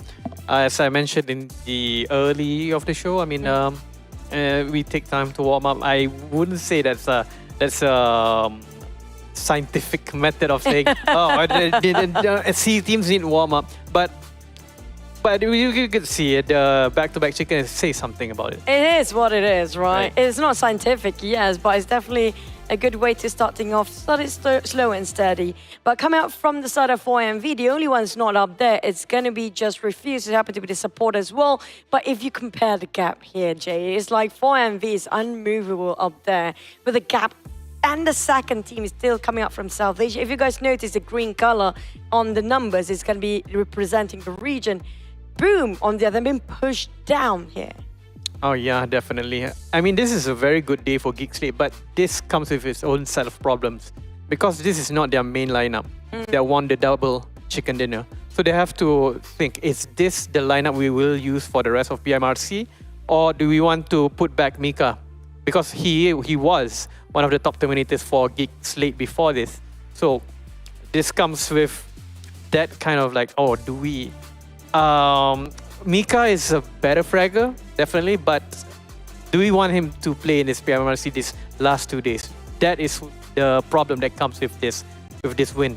And also, that kind of gave me an idea. Maybe when it comes to PMRC, Audrey is a better fit when it comes to the adaptation with the gameplay. Maybe for a different tournament, maybe they will swap in and out with Mika. I think he's a very valuable asset still coming up from GEEK SLATE. But you have to give it, when it comes to Audrey actually perform this time, they got themselves a double chicken. But we do have an interview coming up. It's coming up from the side of STE. I can't wait to see. So is it going to be Senator again when it comes to the interview? Hello, for the side of Team STE. How are you guys doing? Senator, it's good to have you back. I'm Chicha and Jay. How does it feel when finally you land a chicken? The only team of Mongolian that didn't score the chicken, finally you got it today. Өнөөдөр нөө нэг яг сүүлийн Монгол гол чикен дээрс чикен гэдэг ямар санаг?